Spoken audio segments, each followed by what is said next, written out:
Before we begin, if you're enjoying this journey into one of America's most disturbing conspiracy theories, please consider using your hype points on this video. It truly helps the channel grow in ways you might not realise, and it allows us to keep bringing you these deep dives into the unexplained. Also, if you'd like, drop a comment letting us know what time it is where you are and where in the world you're listening from. We absolutely love seeing where everyone is tuning in from, whether you're winding down for sleep in Australia, commuting to work in London, or relaxing at home somewhere in between. Now, let's descend into a story that challenges everything we think we know about time, memory and government secrets. There's a place on Long Island where the grass grows differently, where compasses spin without reason, where locals refuse to walk after dark. It's not marked on most maps anymore. The government says it's just an old park. But the man sitting across from me in a Brooklyn coffee shop knows better. His hands shake as he slides a notebook across the table. The pages smell like mildew and something else. Something chemical. Something wrong. Time doesn't work the same there, he whispers. It never did, and they never really shut it down. His name is Nicholas Barrett, though he admits that might not be his real name anymore. He can't be certain. When you've had your memories erased and rewritten multiple times, identity becomes fluid. What he does know is that he was part of something called the Montauk Project, a covert military program that officially never existed, a program that experimented with human consciousness, perception, and according to Nicholas, the fabric of time itself. The notebook contains coordinates, radiation readings, lists of names spanning more than a decade, boys who disappeared, scientists who died under mysterious circumstances, military personnel who checked themselves into psychiatric facilities and never spoke again. The last page reads, "The chair remembers, the station was never shut down. Time doesn't forget us. My name is Aaron Blake, I'm a freelance journalist, and this is the story of how I discovered that some doors, once opened, can never truly be closed." Act 1. The Real History Camp. Hero sits on the easternmost tip of Long Island, jutting into the Atlantic like an accusatory finger. During World War II, it served as a coastal defence station, one of many built to protect against potential Nazi invasion. Massive concrete bunkers still dot the landscape, half buried in sand and scrub grass. Artillery positions that once bristled with guns now serve as perches for seagulls. But Camp Hero's real transformation came in the late 1950s when the military installed something that would define its silhouette for decades, a massive Sage radar tower. Standing nearly 80 feet tall, this AN/FPS-7 radar was part of the semi-automatic ground environment system, designed to detect Soviet bombers during the height of the Cold War. The tower was a marvel of its time, capable of tracking aircraft hundreds of miles out over the Atlantic. According to official records, Camp Hero was decommissioned in 1981, budget cuts, end of an era. The property eventually became part of Camp Hero State Park, open to hikers and history enthusiasts. The radar tower still stands, now a rusting monument to Cold War paranoia. But here's where the official story starts to crack. Throughout the 1990s, dozens of former employees came forward with a different narrative. In interviews, depositions, and self-published accounts, they insisted that Camp Hero never truly closed. That beneath the surface operations, something else continued. Something classified. Something that had nothing to do with detecting Soviet aircraft. I started my investigation the way any good journalist does, with public records. Camp Hero's history is surprisingly well documented up to a point. Construction permits, personnel rosters, equipment manifests, everything you'd expect from a military installation. Then, around 1971, the documentation becomes spotty, redacted.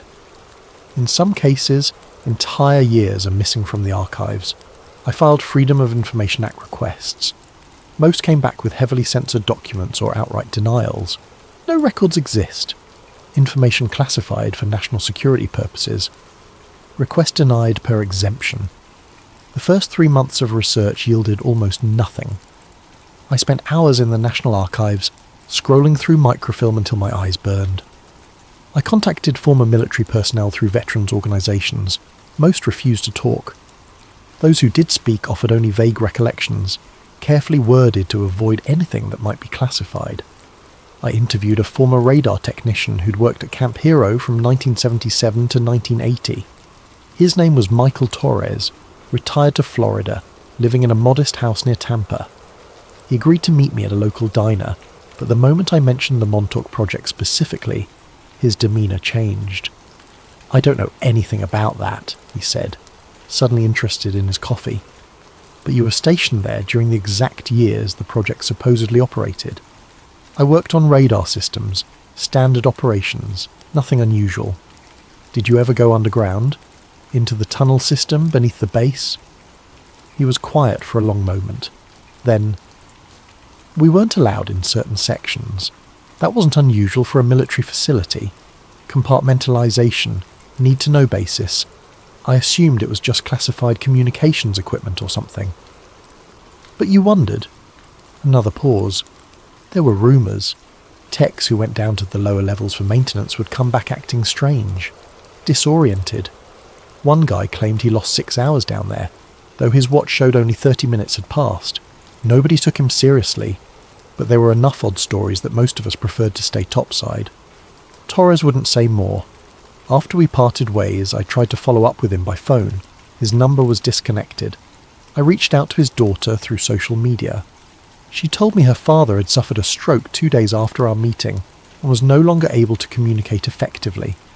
The timing felt wrong, but I had no evidence of anything beyond tragic coincidence. But one document did come through, and it changed everything. It was an employment record from Brookhaven National Laboratory, dated 1973. Brookhaven is a real facility on Long Island, established in 1947 for nuclear research. It's conducted legitimate scientific work for decades, but it's also been connected to classified government projects, weapons research, and according to some researchers, experiments that push the boundaries of physics and human consciousness. The employment record listed a contractor, Preston B. Nichols. Preston Nichols is a real person. In 1992, he published a book called The Montauk Project: Experiments in Time. In it, he claimed to be a recovered memory victim of a covert program run at Camp Hero throughout the 1970s and early 80s.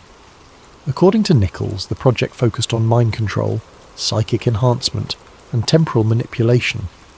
He described a device called the Montauk chair, designed to amplify human consciousness and, allegedly, create tangible manifestations of thought. Most dismiss Nichols as a conspiracy theorist, a fantasist spinning tales for profit. But here was documented proof that a Preston B. Nichols had indeed been contracted at Brookhaven during the exact time frame he described. It didn't prove his claims, but it established that he wasn't simply inventing his entire history. I needed to know more about what Brookhaven was actually doing during those years. I spent 2 weeks at the Brookhaven archives, going through every document available from the 1970s. Most were technical papers on nuclear physics, particle acceleration, material science, legitimate research, nothing suspicious. But I noticed patterns in what was missing. Certain project numbers had no corresponding documentation, budget line items listed as special projects research with no further detail, personnel rosters that showed scientists assigned to departments that, according to other records, didn't exist. Through a contact at a university library, I obtained archived scientific papers from Brookhaven researchers in the 1970s. Most were dry, technical documents about particle physics and material science. But one paper, published in 1974 and quickly retracted, discussed experimental work on electromagnetic field effects on human cognition and perception. The lead researcher's name had been redacted, but the methodology was startling. The experiments involved placing subjects in isolation chambers while exposing them to specific electromagnetic frequencies. The goal was to determine if EM fields could influence memory formation, enhance pattern recognition, or alter temporal perception. Temporal perception, the ability to accurately judge the passage of time. The paper was only 12 pages long, but it described a series of experiments that today would never pass any ethics review. Subjects were exposed to electromagnetic fields at various frequencies for extended periods. Some reported feeling time slow down or speed up. Others experienced vivid hallucinations. A few claimed to see events that hadn't happened yet, though the paper dismissed these as confabulation consistent with sensory deprivation effects. Most disturbing was a section describing enhanced subjects who showed unusual sensitivity to the EM fields. These individuals reportedly experienced dramatic alterations in consciousness, including what the paper termed reality displacement phenomena. The description was vague, deliberately so, but it suggested these subjects were perceiving or experiencing something beyond standard hallucination. The paper concluded that certain frequencies did produce measurable effects, though the results were inconsistent and require further investigation. It also noted that coordination with Department of Defense facilities may provide enhanced testing environments.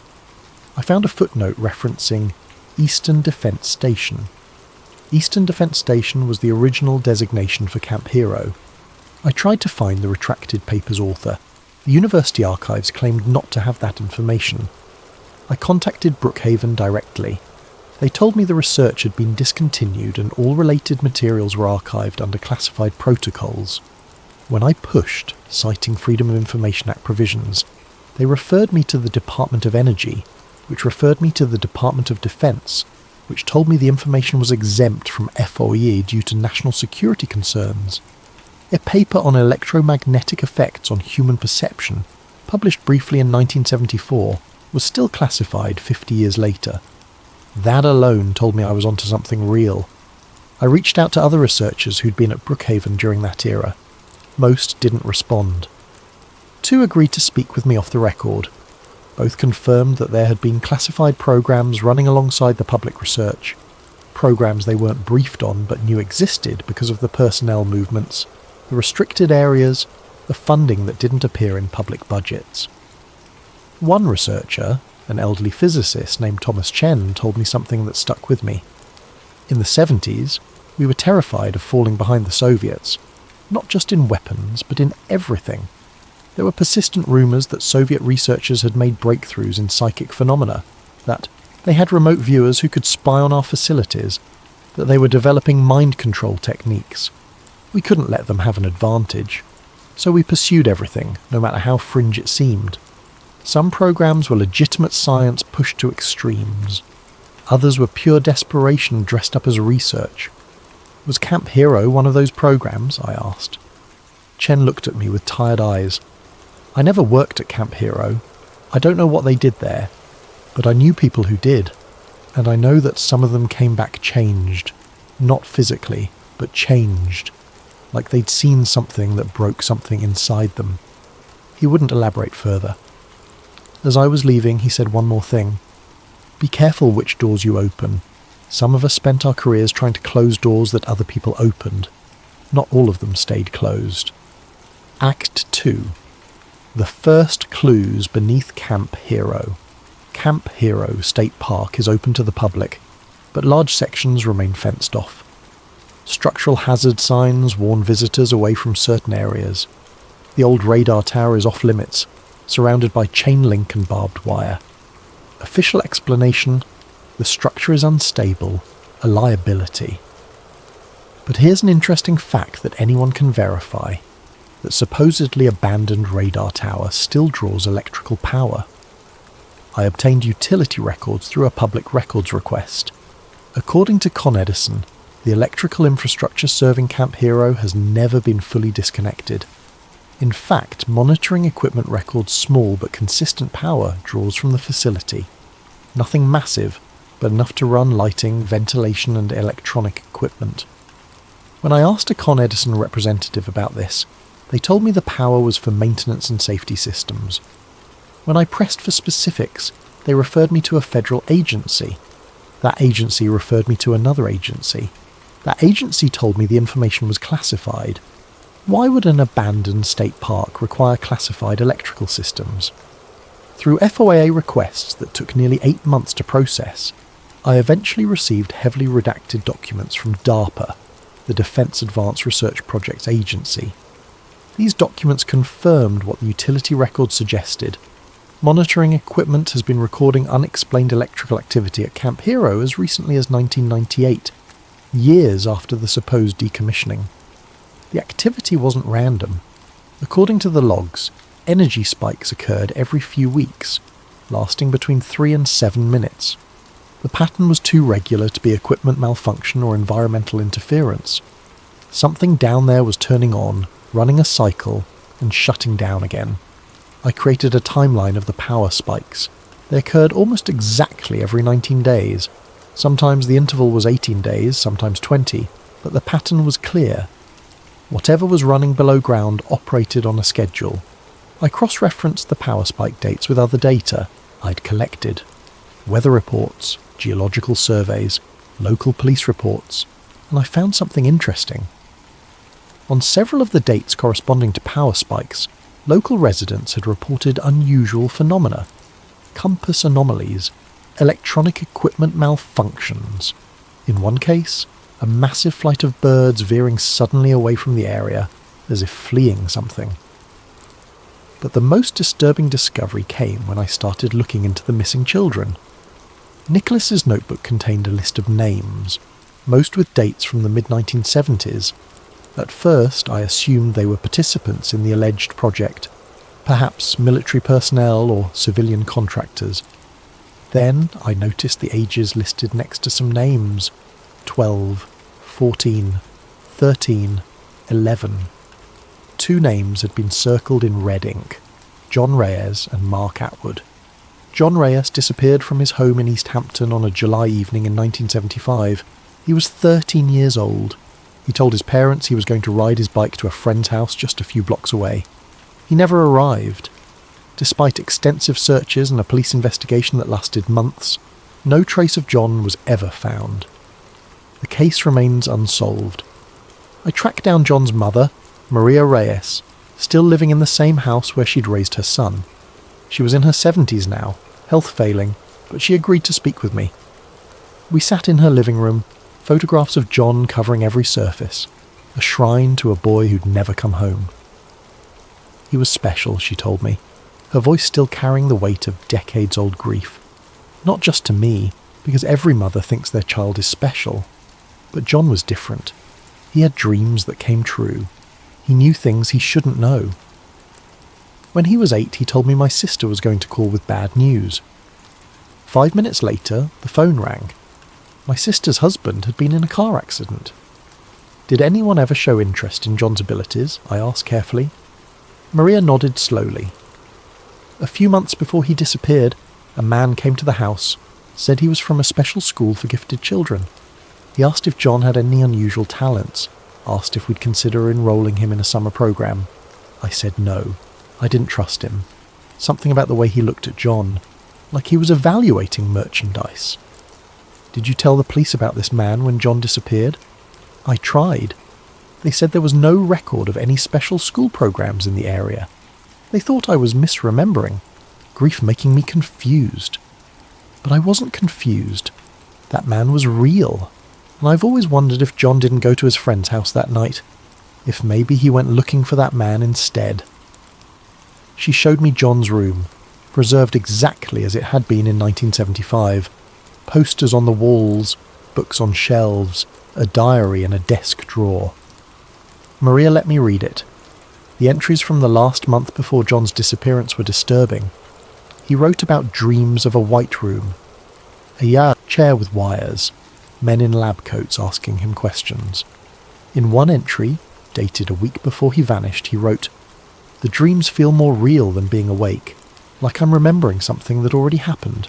Or maybe something that's happening right now, somewhere else. I want to find the white room. I want to understand." Mark Atwood vanished 2 years later in 1977, 14 years old, last seen leaving a summer camp in Montauk.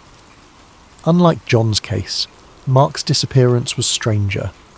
Witnesses reported seeing him walking toward the old Camp Hero facility. When camp counsellors went looking for him, they found his bicycle leaning against the perimeter fence. Mark was gone. I found Mark's sister, Jennifer, living in Boston.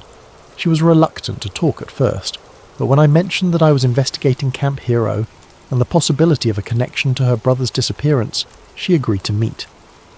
Mark changed in the weeks before he disappeared, Jennifer told me.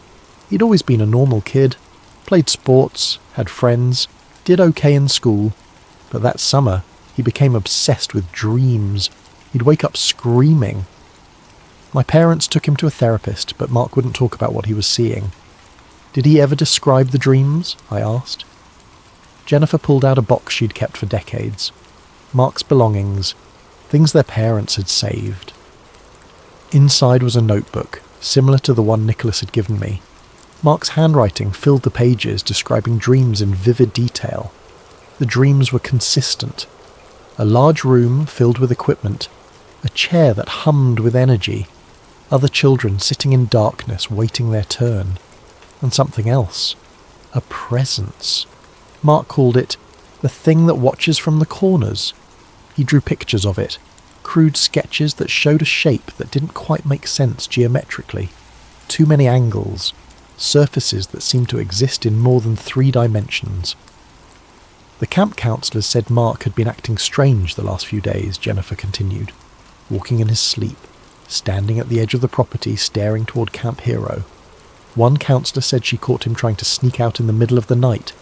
When she asked where he was going, Mark said he had to go back, that they were calling him, that he was supposed to be there. Did the police investigate Camp Hero? They asked if anyone there had seen Mark. Official answer was no, but the investigation was shut down quickly. My parents tried to push, tried to get them to search the base, but they were told it was federal property and outside local jurisdiction. Federal investigators supposedly looked into it, but we never heard anything. Eventually, we were told Mark was most likely a runaway, and he'd probably come home when he was ready. He never did. Police reports from both cases are public record. I read through them multiple times, looking for connections. Both boys disappeared during summer months. Both were last seen in areas within a few miles of Camp Hero. Both cases featured witness statements describing the boys as seeming distracted, or not acting like themselves, in the days before they vanished. Most disturbingly, in Mark Atwood's case, a camp counsellor reported that Mark had been talking about weird dreams the week before his disappearance. Dreams about a white room, a metal chair, and voices asking him questions. I found 3 more cases. Boys who disappeared in the Montauk area between 1971 and 1983, all between the ages of 10 and 15. All described by families as having unusual abilities or sensitivities. All vanished without a trace. Next to the circled names in Nicholas's notebook was a handwritten note. Test subject, psychic resonance age range. I needed to talk to someone who had actually worked at Camp Hero during those years. Someone credible. Someone who couldn't be easily dismissed as a conspiracy theorist. Through connections in the military research community, I managed to arrange an interview with a retired officer who served at the base in the early 1970s. Lieutenant Colonel John Alexander, a real figure known for his work researching paranormal topics for military applications. Alexander had a distinguished career and published work on non-lethal weapons, consciousness studies, and what he termed warrior science. We met at a restaurant in Virginia. Alexander was in his 70s but still sharp, still careful with his words. He knew why I wanted to talk to him, and he'd agreed to the meeting with one condition: no recording devices. I asked him directly about the Montauk project. He was quiet for a long moment, then said, "Camp Hero ran tests outside normal channels during the period you're asking about. Some were behavioural, some involved perception studies, some..." He paused. "Some weren't easily categorised. Were children involved?" I asked. Another long pause. There were programs throughout the Cold War that pushed ethical boundaries. We were terrified of Soviet capabilities, real or imagined. That fear led to decisions that, in retrospect, were questionable. That's not an answer. It's the answer you'll get from anyone who was actually there, he said. The people who know won't talk. The people who talk don't know, and the files that might tell the truth are buried so deep they might as well not exist. Then he leaned forward, his voice dropping. But I'll tell you this. There were programs designed to identify and recruit individuals with unusual cognitive abilities, children in particular, because their neural plasticity made them ideal subjects for enhancement protocols. Official programs like the remote viewing research were the tip of the iceberg. Below that, there were darker programs that didn't care about consent or safety, programs that were willing to sacrifice a few children if it meant gaining an advantage over the Soviets. Was Camp Hero one of those programs? Alexander was silent for a long time. Finally, I visited Camp Hero twice during the relevant period. Official visits, coordinating research between facilities. The surface operations were exactly what they appeared to be. Radar monitoring, communications, standard Cold War defence installations, but there were sections I wasn't clear to access, underground facilities that officially didn't exist. I saw children being escorted into those facilities. I asked about them. I was told they were part of a gifted education program partnered with local schools. But you didn't believe that. I knew what our programs looked like. I knew the language, the protocols. What I saw at Camp Hero wasn't education, it was experimentation. And the children... He stopped, seeming to struggle with the memory. They had this look, empty, like something had been taken from them. But then he said something that sent a chill through me. If you're serious about investigating this, you should know that certain questions have consequences. There are people who have devoted careers to making sure specific doors stay closed. If you start picking those locks, don't be surprised when someone comes to see what you're doing. Is that a threat? It's a warning. From someone who's seen what happens to people who push too hard into classified operations. Some lose their careers, some lose their credibility, some just disappear. Not dramatically, not in ways that raise suspicion. They have accidents, health problems, or they simply stop pursuing their investigations and no one quite knows why. Did that happen to people looking into Montauk? Alexander stood to leave. It's happened to people looking into everything the government wants to keep hidden. Montauk is just one door among many, but it might be one of the most important. Because if what you're investigating is real, if the project actually achieved what people claim, then time itself might be compromised, and that's not something any government can afford to admit. Act 3. The project itself. To understand the Montauk project, you have to understand the scientific and political context of the Cold War. By the 1970s, both the United States and Soviet Union had moved beyond conventional weapons research into stranger territories. Psychic espionage, remote viewing, mind control, consciousness manipulation. These weren't fringe ideas pursued by cranks in basements. They were serious programs with serious funding.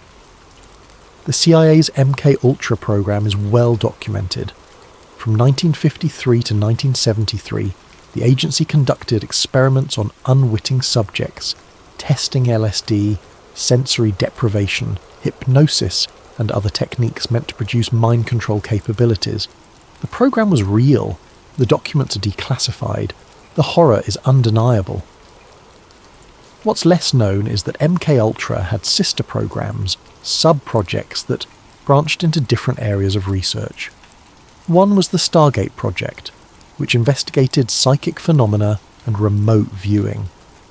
The US government spent 20 years and millions of dollars trying to determine if humans could develop reliable extrasensory perception. The results were mixed. Some remote viewers showed abilities that defied conventional explanation. Most didn't.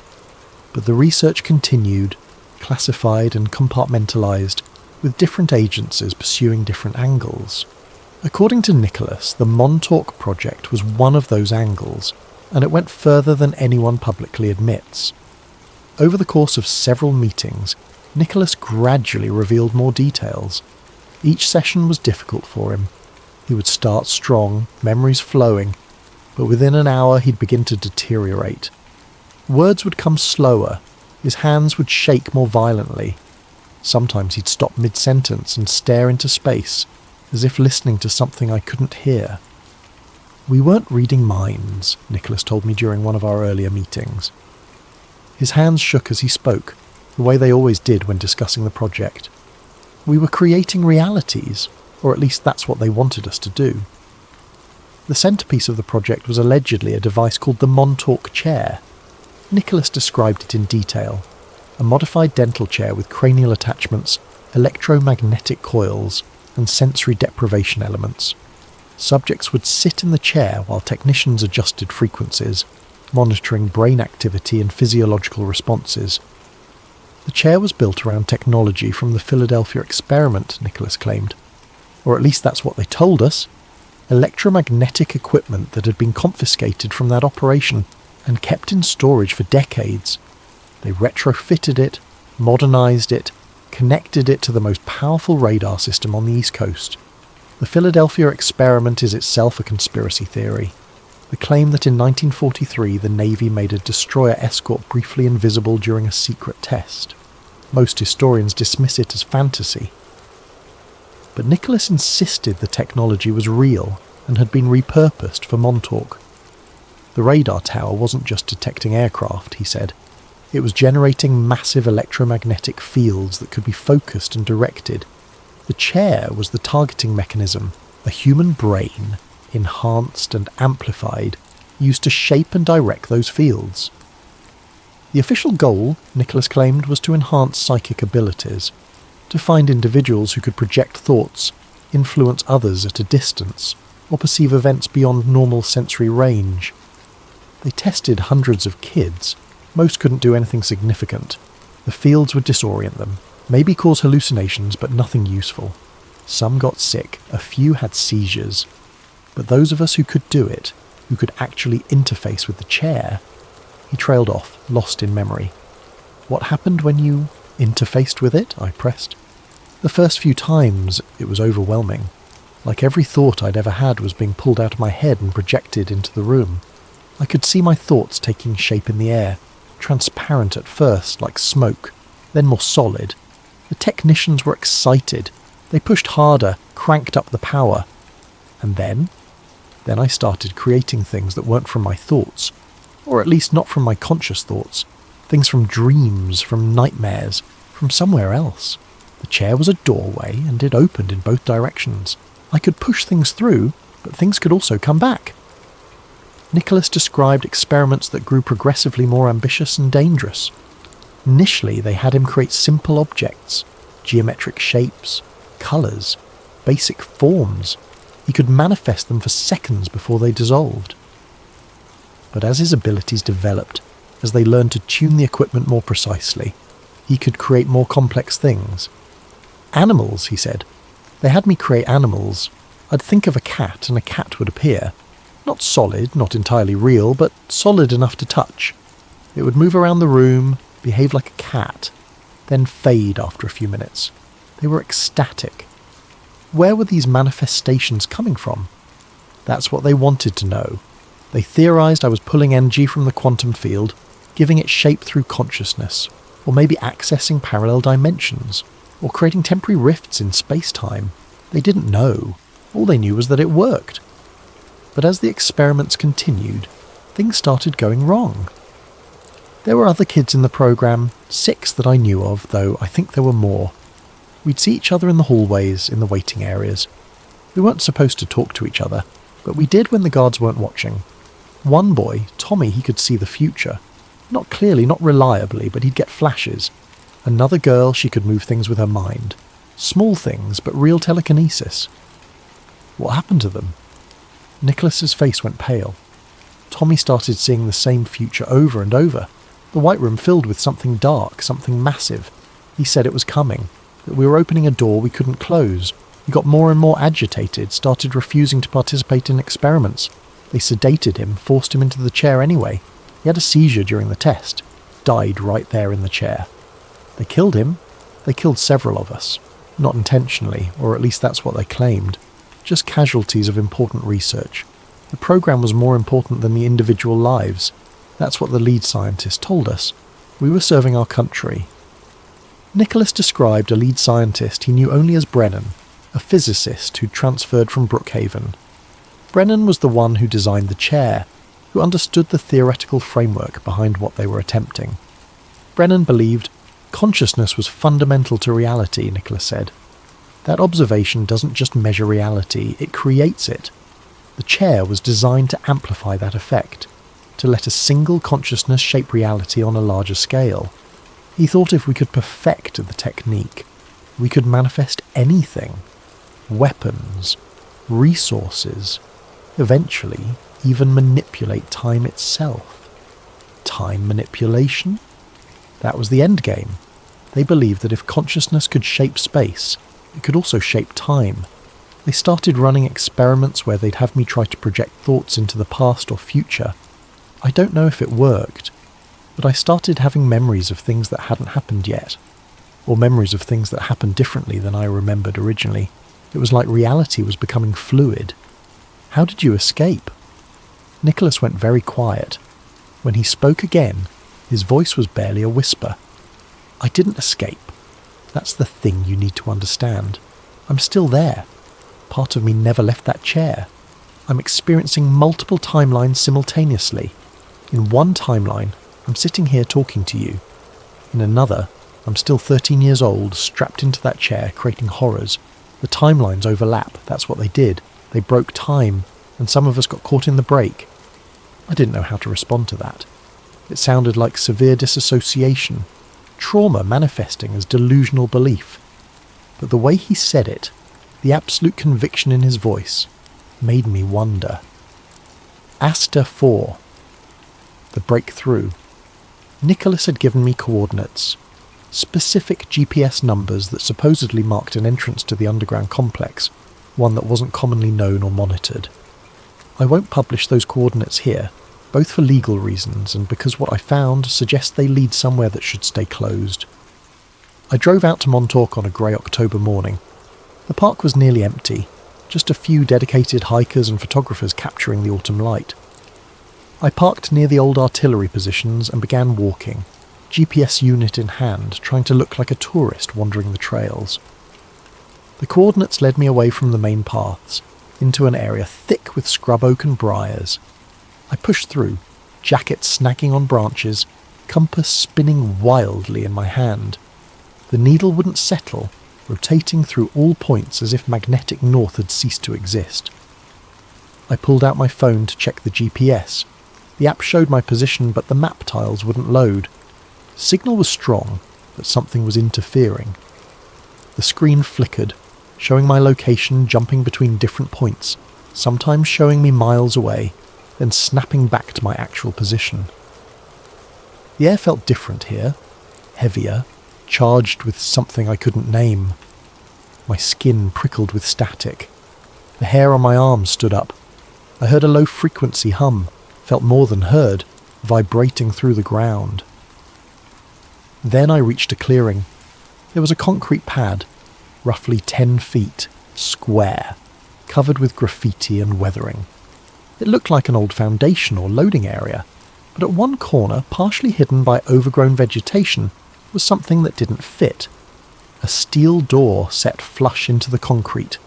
The door was painted the same weathered grey as the surrounding concrete, meant to blend in. It was secured with a heavy padlock, but what caught my attention was the lock itself. It wasn't a standard commercial lock. It had a serial number stamped into the housing that matched federal issue specifications. I'd done enough research on military equipment to recognise the model. These locks were used on secure facilities, designed to be resistant to picking, cutting and tampering. They had to be opened with specific keys that contained electronic chips. You couldn't just cut them off with bolt cutters. Why would an abandoned state park have federal-grade locks on underground doors? I'd brought a Geiger counter with me, the kind you can order online for a few $100s, not military-grade but sensitive enough to detect elevated radiation. When I held it near the door, the reading spiked immediately. Not dangerously high, but well above background levels. Consistent with old equipment that used radioactive components, or with materials that had been exposed to radiation. I pressed my ear to the door. At first I heard nothing. The forest around me was quiet, unnaturally so. No birds, no insects, just silence and that low-frequency hum. Then, faint but distinct, a sound came from below. Mechanical, rhythmic, like generators running deep underground. A steady throb that seemed to sync with my heartbeat for a moment before diverging again. I tried the lock with tools I'd brought, but it was beyond my skill to open. I would need to come back with better equipment or find another way in. But just finding the door exactly where Nicholas said it would be, with evidence of active systems below ground, was enough to confirm that his information had substance. As I was preparing to leave, I heard something else, a sound that didn't fit the environment. A low-frequency pulse, barely audible, felt more than heard. It came from beneath my feet, a rhythmic throb that seemed to sync with my heartbeat for a moment before fading away. I checked the Geiger counter again. The readings were fluctuating now, rising and falling in time with the pulses. The pattern was regular, a spike every few seconds, perfectly timed, as if something below was cycling through operations. I took photographs, careful to document everything. The door, the lock, the concrete pad, the surrounding area. I made notes on my phone, recorded video, captured GPS coordinates. Evidence, proof that this place existed. Something was running down there. Something was active. I stood there for nearly an hour listening to the pulses, feeling them through the ground. At one point my nose started bleeding. Just a trickle, nothing serious, but it startled me. I wiped it away and noticed my hands were shaking. The sun was setting. I needed to leave before dark, before park rangers came around to close the gates. But I felt compelled to stay, as if something was pulling me toward that door, calling me to find a way inside. I forced myself to walk away. But that night, lying in a motel room in Montauk, I couldn't shake the feeling that I'd crossed a threshold. That by finding that door, by confirming Nicholas's information, I'd moved from investigating a story to being part of it. Over the next few weeks I went back 3 more times. Each visit I learned more. I discovered that the door wasn't the only entrance. Using Nicholas's diagrams I found 2 more access points, both similarly secured, both showing signs of regular maintenance despite the facility being supposedly abandoned. On my 3rd visit I nearly got caught. I was examining one of the doors when I heard vehicles approaching. Military vehicles. I hid in the brush and watched as a group of men in unmarked uniforms emerged. They unlocked one of the doors and descended into the facility carrying equipment cases. They were down there for nearly 2 hours. When they emerged, they locked the door, did a sweep of the area with handheld devices that looked like radiation detectors or EM field monitors, then drove away. The facility wasn't abandoned. It was still in use. Whatever the Montauk project had been, whatever it had become, it was still operational. I documented everything, photographed the vehicles before they left, noted the times, tried to get license plate numbers, but the plates were government issue with numbers that didn't show up in any public database I could access. I also started experiencing strange effects. My equipment would malfunction near the site. Cameras would show strange artifacts in photos, geometric patterns that weren't visible to the naked eye.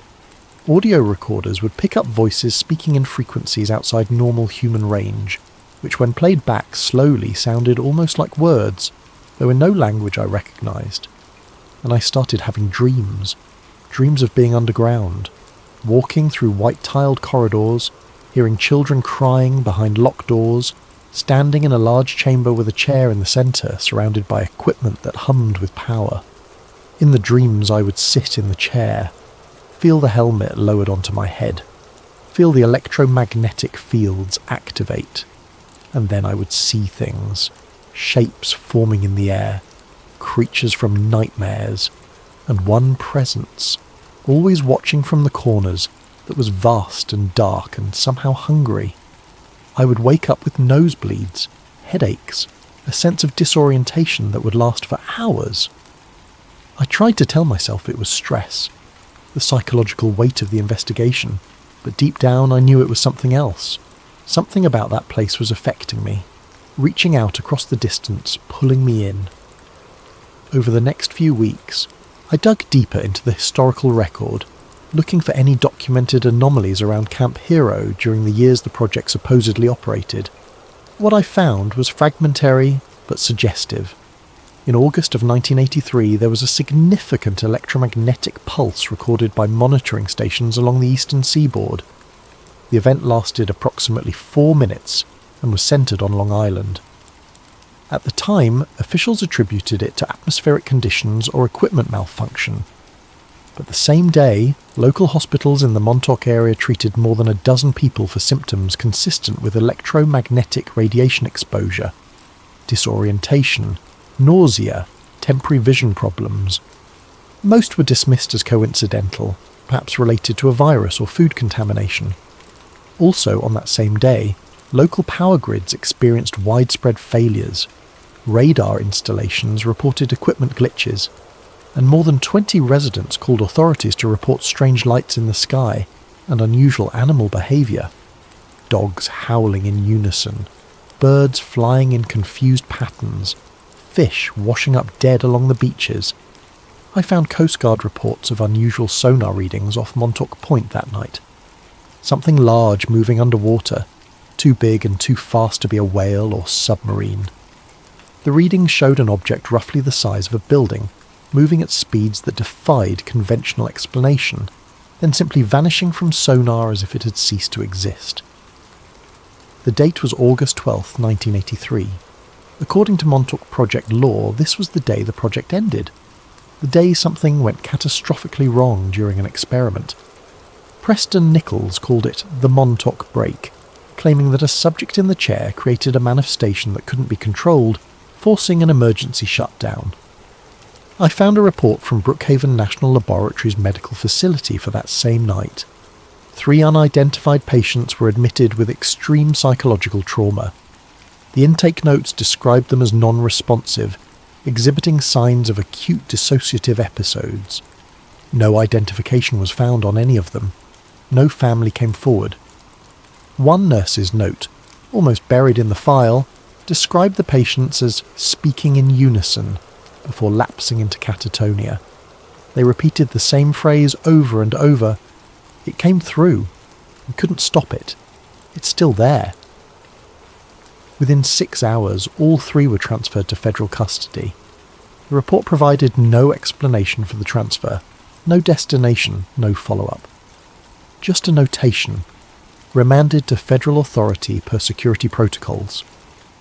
I tried to track those patients. Dead end. The transfer records were classified. The receiving facility wasn't named. It was as if 3 people had simply vanished into the federal system. But I found one more piece of information that connected everything. A meteorologist at a private weather monitoring station recorded unusual atmospheric disturbances over Montauk on August 12, 1983.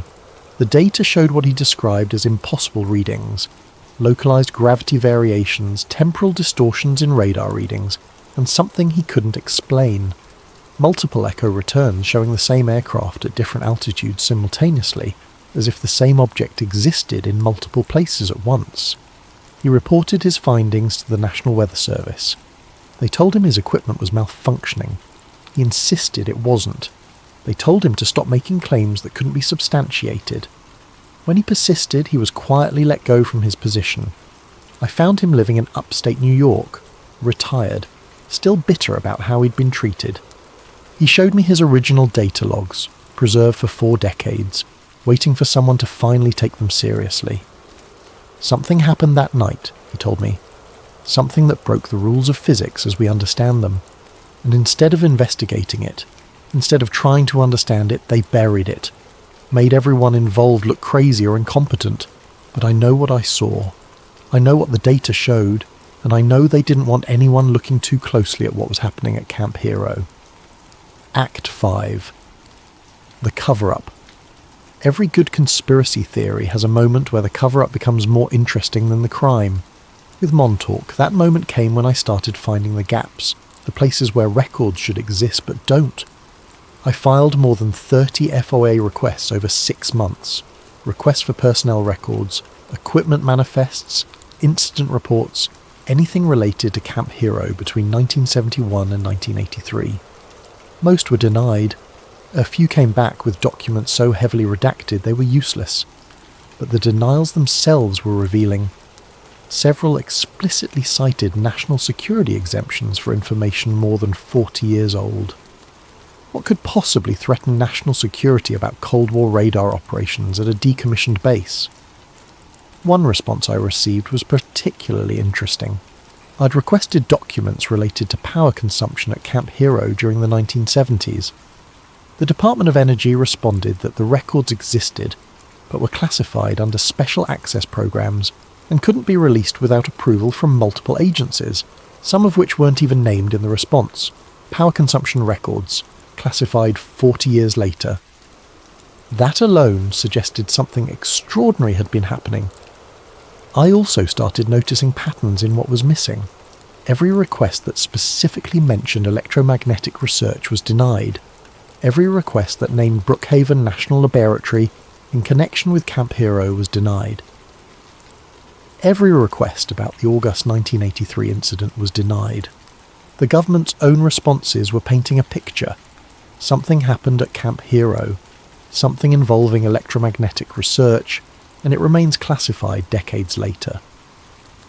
I started getting pushback in other ways too, phone calls at odd hours, nobody on the line. My apartment was broken into, though nothing was stolen. My laptop was cloned. I could tell because suddenly some of my files had access timestamps from when I was provably elsewhere. A black SUV started appearing near my apartment, always parked in different spots but always within view. When I tried to photograph it, it would drive away. When I tried to follow it, I'd lose it in traffic.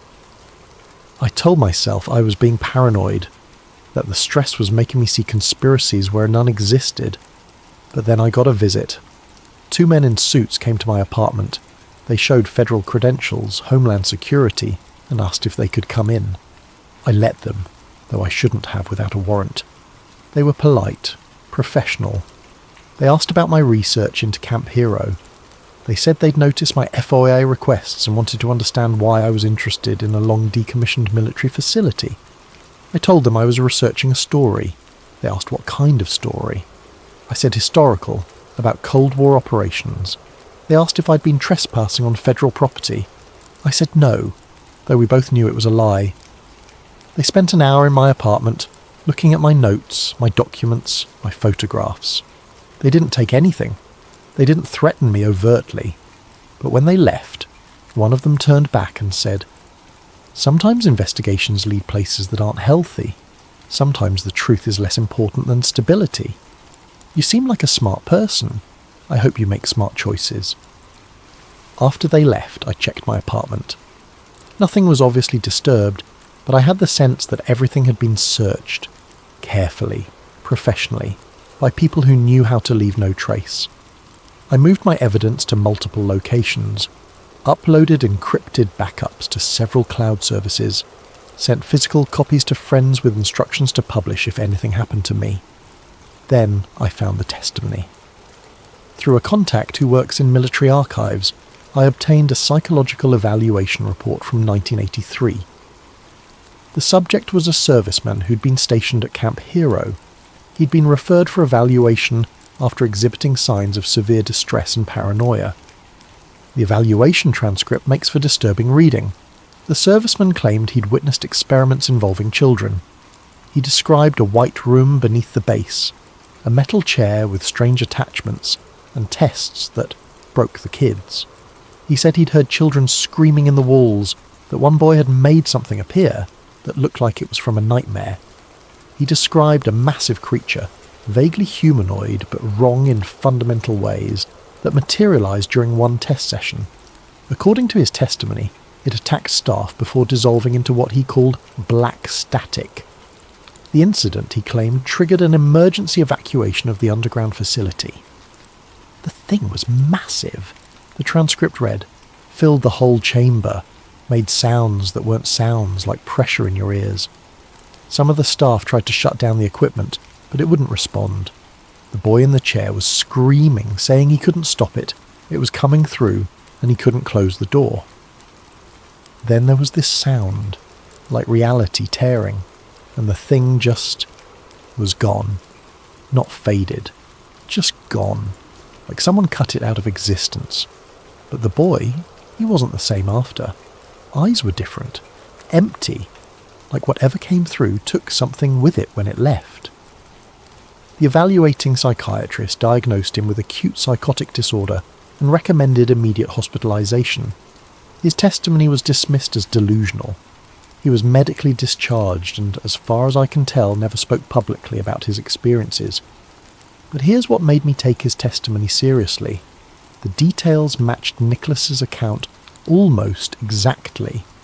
The white room, the chair, a boy who could manifest things, a creature that appeared during a test, an emergency evacuation, two separate sources, no apparent connection to each other, describing the same events.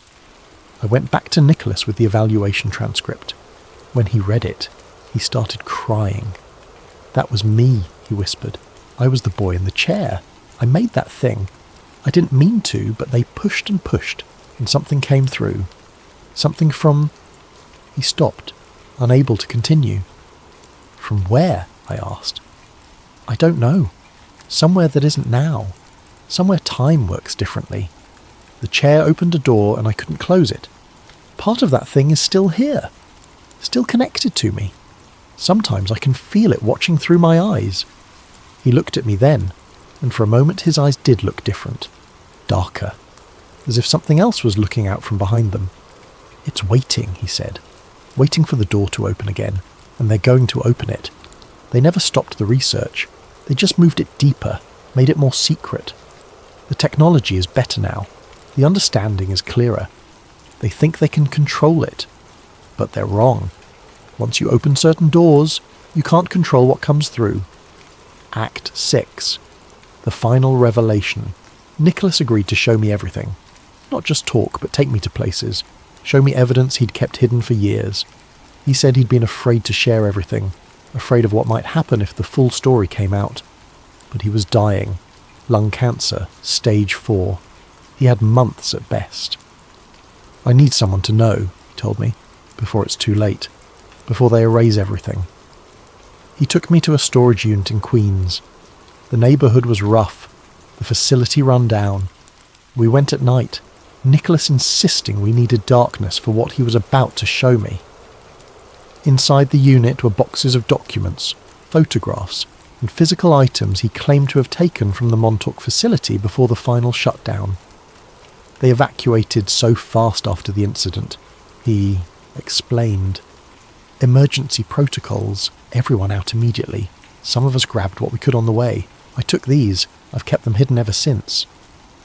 The photographs were the most compelling. Polaroids, dated in the handwriting typical of the 1970s and early 80s. They showed underground rooms, equipment, and in several cases children. Boys ranging from about 10 to 15 years old, sitting in chairs wearing electrode caps, looking directly at the camera with expressions ranging from fearful to vacant. One photograph showed Nicholas. I compared it to his current appearance, accounting for age, and the match was undeniable.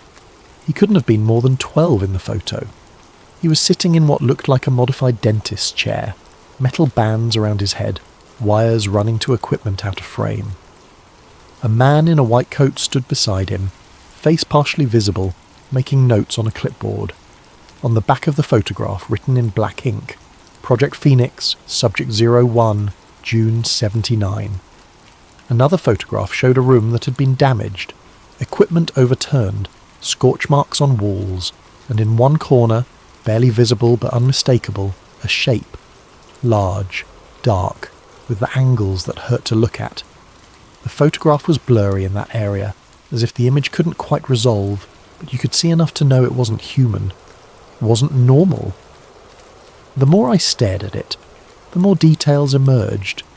Surfaces that seemed to exist in multiple planes simultaneously.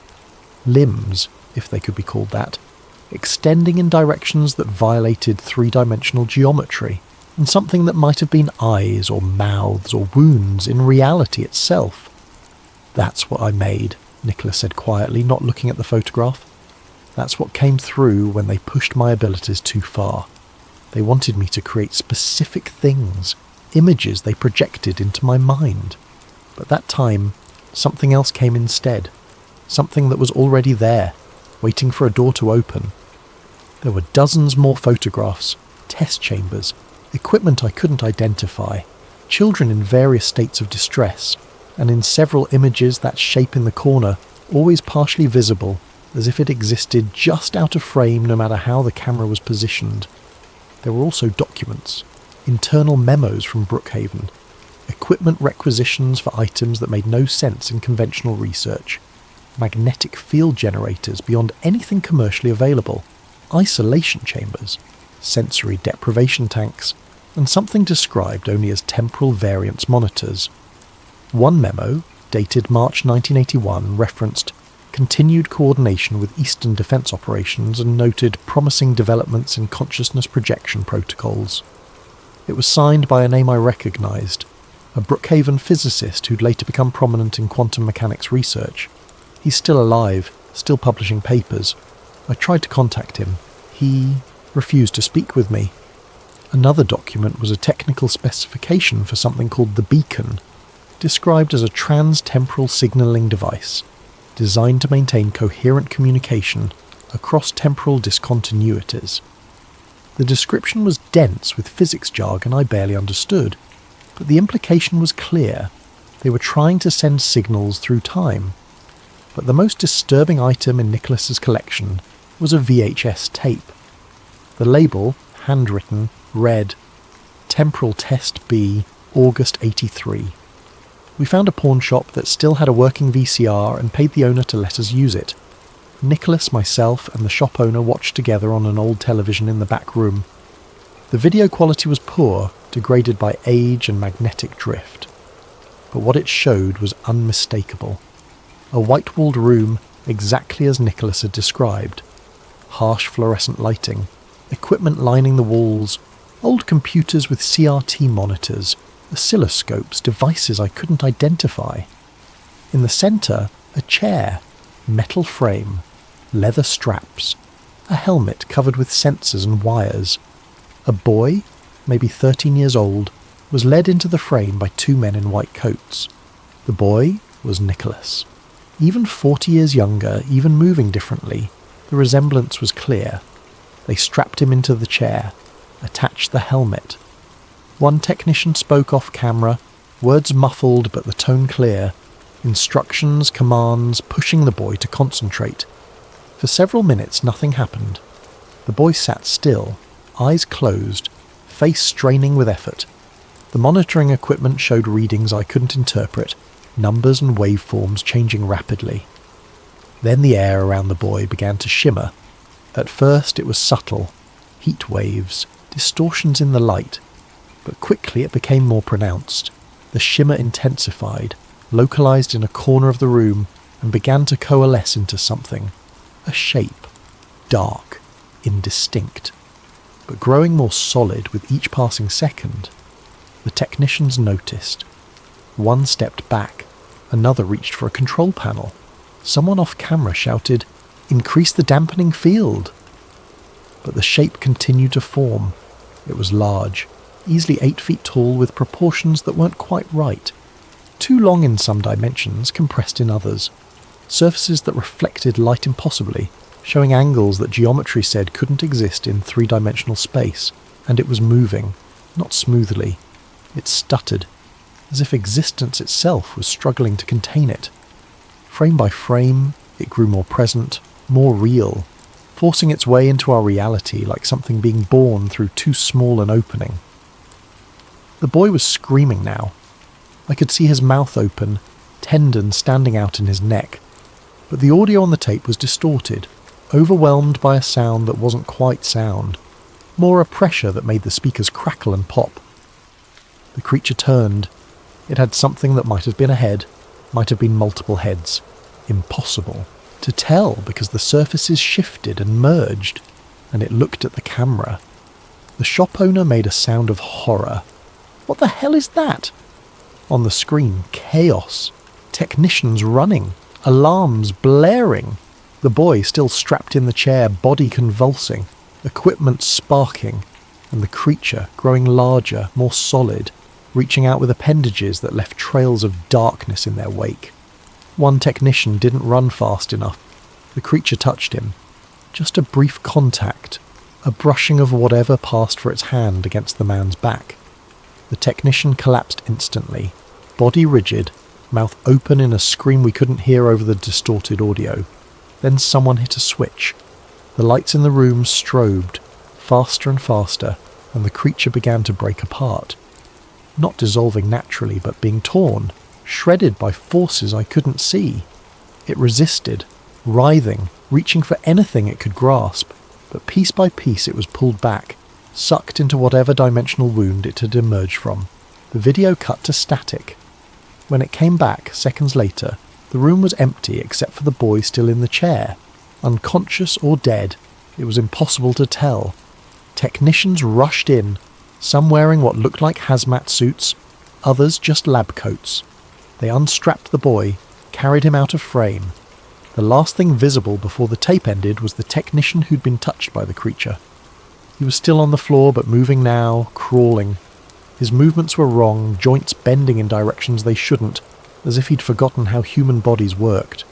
Someone off camera said, "Get him to containment and shut down the chair. We're done for tonight." The tape ended. We sat in silence for a long time. The shop owner finally spoke. "That's not real. It can't be real. Special effects, right? Some kind of movie?" But we all knew it wasn't. The quality was wrong for special effects. The reactions were too genuine, and the tape itself had markings that identified it as military property. On the back of the VHS tape, stamped in official military typeface, "Property of United States Air Force Phenomenon Division. Do not duplicate." Phenomenon Division. Not a unit I'd ever heard of. Not in any official Air Force documentation I could find. But there it was, stamped on a tape showing an experiment that wasn't supposed to have happened at a facility that was supposedly abandoned. We made a digital copy of the tape. Nicholas gave me all his documents, photographs and evidence. He made me promise to publish the story no matter what happened. "They'll come for this," he said. "They'll know someone has it. They've probably known all along. I think they let me keep it. Let me be a walking storage system for evidence, watching to see if I'd ever try to expose it. Now I am, so they'll come. Then why do it? Why now? Because I'm dying anyway. And because that thing in the video, it's not gone. It's still partially here, caught, between dimensions, and they're trying to bring it through again. I can feel it. Every 19 days when the equipment cycles, I feel it reaching, trying to come back, and one day they'll succeed. One day they'll open that door wide enough and it will come through, and this time they won't be able to close it." 2 days later, Nicholas was dead. The official cause was listed as complications from lung cancer, but he'd been stable just days before, coherent enough to show me his evidence, strong enough to travel across the city. The hospice nurse told me he'd taken a sudden turn, that a visitor had come to see him the night before he died. "Military looking," she said. "Said he was an old friend, stayed about an hour. After he left, Nicholas seemed agitated, kept saying they'd found him, kept asking me to call someone, but he couldn't remember who. The visitor signed in under a name that, when I checked, belonged to a man who'd been dead for 15 years. I tried to file a police report suggesting foul play. It went nowhere. Natural causes. End of story. The detective I spoke with was sympathetic but clear. Without evidence of a crime, there was nothing to investigate. An old man with terminal cancer had died. Tragic, but not suspicious. But I knew better. They'd found Nicholas, and they'd silenced him before he could tell anyone else what he knew. Ending. Time never closed. I spent 6 months compiling everything. The documents, the photographs, the video, Nicholas's testimony, the historical evidence, the FOIA denials that suggested an ongoing cover-up, interview transcripts with families of missing children, meteorological data from August 1983, utility records showing active systems beneath an abandoned base, testimonies from former personnel, the evaluation transcript describing the same events Nicholas had described. I wrote a comprehensive article, 20,000 words documenting the entire investigation. I laid out the evidence methodically, building from public facts to classified revelations, showing how each piece connected to the next, creating a picture of a program that had pushed the boundaries of reality and paid the price. I pitched it to major publications. All declined. The first editor told me, "This is compelling, But we can't verify the core claims. Without on-the-record sources, it's too risky. The second said, our legal team won't clear it. Too many national security implications. The third was more honest. We can't publish this. We'd have federal investigators crawling up our ass within a week. I'm sorry, but this is above our pay grade. I tried smaller outlets, alternative media, investigative journalism non-profits. Same response. Too controversial, too risky, too likely to bring down government scrutiny. So I published it myself on a dedicated website. I uploaded scans of every document, the full video, audio of my interviews with Nicholas, photographs of the underground, entrance, GPS coordinates, utility records, FOIA denials, everything. I built the site carefully with multiple layers of backup and distribution, mirrors on servers in different countries, copies shared with journalist organisations with instructions to publish if I disappeared. I wanted to make sure that even if they came for me, the information would survive. The article went live on a Monday morning at exactly 9 a.m. I watched the traffic counter, saw the numbers climb, 10 visitors, 100, 1,000. By Monday afternoon it had been shared thousands of times. By Tuesday it was trending on multiple platforms. People were discussing it, debating it, planning trips to Camp Hero to investigate for themselves. Conspiracy theory forums erupted with activity. Researchers I'd never met were verifying pieces of my evidence, confirming documents, adding their own findings. A documentary filmmaker contacted me about turning it into a film. A podcaster wanted to interview me. A book publisher offered an advance for a full manuscript. For 48 hours it felt like the truth was finally breaking through. Like decades of cover-up were crumbling. By Wednesday morning it was gone. The website was down, not just offline but erased. The domain registrar said they had no record of my purchase. My hosting company claimed the account never existed. When I showed them my payment receipts, they looked at me like I was insane. Backup files on my computer were corrupted, unrecoverable. I tried data recovery software. Nothing. The files existed, but they were filled with garbage data, as if they'd been overwritten with random noise. The cloud storage service showed no files in my account. Not deleted, just never uploaded.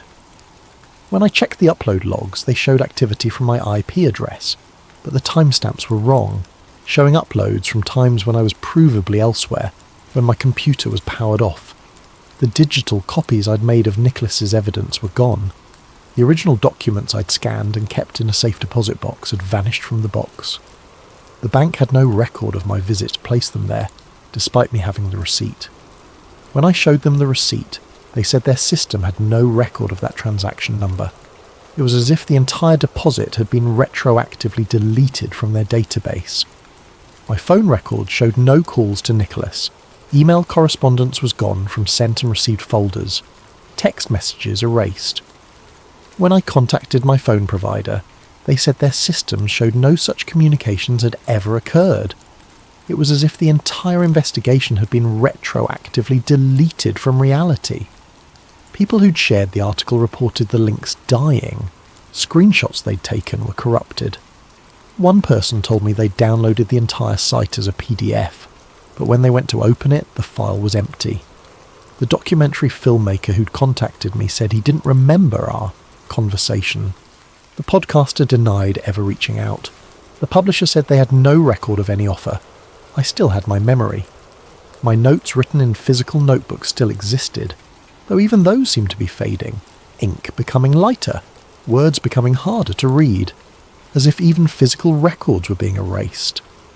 I'm writing this now, as fast as I can, getting it down before it too disappears. I don't know how long this will last, how long before this file corrupts, this document vanishes, this story becomes something I can no longer prove existed. But here's the thing that keeps me awake, the thing I can't explain. This morning I received a package, no return address, no postage mark, just left outside my door. Inside was Nicholas's notebook, the original one he'd given me in that Brooklyn coffee shop. But when I opened it, all the pages were blank, every entry, every coordinate, every name erased, not torn out, not written over. Just blank, as if they'd never been written on at all. Except for one page, the last page. It had a timestamp that wasn't there before. August 12th, 1983. We're still in the loop, and underneath, in handwriting that might have been mine, time doesn't forget, neither does the chair. It's still running. We never left. We're still down there, and you're starting to remember. I don't remember writing that. I know I didn't. But the handwriting is mine. Exactly mine. The way I form letters, the pressure I use, the spacing. It's my hand that wrote those words. But when? Yesterday I drove out to Camp Hero. I had to see it again. Had to confirm it still existed. Maybe everything else had been erased, but the place itself couldn't be deleted. The steel door I'd found was gone, not sealed, not removed. Gone, as if it had never existed. Just solid concrete where I knew I'd found an entrance. I checked the GPS coordinates. I was in the right place. But there was no door, no lock, nothing. I put my hand on the ground anyway, pressing against the concrete, and I felt it. That pulse, that rhythmic throb of machinery running deep below, the same rhythm I'd felt months ago. Proof that something was still down there, still running. And for just a moment, I remembered being in a white room, sitting in a metal chair, wires attached to my head, someone asking me to think of something specific, someone pushing me to open a door. The memory was vivid, more than a dream, more than an imagination, a memory of something that actually happened. But that's impossible. I was born in 1985. The Montauk project supposedly ended in 83. I couldn't have been there, unless time doesn't work the way we think it does, unless the project found a way to create loops, fold moments back on themselves, trap people in recursive timelines, unless everyone who investigates too deeply gets pulled into the loop, becomes part of the experiment retroactively. Nicholas told me once, in one of our last conversations, the worst part isn't that they experimented on us, it's that we never left. We're still there, in that moment, and anyone who looks too closely gets pulled in. The chair doesn't just affect those who sit in it. It affects anyone who thinks about it too deeply, who focuses too much attention on what happened. Consciousness is entangled with the experiment now. We're all part of it. I'm starting to understand what he meant. If you're listening to this, if you're hearing these words, be careful. Some doors open both ways. Some investigations don't end when you close the file. By learning about the Montauk project, by thinking about what happened there, you might be creating a connection. Consciousness and quantum mechanics are linked in ways we don't understand. Observation affects reality. And if the experiments at Montauk really did bridge consciousness and time, then maybe just knowing about it is enough to get caught in the loop. Camp Hero still stands. The radar tower still rises against the sky. And beneath the ground, in tunnels the government says don't exist, something is still running. Every 19 days, like clockwork, the equipment cycles. The electromagnetic fields activate. The beacon at the end of time transmits its signal into the past, into the future, into all moments simultaneously. Time doesn't forget. Neither does the chair. And now, neither will you. Because once you know about the Montauk project, once you've read this far, you're part of it. Your consciousness has touched the experiment. You've opened a door in your own mind, and that door connects back to the white room beneath Camp Hero. The beacon at the end of time is still transmitting. The signal never stopped. We're all receiving it, whether we know it or not. And somewhere, in a white room beneath Camp Hero, a boy is sitting in a chair. Always sitting. Always broadcasting. Always opening doors that should have stayed closed. The year is 1983. The year is 2014. The year is now. All of them. Simultaneously. Because time in that place doesn't move forward anymore. It loops. And loops. And loops. Forever. And we're all in the loop now. All of us who know the story. All of us who've thought about what happened there. We're all trapped in that moment beneath Camp Hero, experiencing it from different angles, different timelines, but always circling back to the same point. The boy in the chair, the thing that came through, the door that won't close. I'm writing this from a motel room in Montauk. I came back here, though I don't remember deciding to. I keep finding myself driving out to the park, standing over the spot where the door used to be, feeling that pulse through the ground. Last night I woke up in the middle of the night. I was standing outside in my bare feet halfway to Camp Hero. I don't remember getting out of bed. Don't remember leaving the room. I'm going back to the facility. Today. I found another entrance. Or it found me. Or I remembered it from the timeline where I was part of the project. I can't tell anymore. There's a door in my dreams. A white door in a white room. And it's opening. And something on the other side knows my name. This is the last entry I'll make. The last thing I'll write before I go down into those tunnels one final time. If you're reading this, then it means the document survived. The story escaped the loop, at least partially. Share it, save it, copy it, let it spread. But know that by doing so, you're perpetuating the experiment. You're keeping the door open. You're feeding attention and consciousness into the machine beneath Camp Hero. And maybe that's what they want. Maybe the whole point was to create a self-perpetuating cycle. A story that spreads itself, pulling more and more people into the loop, their consciousness entangling with the experiment, creating more fuel for the chair. The beacon at the end of time broadcasts to anyone listening. And if you've made it this far, you're listening. Welcome to the loop. We've been waiting for you. We've always been waiting. Time doesn't forget. Neither does the chair. Neither do we. Hey everyone. Before we dive into tonight's story, if you're enjoying the content, please consider using your hype points on this video. It helps the channel more than you possibly know and makes a real difference in keeping these stories coming to you. Also, drop a comment letting us know what time it is for you and where in the world you're listening from, but only if you want to. We absolutely love seeing where everyone is tuning in from. It creates this amazing global community of truth seekers and curious minds. Now, let's get into tonight's investigation. There are places on Earth where the official story feels too clean, too rehearsed, like someone scrubbed the details until only the safe parts remained. Mount Shasta is one of those places. Rising over 14,000 feet above Northern California, it dominates the landscape like a frozen sentinel, beautiful and enigmatic. For over a century, stories have circulated about what lies beneath this mountain. Stories of underground cities, stories of ancient civilizations, stories that get dismissed as folklore, new age fantasy, or the rambling of imaginative hikers who spent too long in thin air. But what if the dismissal is the cover-up?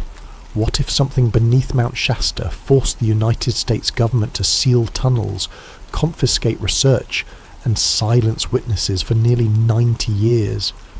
This is the story of Harold Finnerty, a man who took his secrets to the grave. This is the story of his granddaughter Lila, who refused to let those secrets stay buried. And this is the story of what they found in the mountain.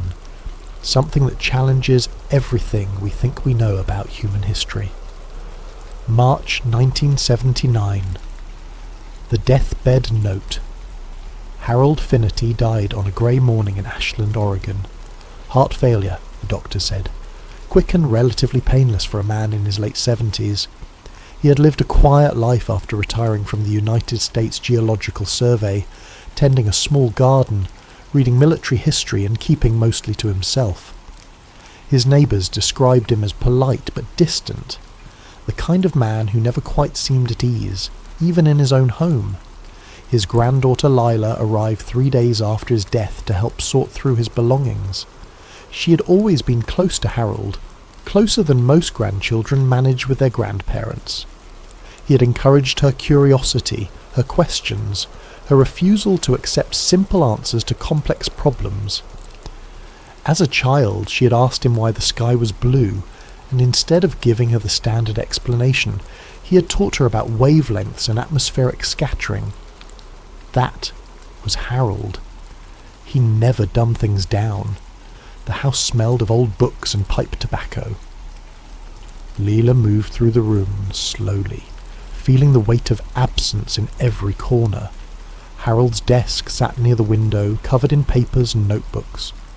She began sorting them into piles: financial documents, personal letters, old survey maps from his USGS days. It was methodical work, the kind that keeps your hands busy while your mind processes grief. Then she found the envelope. It was tucked inside a locked drawer in the bottom of his desk, beneath a false bottom she only discovered because the drawer seemed too shallow compared to the others. The envelope was thick, made of heavy paper that had yellowed with age.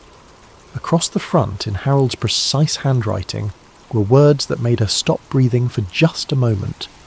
Mount Shasta. Do not open classified. Lila sat back in the chair, holding the envelope up to the light. Her heart hammered against her ribs.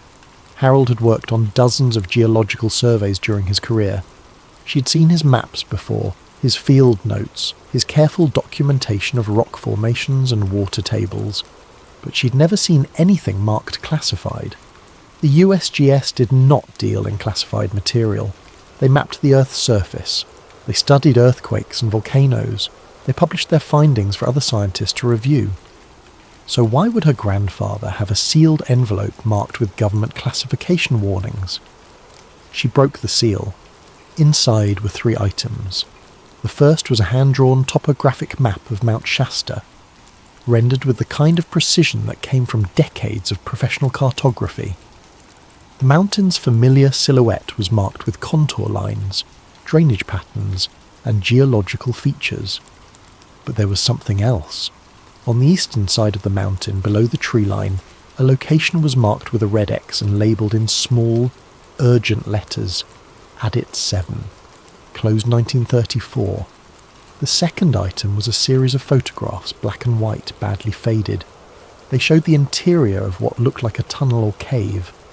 The walls appeared smooth, too smooth for natural rock formations. In one photograph, a hand was pressed against the wall for scale. The texture looked almost metallic, reflective in the harsh light of the camera flash. The third item was a handwritten note on a torn piece of paper. The mountain is hollow in the wrong places. They found something in 1934. We sealed it, but it wakes. Lila read the note 3 times, trying to make sense of it. Harold's handwriting, no question. But the words felt wrong, almost panicked. Harold had been a scientist, rational to his core. He did not write about mountains waking or hollow spaces in wrong places. He wrote about basalt layers and glacial movements and tectonic activity. She was still holding the note when she heard the vehicles pull up outside. 2 black SUVs parked in front of Harold's house. 4 men in dark suits emerged, moving with the kind of coordinated efficiency that suggested military or federal training. Lila watched from the window as they approached the front door. No badges visible, no agency identification. Just 4 men who knocked once, firmly, and then waited. She opened the door. "Miss Finnerty?" The man hissed. Front was tall, late 40s, with a face that gave away nothing. "We're here to collect materials related to your grandfather's work with the United States Geological Survey. It's standard procedure when a former employee with security clearance passes away." "Security clearance?" Lila kept her voice steady. "My grandfather was a cartographer. He mapped mountains." Nevertheless, the man's expression did not change. "We need to collect his notebooks, maps, and any documents related to his survey work. It will only take a few minutes." They were inside before she could protest. They moved through Harold's house like they had done this before, opening drawers, checking shelves, moving with practiced efficiency. They took his notebooks. They took his old survey equipment. They took boxes of papers from the garage that Lila had not even opened yet. The tall man noticed her watching. "This is routine, Miss Finnerty. Nothing to be concerned about." "Then why do you need his old maps?" "Government property. Technically, any work he did while employed by the USGS belongs to the federal government. We're just reclaiming what's ours." They were gone in less than 20 minutes.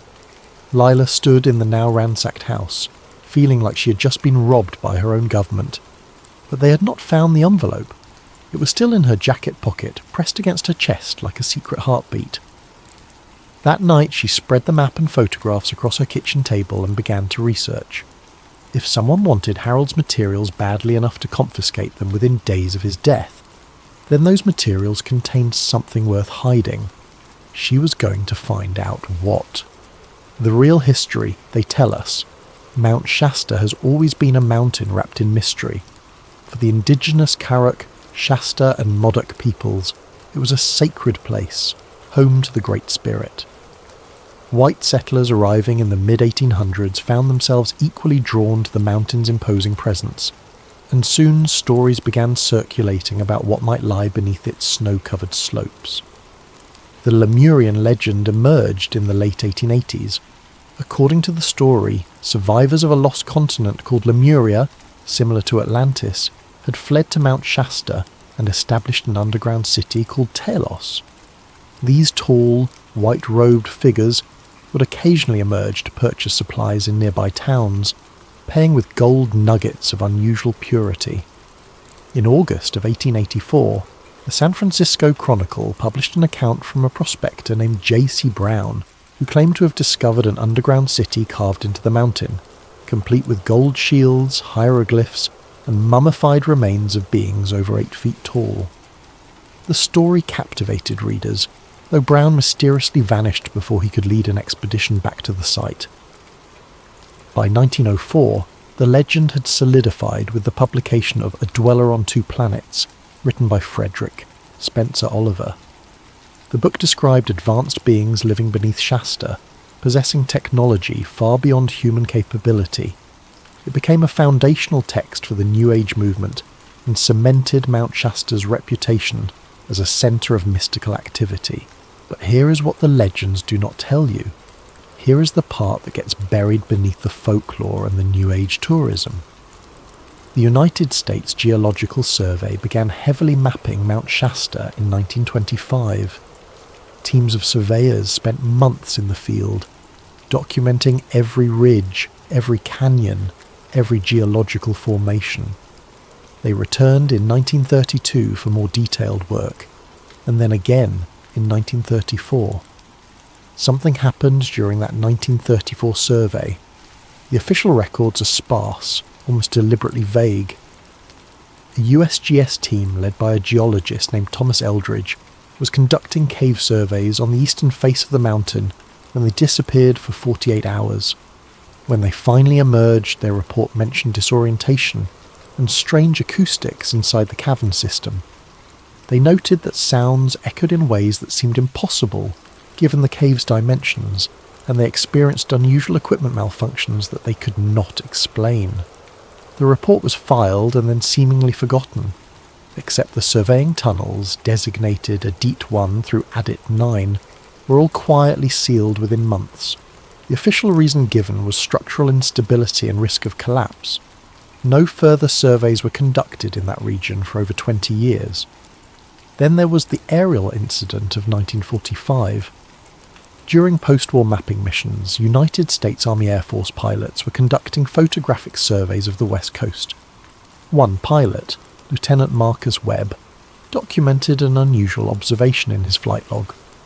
While circling the south face of Mount Shasta, he noted what appeared to be an opening in the rock face that reflected light in a metallic manner. He circled back for a second pass and took additional photographs. The photographs exist. They are part of the official military archive. But the official explanation given was ice reflection, a play of light on glacial formations. The opening Lieutenant Webb documented does not appear on any current geological survey. When Lila Finnerty began researching these incidents, she was not looking for proof of underground cities or lost civilizations. She was looking for an explanation of why her grandfather would have a sealed envelope marked classified, and why federal agents would confiscate his materials within days of his death. What she found instead was a pattern of official interest, official secrecy, and official dismissal that stretched back almost 50 years. Harold Finnerty's shadow surveys. Lila spent 3 weeks in libraries and archives, chasing down references to her grandfather's work. His official employment record with the USGS showed steady, unremarkable service from 1948 through 1976. He had worked on surveys in California, Oregon and Washington. He had published papers on volcanic geology and tectonic mapping. Everything was normal, documented and publicly accessible, until she found the gaps. Between 1956 and 1959, Harold's official work record showed him assigned to routine topographic surveys in the Cascade Range. But when Lila requested the specific survey reports from that period, she was told that those documents were not available for public review. When she asked why, she was informed that they had been reclassified by the Department of Defense as part of Cold War security protocols. Why would basic geological surveys be classified for national security reasons? She started searching for anything Harold might have left behind that the federal agents had missed. She checked his house again, more carefully this time, looking for hiding places she might have overlooked. She found them in the garage, tucked inside the hollow leg of an old workbench. More notebooks. These were different from his official USGS field books. The pages were water-stained, the handwriting hurried, almost frantic in places. They were dated between 1956 and 1959, the exact years of the classified surveys. Lila spread them across her table and began reading. The surveys had been ordered by the United States Army Corps of Engineers, not the USGS. Harold had been temporarily assigned to a joint military-civilian team conducting what was officially described as seismic monitoring research. The Cold War was at its height, and the government was deeply concerned about detecting Soviet nuclear tests. Seismic stations were being established throughout the western United States to create an early warning network. But Harold's notes described something else entirely. Subterranean resonance patterns inconsistent with known cave systems, he wrote on one page. Echoes suggest regular geometric spacing beneath primary cavern. On another page, thermal void pockets at depths that should not support such temperatures, heat source unknown. And then, circled in red ink, not natural. Lila felt something shift in her understanding. Her grandfather had not been mapping the surface of Mount Shasta. He had been mapping what was beneath it, and he had found something that should not exist. She kept reading. References to cyclopean geometry, a term usually reserved for massive ancient stonework like the walls of Mycenae or the temples of Malta. References to metallic signatures in soil samples. References to electromagnetic anomalies that interfered with surveying equipment. One entry from July 1958 was particularly striking. Descended into a DEET 7 with the team. The tunnel extends far beyond the 1934 seal. We broke through yesterday. The corridor beyond is not natural. The walls are too smooth. The angles are too precise. There is a smell like ozone and hot metal. The temperature rises as you descend. At the third junction, we found markings. Not native, not English, not any language we recognise. Lila stopped reading and sat back, her mind racing. Addit 7. The same designation marked on the map Harold had sealed in the envelope. There was more. Clipped to the back of one notebook was a photograph, black and white, badly faded. It showed 3 men standing in front of what looked like a tunnel entrance. The men wore field gear from the 1950s. Behind them, barely visible in the dim light, was a wall that looked too smooth to be natural rock. On the back of the photograph, someone had written 3 names: Harold Finnerty, James Pollock, Thomas Eldridge.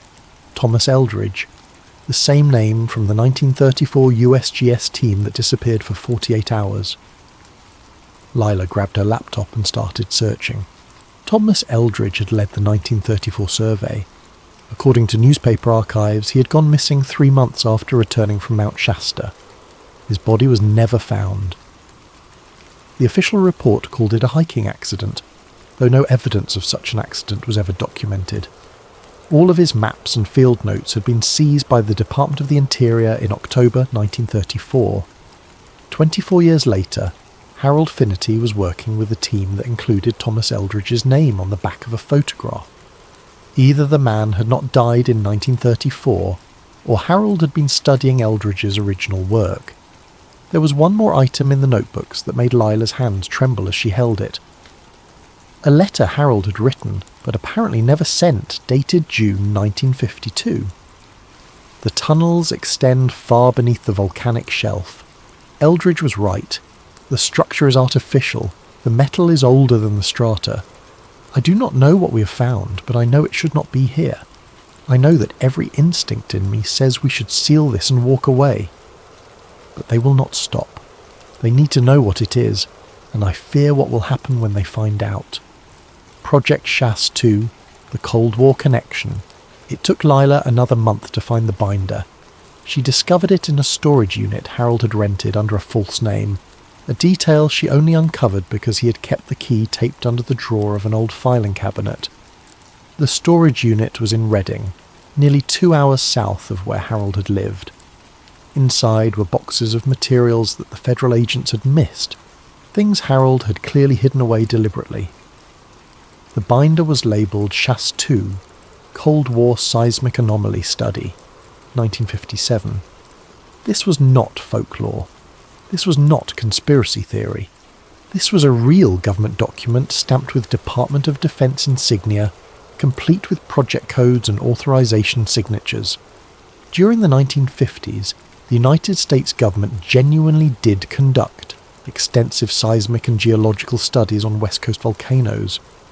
The official purpose was monitoring for nuclear tests, creating a network of sensors that could detect underground explosions anywhere on the planet. Mount Shasta, as one of the tallest and most geologically active peaks in the Cascades, was a natural choice for such monitoring. But the Chasse 2 binder contained information that went far beyond seismic monitoring. The first section documented equipment malfunctions in the Shasta region. Magnetometers going haywire, seismographs recording vibrations that did not match any known geological activity, radio interference so severe that teams had to communicate using written notes because their walkie-talkies produced only static. The second section was titled Structural Analysis. Here, the language became more technical and more disturbing. Engineers described finding echo patterns that suggested large hollow spaces deep beneath the mountain, spaces that did not match known cave systems. The geometry was wrong.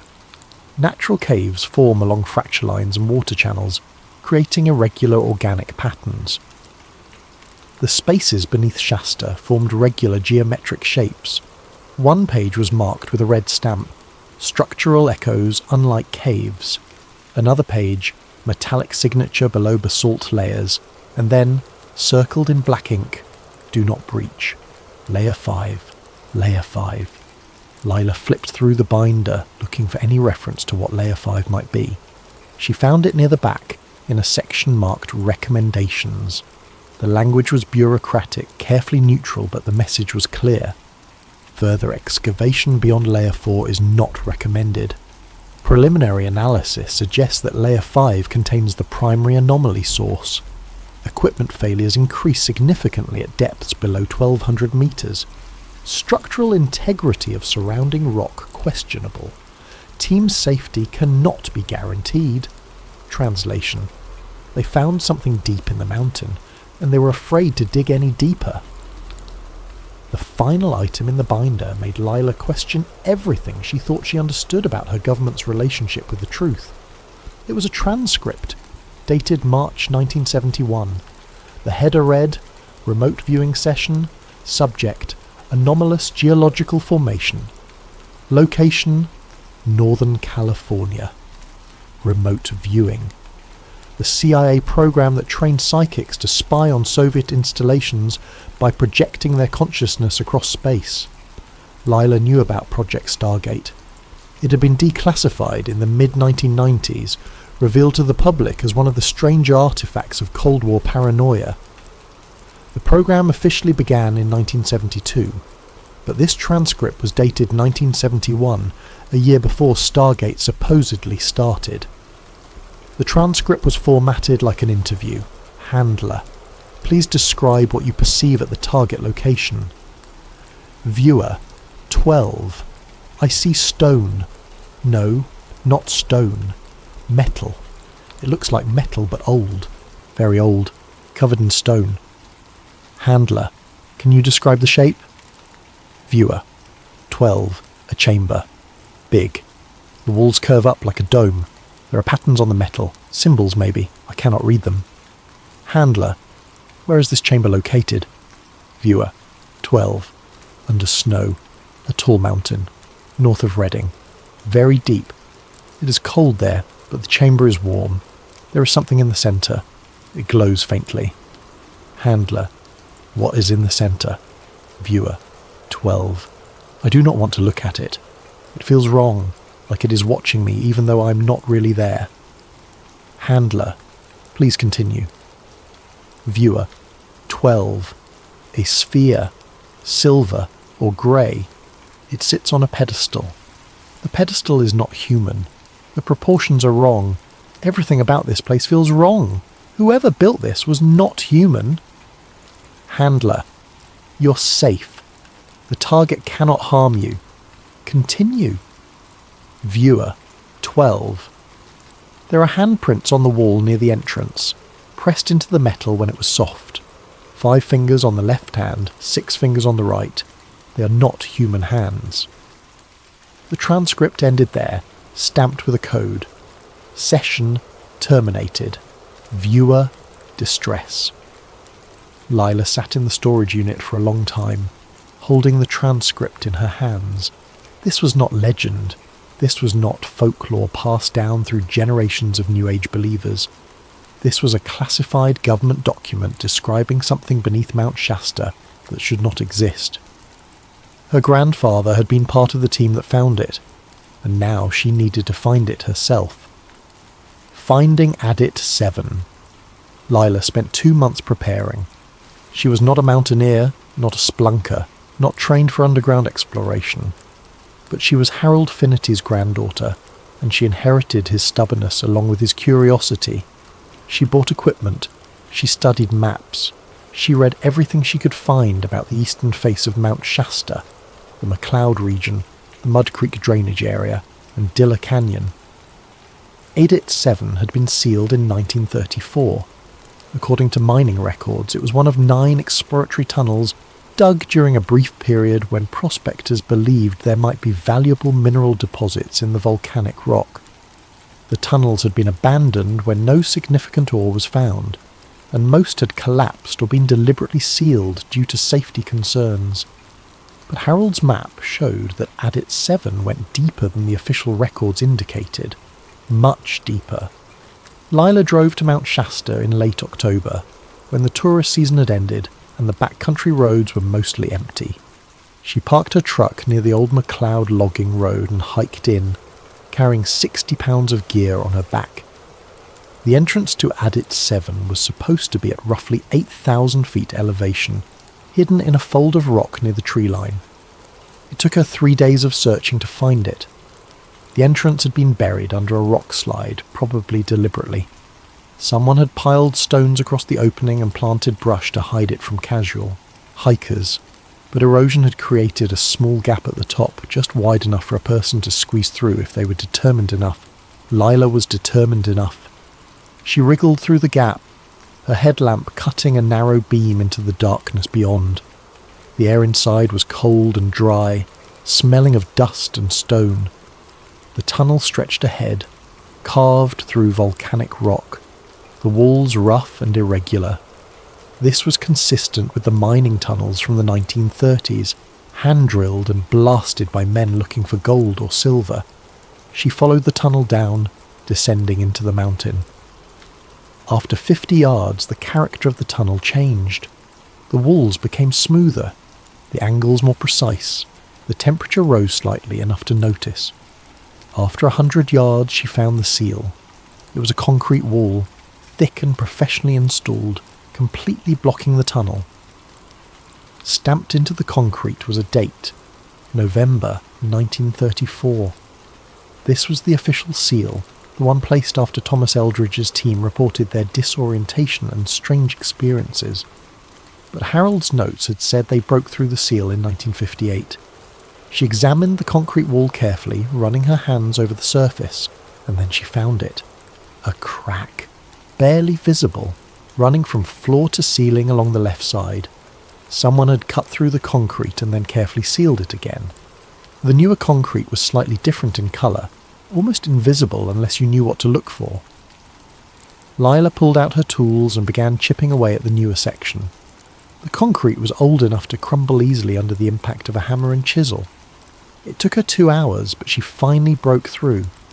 The tunnel beyond was different. The walls were smooth, almost polished.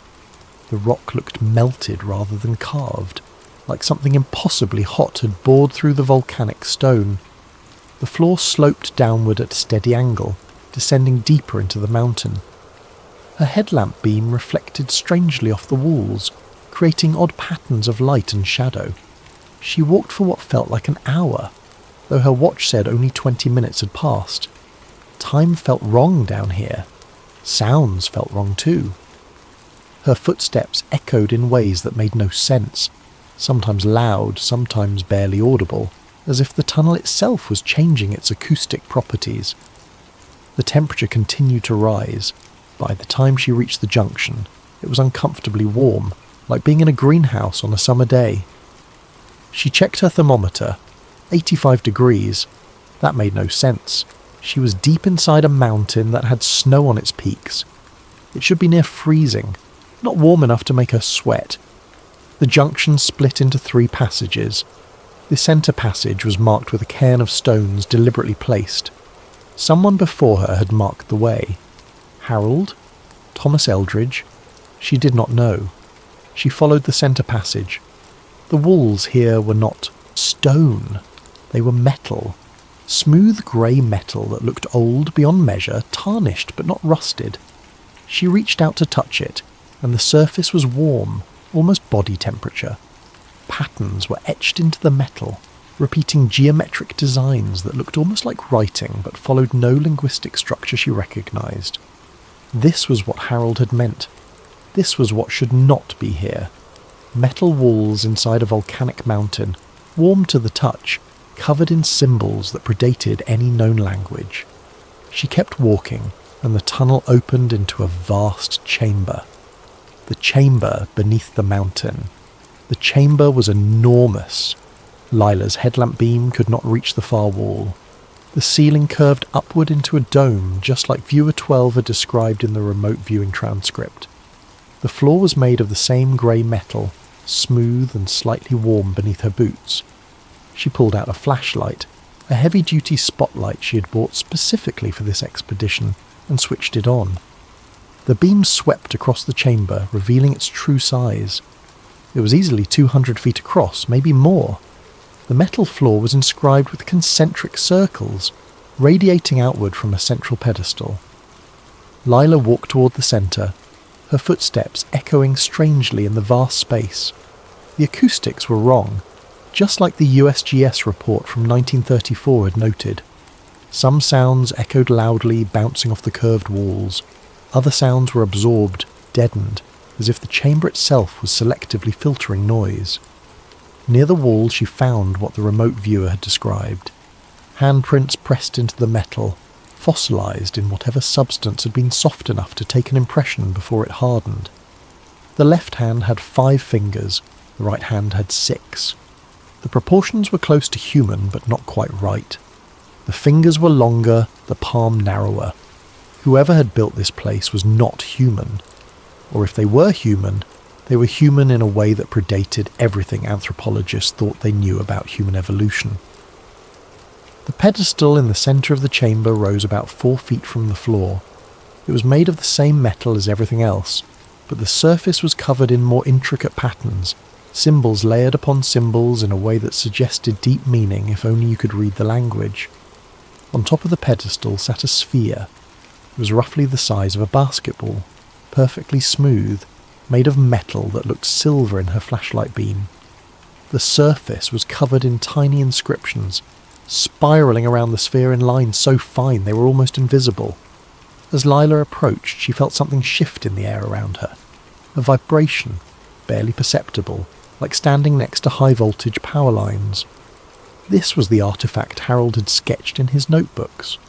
This was what the government had sealed behind concrete and bureaucratic silence for nearly 50 years. Near the base of the pedestal, someone had left a metal plaque. The plaque was newer than the chamber, maybe from the 1950s based on the style of the lettering. It read, "Eldridge found the heart. We were never meant to open it." Lila stood there for a long time staring at the sphere. Every instinct told her not to touch it. The warnings in Harold's notes, the government's desperate attempts to seal this place, the plaque left by someone who clearly feared what they had discovered, all of it screamed danger. But she had come this far. She had broken through the seals. She had descended into the mountain. She needed to understand what this thing was. She reached out and touched the sphere. For a moment nothing happened. The metal was warm, warmer than the air around it, and the surface felt slightly rough, like fine sandpaper. Then the inscriptions began to glow. Faint blue light traced the spiral patterns, spreading from where her hand made contact outward across the entire surface of the sphere. The vibration in the air intensified. Lila pulled her hand back, but the glow continued, growing brighter. The chamber itself seemed to respond, the walls humming with a low frequency that she felt in her chest more than heard with her ears. She checked her thermal reader. The temperature had spiked. The sphere was now registering at over 200 degrees, though it had not felt that hot when she touched it. The floor beneath the pedestal was glowing faintly, lines of light spreading outward along the concentric circles. Something beneath the chamber was waking up. Lila backed away from the pedestal, her heart hammering. This was not an artifact. This was not a relic of a dead civilization. This was a machine, still functional, still powered by something that had survived for thousands of years or longer.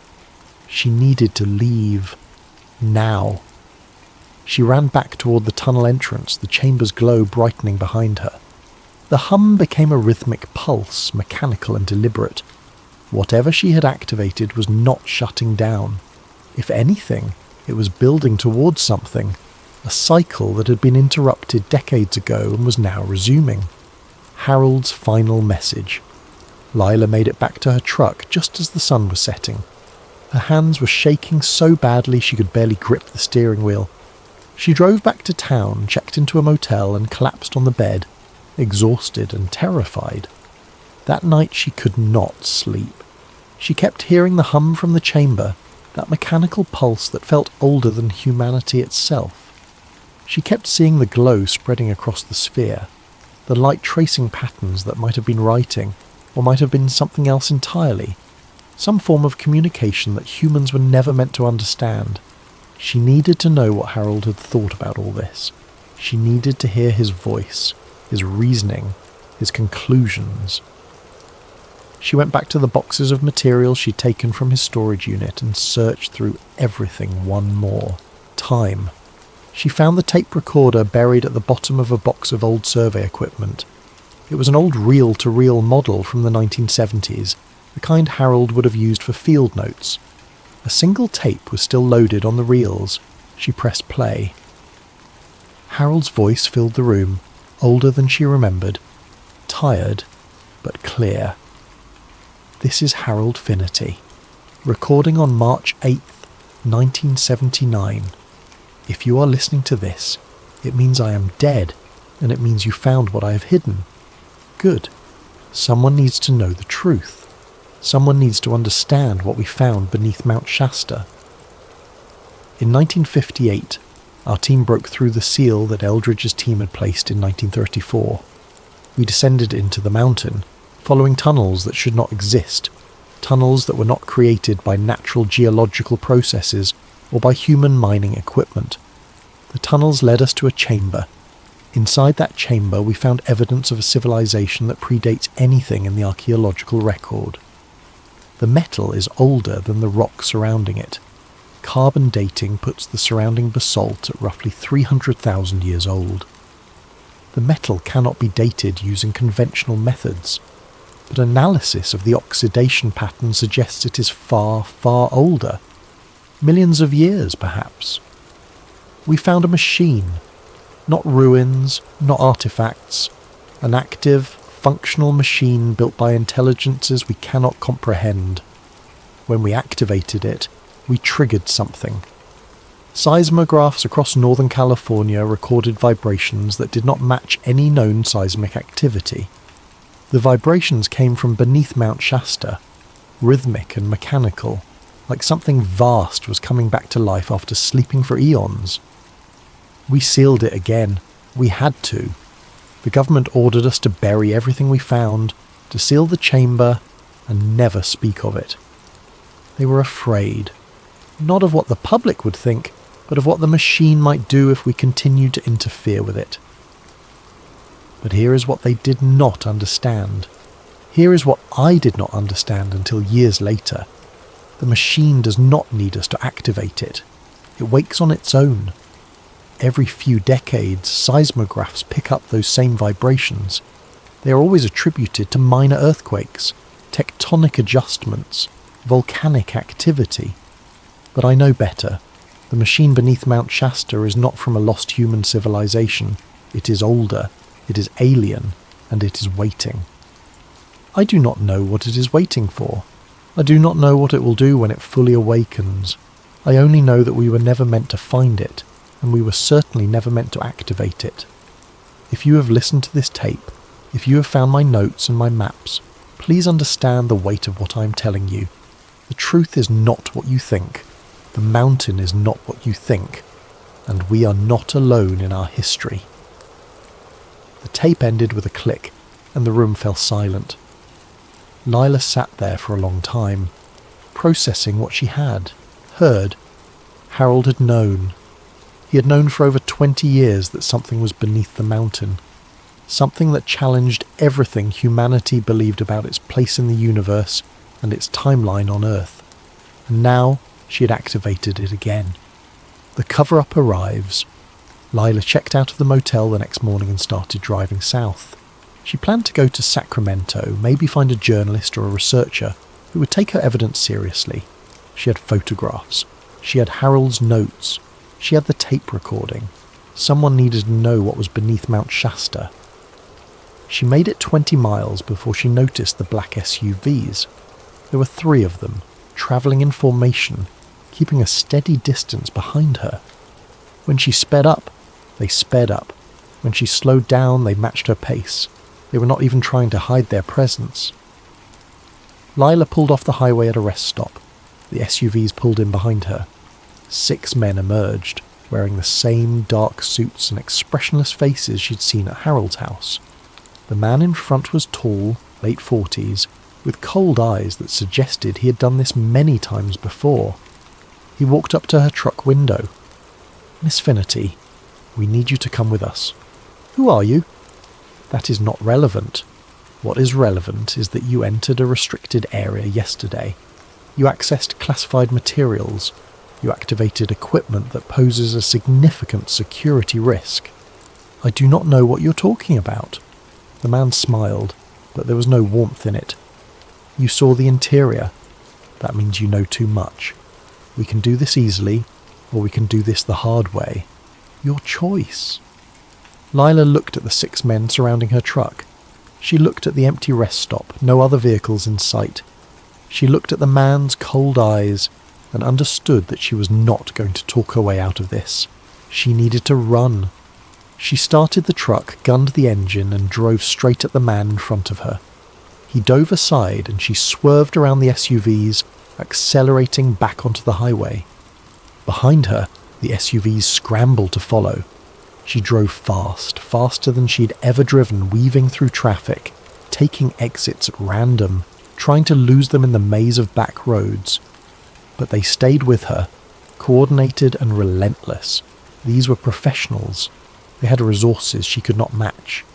She remembered the side tunnels. When she had explored Adit 7, she had seen other passages branching off from the main corridor. Some led deeper into the mountain.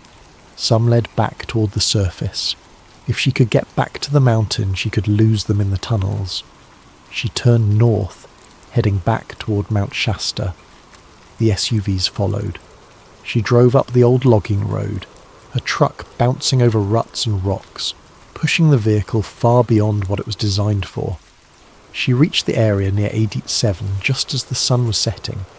She abandoned the truck and ran into the forest, carrying only a small backpack, with her flashlight and Harold's most important notes. Behind her she heard doors slamming, men shouting, engines revving. They were coming. She made it to the rock slide covering a deep 7 and squeezed through the gap. Her flashlight beam cut through the darkness as she ran down the tunnel, descending into the mountain. She heard voices behind her, echoing strangely in the confined space. She ran past the broken seal, past the junction, into the smooth metal corridors that should not exist. The men were still following, but they were slowing down, cautious now. They knew what was down here. They knew it was dangerous. Lila found one of the side passages and ducked into it, switching off her flashlight. She crouched in the darkness, listening. Footsteps echoed past her hiding spot, moving toward the central chamber. Radio static crackled, voices speaking in clipped military jargon. She waited in the darkness for what felt like hours. Eventually the footsteps retreated. The voices faded. She was alone again, deep inside Mount Shasta, surrounded by metal walls that hummed with ancient power. She found another passage that led upward, following the natural slope of the mountain. It took her 3 hours of climbing through narrow tunnels, but eventually she emerged on the northern face of the mountain, miles from where she'd entered. Behind her she heard helicopters. She looked back and saw lights converging on the Adit 7 region. Heavy machinery was being brought in. They were sealing it again, just like they had in 1934 and again in 1958. But this time they were not taking any chances. She heard explosions echoing across the mountain. They were collapsing the tunnels completely. The final revelation. 3 months later, Layla received a small package at a post office box she had rented under a false name. There was no return address. Inside was a fragment of metal, grey and smooth, warm to the touch even though it had been sitting in a cold mail facility. The metal was identical to the walls of the chamber beneath Mount Shasta. Wrapped around the metal was a note written in Harold's handwriting. The machine inside Shasta is not from a lost human civilization. It is older. It is waiting. Do not let them bury the truth again. But this made no sense. Harold had died before Lila ever entered the mountain. He could not have sent this package, unless he had prepared it years ago, setting up some kind of delayed delivery system, unless he had known she would go looking for answers, or unless the note was not from Harold at all. Lila spread out all her remaining evidence on her apartment floor. The photographs, the notes, the tape recording, Harold's maps, the metal fragment. She had spent 3 months in hiding, moving from town to town, afraid that the men in black SUVs would find her again. But they had not come. Maybe they thought the evidence had been destroyed. Maybe they thought she would stay silent out of fear. They were wrong. That night, the mountain rumbled. Local seismographs picked up vibrations centered directly beneath Mount Shasta. The frequency was low, rhythmic, almost mechanical. Geologists attributed it to minor tectonic adjustments. Volcanic activity settling after decades of dormancy. Nothing to be concerned about. But Lila knew better. She had heard that rhythm before, deep in the chamber, when she had touched the sphere and felt something vast wake beneath her feet. The machine was still active. The seals had not stopped it. The explosives had not buried it deeply enough. Whatever was beneath Mount Shasta, whatever Harold and Thomas Eldridge and countless others had found over the decades, it was older than human civilization. It was patient, and it was waking. No earthquake was officially reported that night, even though thousands of people across Northern California felt the tremor. The United States Geological Survey issued no statements. No warnings were given. The incident was not recorded in any official database. But Lila had felt it. She had felt the pulse of something ancient stirring beneath the mountain, counting down to a moment when it would fully awaken. And when that moment came, the government's carefully maintained silence would no longer matter. the truth beneath Mount Shasta would reveal itself, whether humanity was ready for it or not. Some mountains hold secrets in their stone. Some mountains hold mysteries in their caves. But Mount Shasta holds something else entirely. It holds evidence of intelligences that walked this earth long before we did, and it holds machines that still function after millions of years of silence. Harold Finnerty died trying to warn us. Thomas Eldridge vanished trying to understand it. Lila Finnerty risked everything to uncover it. The question is not whether the truth will come out. The question is what will happen when it does. The mountain remembers. The machine remembers. And deep beneath the snow and stone and ancient metal, something is waking. Something is waiting. Something is counting down the years until it emerges from the darkness and shows humanity just how small and young we really are in the vast timeline of this planet. Mount Shasta stands silent against the sky, beautiful and enigmatic. But if you listen carefully, if you place your hand against the stone and feel for vibrations that should not be there, you might just sense it. The rhythm, the pulse, the heartbeat of something older than human memory. And you might realize, as Harold did, as Lila did, that we were never alone on this earth. We just forgot to look beneath the mountains. A massive thank you to Vortex9119 for this incredible video suggestion. If you have story ideas you'd like to see brought to life, drop them in the comments below. And if you're enjoying these immersive tales, don't forget to like and subscribe to Sleep Theories for more stories that blur the line between mystery and reality.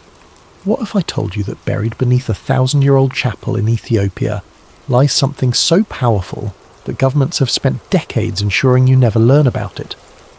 What if every conflict, every war, every uprising in that region wasn't random chaos, but a response to something ancient awakening?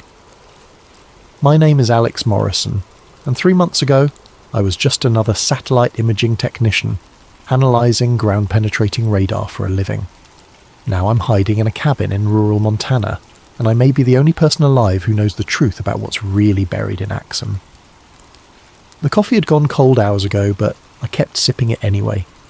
That's what you do when you're 3 weeks behind on satellite analysis reports, and your supervisor keeps sending those passive-aggressive emails with red exclamation points. I was a field technician for Orbital Dynamics, a mid-tier satellite imaging company that contracted with everyone from agricultural firms to mining corporations. My job was simple: analyse ground-penetrating radar scans, identify subsurface anomalies and file reports. Nothing glamorous, nothing dangerous, just data. The Horn of Africa cluster had been sitting on my desk for 2 days. Standard geological survey for a potential infrastructure project in Ethiopia. Roads, power lines, the usual development stuff that required knowing what lay beneath the surface. I'd already processed 47 grids of unremarkable sediment layers and bedrock formations when I opened grid 48. The image loaded pixel by pixel, revealing the familiar topography of northern Ethiopia. Rolling hills, scattered vegetation, and the ancient town of Axum with its towering obelisks and stone churches. But there, beneath the church of Our Lady Mary of Zion, was something that made my breath catch in my throat. A perfect geometric void. Not a cave, not a natural formation. The radar signature showed clean, straight edges forming a rectangular shape, approximately 4 feet long, 2.5 feet wide, and 2.5 feet deep. The dimensions were so precise they could have been cut with industrial equipment. Yet the surrounding rock layers indicated this void had existed for centuries, possibly millennia. I pulled up the analysis protocols on my second monitor. Standard procedure for unexplained anomalies was clear. Mark as geological inconsistency or data corruption, and move on. The company didn't pay us to solve mysteries, just to identify potential construction hazards. But those dimensions nagged at me. 4 feet by 2.5 feet by 2.5 feet. I'd heard those measurements before, in some half-remembered history class or documentary. Something biblical. I saved the image to my personal drive before marking the official report as data corruption. Recommend resurvey. My supervisor would approve it without a second glance, and the client would order new scans of the area that would somehow never quite capture that same perfect void again. As I prepared to move on to the next grid, I noticed something else in the metadata. The thermal overlay showed heat signatures throughout the scan area, solar absorption on the surface, geothermal activity deeper down, all normal patterns, except for the void. The void was 3 degrees warmer than the surrounding rock despite being completely enclosed. Dead objects don't generate heat. I stared at the screen until my eyes burned, but no amount of analysis could explain what I was looking at. Finally, I closed the file and went home, but the image followed me. Those perfect dimensions, that impossible heat signature, the way it sat directly beneath one of Christianity's most sacred sites. 4 feet by 2.5 feet by 2.5 feet. The traditional dimensions of the Ark of the Covenant. That night, I dreamed of golden cherubim with wings spread wide, and a voice that spoke from between them with the sound of rushing water. In the dream, I was standing in a stone chamber, lit by a light that cast no shadows, reaching toward a box that hummed with power. The moment my fingers touched the gold, I woke with a gasp, my heart hammering against my ribs. It was just a dream, I told myself. Just my imagination running wild after a long day staring at radar scans. But when I checked my phone, I found I'd been unconsciously searching for information about Axum, about the Church of Our Lady Mary of Zion, about ancient artifacts hidden beneath holy ground. The next morning I couldn't focus on anything else. I pulled up the scan again, studying every pixel, every thermal gradient, every impossible detail of that buried void. This wasn't data corruption. This was something real, something significant, something that had been deliberately hidden from the world. Something that was waiting. 3 weeks later, I was on a plane to Ethiopia. I'd convinced my supervisor that the Axum anomaly required ground truthing, a field verification to ensure our radar systems were functioning correctly. The company approved the trip because it sounded technical and responsible, not because I'd spent every spare moment researching the legend of the Ark's journey from Jerusalem to Ethiopia.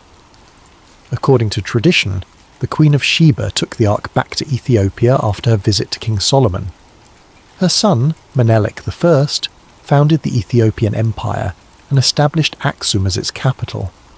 For 3,000 years, Ethiopian Orthodox Christians had claimed the true Ark of the Covenant rested in the Church of Our Lady Mary of Zion, guarded by a single monk who could never leave the sacred precinct.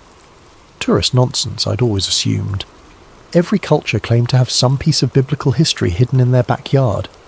But now I had radar evidence of something buried exactly where the legend said it would be. Something that matched the Ark's traditional dimensions and somehow generated heat despite being entombed in solid rock. I landed in Addis Ababa on a Tuesday morning and caught a domestic flight to Axum the same day. The town was smaller than I'd expected. A collection of low buildings scattered around the famous obelisk park and the twin churches that claim to house the world's greatest religious relic. Tourists wandered between the ancient stone monuments, taking selfies with 3,000-year-old carved pillars, while guides recited well-practiced speeches about Queen Sheba and King Solomon. I hired a local guide named Dawit, a middle-aged man with intelligent eyes and careful English who specialised in the historical sites. We spent the first day touring the obelisk park and the ruins of ancient palaces, but I was really just getting a feel for the area, trying to match the topography to my radar scans.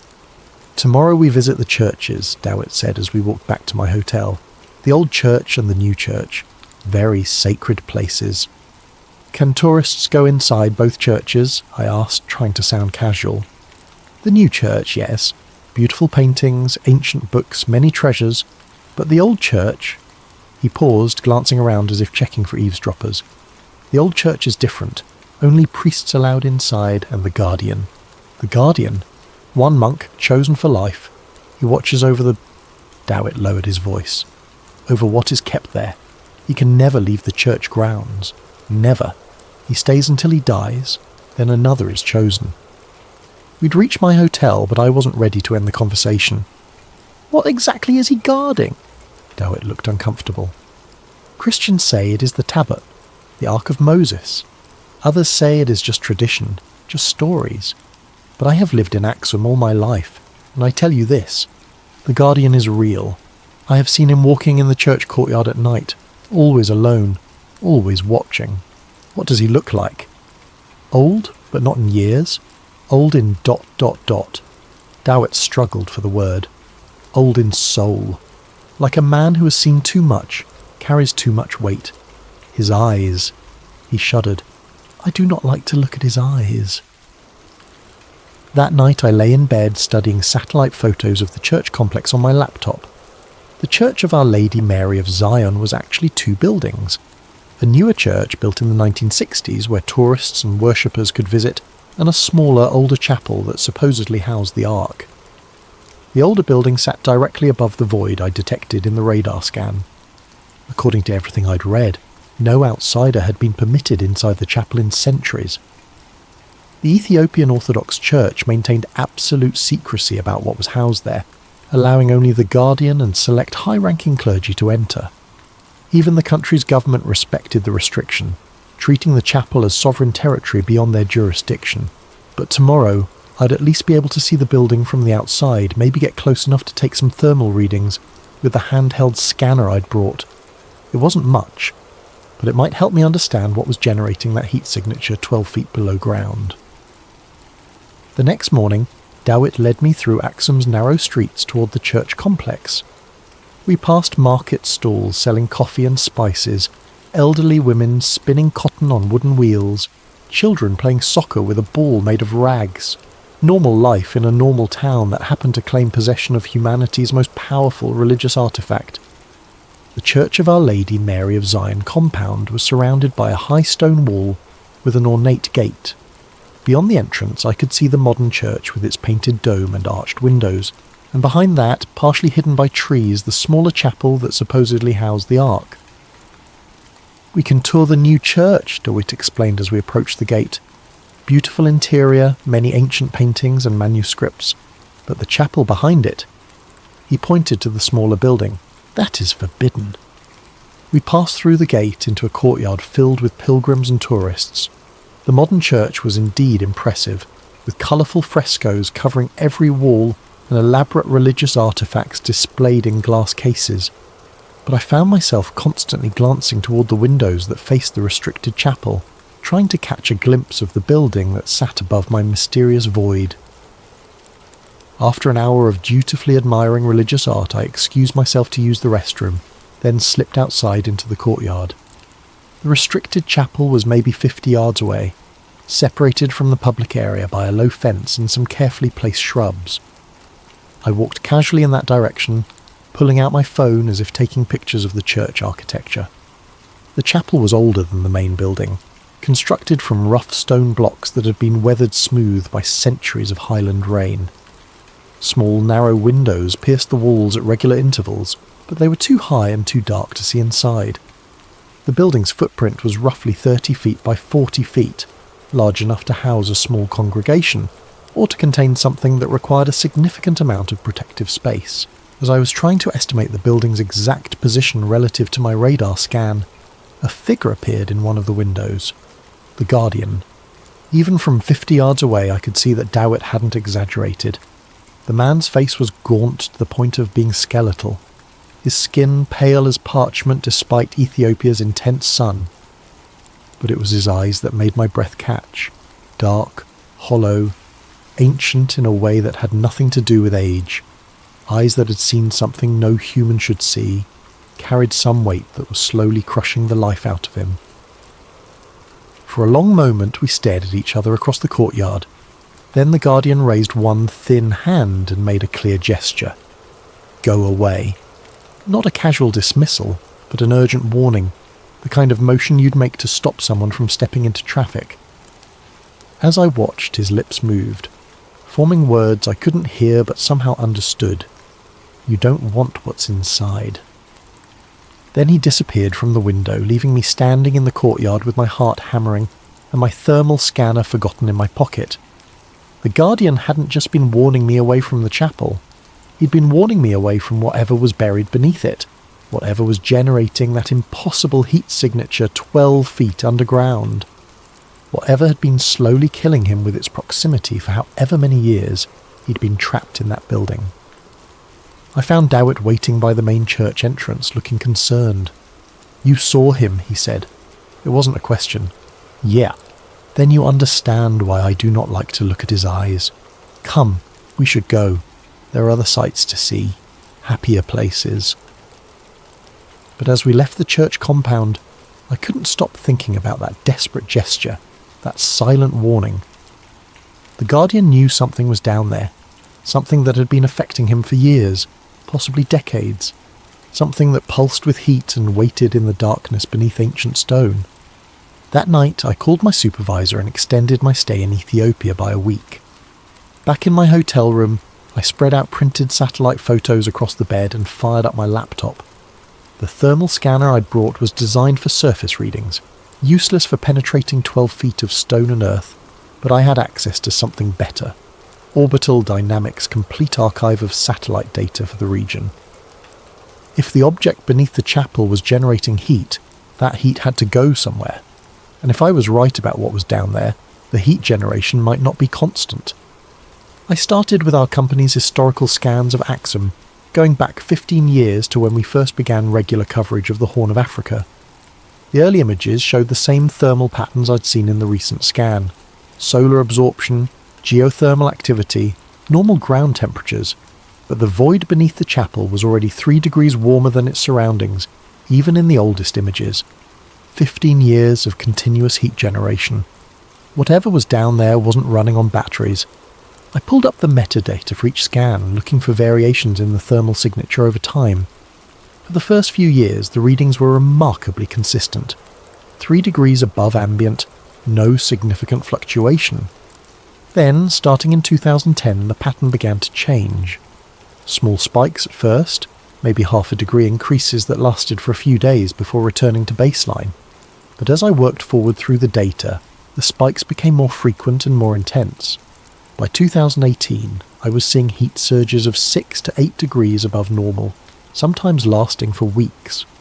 The most recent scan, the one that had started this whole investigation, showed the highest readings yet.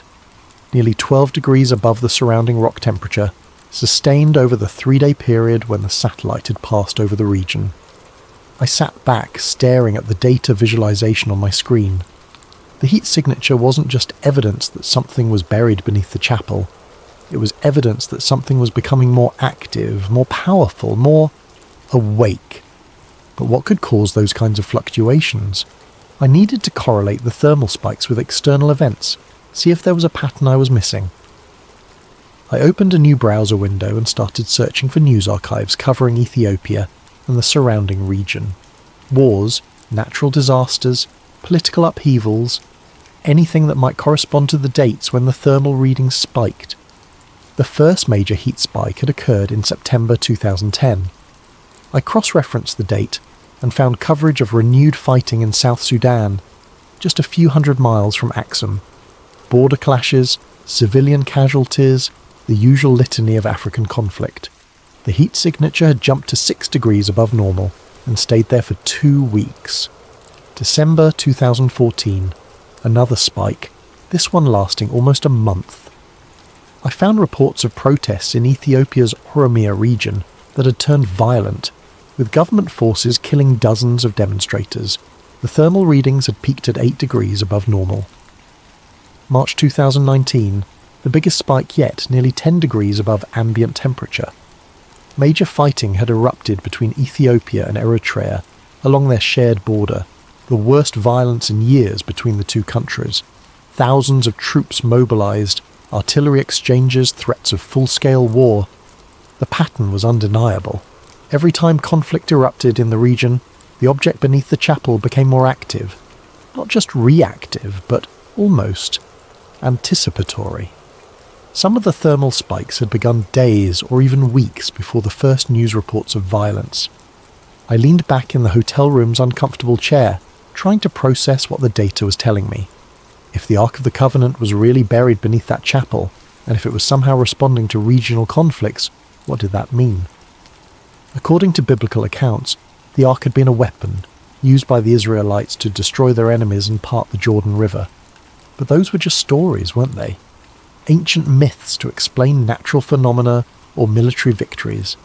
Except now I had 15 years of satellite data suggesting those stories might have been more literal than anyone imagined. I opened a new search window and typed in Ark of the Covenant Biblical Powers. The results were a mixture of scholarly articles, religious websites, and conspiracy theories, but certain themes appeared consistently. The Ark as a communication device between God and Moses. The Ark as a weapon capable of destroying armies. The Ark as a source of divine power that killed anyone who touched it improperly. One academic paper caught my attention. Electromagnetic Anomalies in Biblical Texts, a technical analysis of the Ark narrative. The author, a physicist from MIT, had attempted to explain the Ark's described effects in terms of advanced technology rather than divine intervention. According to his analysis, the biblical descriptions were consistent with some kind of high-energy, electromagnetic device, possibly using principles that modern science was only beginning to understand. The paper was 8 years old and had been largely ignored by mainstream academia, but its conclusions were fascinating. If the Ark contained technology rather than divine presence, technology based on electromagnetic manipulation of space-time, then its effects on local conflicts might be measurable, predictable, even controllable. I glanced at the clock. It was nearly midnight, but I wasn't tired. I had 15 years of data to analyse, patterns to uncover, connections to make. If I was right about what was happening, the implications went far beyond archaeological discovery. This was about a weapon that had been influencing regional conflicts for decades, maybe centuries, sitting 12 feet beneath a chapel in northern Ethiopia, a weapon that was becoming more active. I pulled up the most recent thermal readings again, studying the heat signature that had triggered this entire investigation. 12 degrees above ambient temperature, the highest reading yet. And according to the news feeds I'd been monitoring, tensions were rising again along the Ethiopia-Eritrea border. Troop movements, diplomatic protests, the same warning signs that had preceded every previous spike in the thermal data. If the pattern held, the heat signature beneath the chapel would spike again within days, and somewhere in the Horn of Africa, people would start dying. I saved all my analysis to an encrypted drive and uploaded backup copies to 3 different cloud storage services. Whatever was happening in Axum, I was probably the only person outside the Ethiopian Orthodox Church who understood the connection between the buried object and regional violence. The only person who could prove that the Ark of the Covenant wasn't just a religious relic, but an active weapon that had been shaping the history of East Africa for 3 millennia. The only person who might be able to stop it. I had a contact at the Vatican Archives, someone I'd met at a conference on satellite archaeology 3 years earlier. Elena Rossi was a researcher specialising in the historical verification of biblical sites, and she had access to documents that most scholars could only dream of seeing. If anyone could tell me what the Catholic Church knew about the Ethiopian claims regarding the Ark, it would be her. I drafted a carefully worded email describing my satellite findings in technical terms, without mentioning my theories about the thermal correlations with regional conflicts. I presented it as an archaeological question. Had the Vatican ever investigated the Ethiopian Orthodox claims about possessing the Ark of the Covenant? Elena's response came within 6 hours, which surprised me. Her replies usually took days, given the bureaucratic nature of Vatican communications. Alex, your inquiry has been noted and forwarded to the appropriate department. However, I must inform you that materials related to your specific request are currently under protocol relic restrictions. I cannot provide further information at this time. I would advise against pursuing this research direction. E. Rossi, Protocol Relic. I'd never heard the term before, and a quick internet search turned up nothing. No academic papers, no government documents, no casual references in religious forums. It was as if the phrase existed in a completely separate information ecosystem, one that normal researchers couldn't access. That afternoon, my hotel room phone rang. The caller ID showed only international with no number. Mr. Morrison. The voice was American, middle-aged, with the kind of neutral accent that comes from years of diplomatic training. Yes, my name is Cardinal Michael Toretti, Vatican Secretariat of State. I understand you've been making inquiries about certain historical artifacts currently held by our Ethiopian Orthodox colleagues. A cardinal calling me directly. In 31 years of life, I'd never been important enough to warrant attention from anyone higher than a district manager, and now I had a Vatican cardinal on the line. I'm a satellite imaging technician, I said carefully. I analyse ground-penetrating radar for geological surveys. Yes, we're aware of your professional background. We're also aware of your recent travel to Axum and your communication with Dr. Rossi. Mr. Morrison, I'm calling to advise you that you've stumbled into an area of inquiry that falls under Vatican security protocols. For your own safety, I strongly recommend that you discontinue this research and return to the United States immediately. My own safety? There are historical artifacts that were never meant to be disturbed, Mr. Morrison. Some knowledge carries a price that few are prepared to pay. The Ethiopian Orthodox Church has maintained certain guardianship responsibilities for nearly 3 millennia. That arrangement exists for the protection of all concerned parties. I could feel my heart racing, but I tried to keep my voice steady. What is protocol relic? There was a long pause. You're not cleared for that information, nor do you want to be. Take my advice, Mr. Morrison. Book the next flight home and forget whatever you think you've discovered in Axum. Some mysteries are better left unsolved. The line went dead. I sat in my hotel room for a long time after that call, staring at the phone and trying to process what had just happened. A cardinal in the Vatican Secretariat of State, essentially the Catholic Church's Secretary of State, had called me personally to warn me away from my research. Not a local church official, not even a regional administrator, but someone at the very highest levels of Vatican hierarchy. Which meant the Catholic Church not only knew about the Ethiopian claims regarding the Ark, they were actively monitoring anyone who showed too much interest in investigating those claims. They had files on researchers, protocols for managing inquiries, and enough influence to track down a satellite technician in an Ethiopian hotel within hours of his asking the wrong questions. I thought about the Guardian's hollow eyes and his desperate warning, "You don't want what's inside." Maybe he wasn't just protecting the Ark from the world. Maybe he was protecting the world from the Ark. My laptop chimed with a new email notification. The sender was listed as E. Rossi, but the message was clearly not from Elena. Mr. Morrison, this will be my final communication on this matter. Protocol Relic is a Vatican security classification established in 1962 following certain discoveries made during the Second Vatican Council's review of sealed archives. Materials under this classification are restricted to a maximum of 12 individuals worldwide, all of whom hold positions equivalent to cardinal or higher within the Catholic hierarchy. The Ethiopian Orthodox Church has maintained custody of the artifact in question under a formal agreement dating to 1965. This agreement recognises Ethiopian sovereignty over the artifact in exchange for adherence to specific containment protocols established by a joint Vatican-Ethiopian commission. These protocols exist because the artifact exhibits properties that pose significant risks to regional stability when improperly handled or exposed. The Guardian tradition is not merely ceremonial, it serves a crucial containment function that has prevented numerous potential catastrophes over the past several decades. Your thermal analysis data has been reviewed by our technical staff. We are aware of the correlations you have identified. We are also aware of the artifact's increasing activity levels over the past 5 years.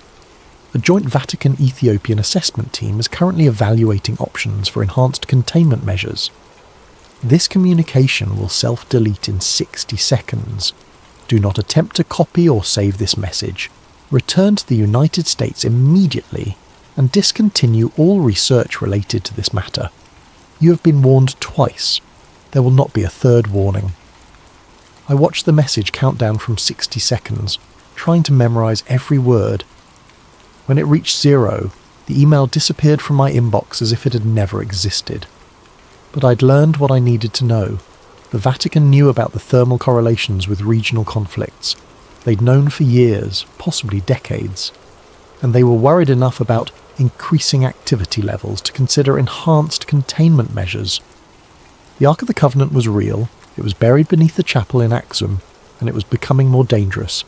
I needed to get that thermal data to someone who could do something about it, someone outside the Vatican's sphere of influence. But first, I needed to understand exactly what I was dealing with. I opened my laptop and began typing up a detailed summary of everything I'd discovered. The satellite data, the thermal correlations with regional conflicts, the Vatican security protocols, the Guardian's warning. If something happened to me, I wanted there to be a record of what I'd found. Outside my hotel window, the ancient obelisks of Axum stood silhouetted against the Ethiopian night sky, monuments to a civilization that had claimed to possess God's greatest gift to humanity. 12 feet below, a simple stone chapel, something waited in the darkness, growing stronger, growing more active, preparing for something that would make the regional conflicts of the past 15 years look like minor skirmishes. And I was probably the only person outside the Vatican and the Ethiopian Orthodox Church who understood what was coming. The next morning, I made a decision that would change everything. Instead of booking a flight home like the Vatican had demanded, I drove the rental car to a cybercafe in Addis Ababa and uploaded a carefully edited version of my satellite data to Reddit. I chose the r/conspiracy subreddit because I knew it would get attention without being taken seriously by any official monitoring systems. The post was titled "Weird Thermal Anomaly Under Ethiopian Church.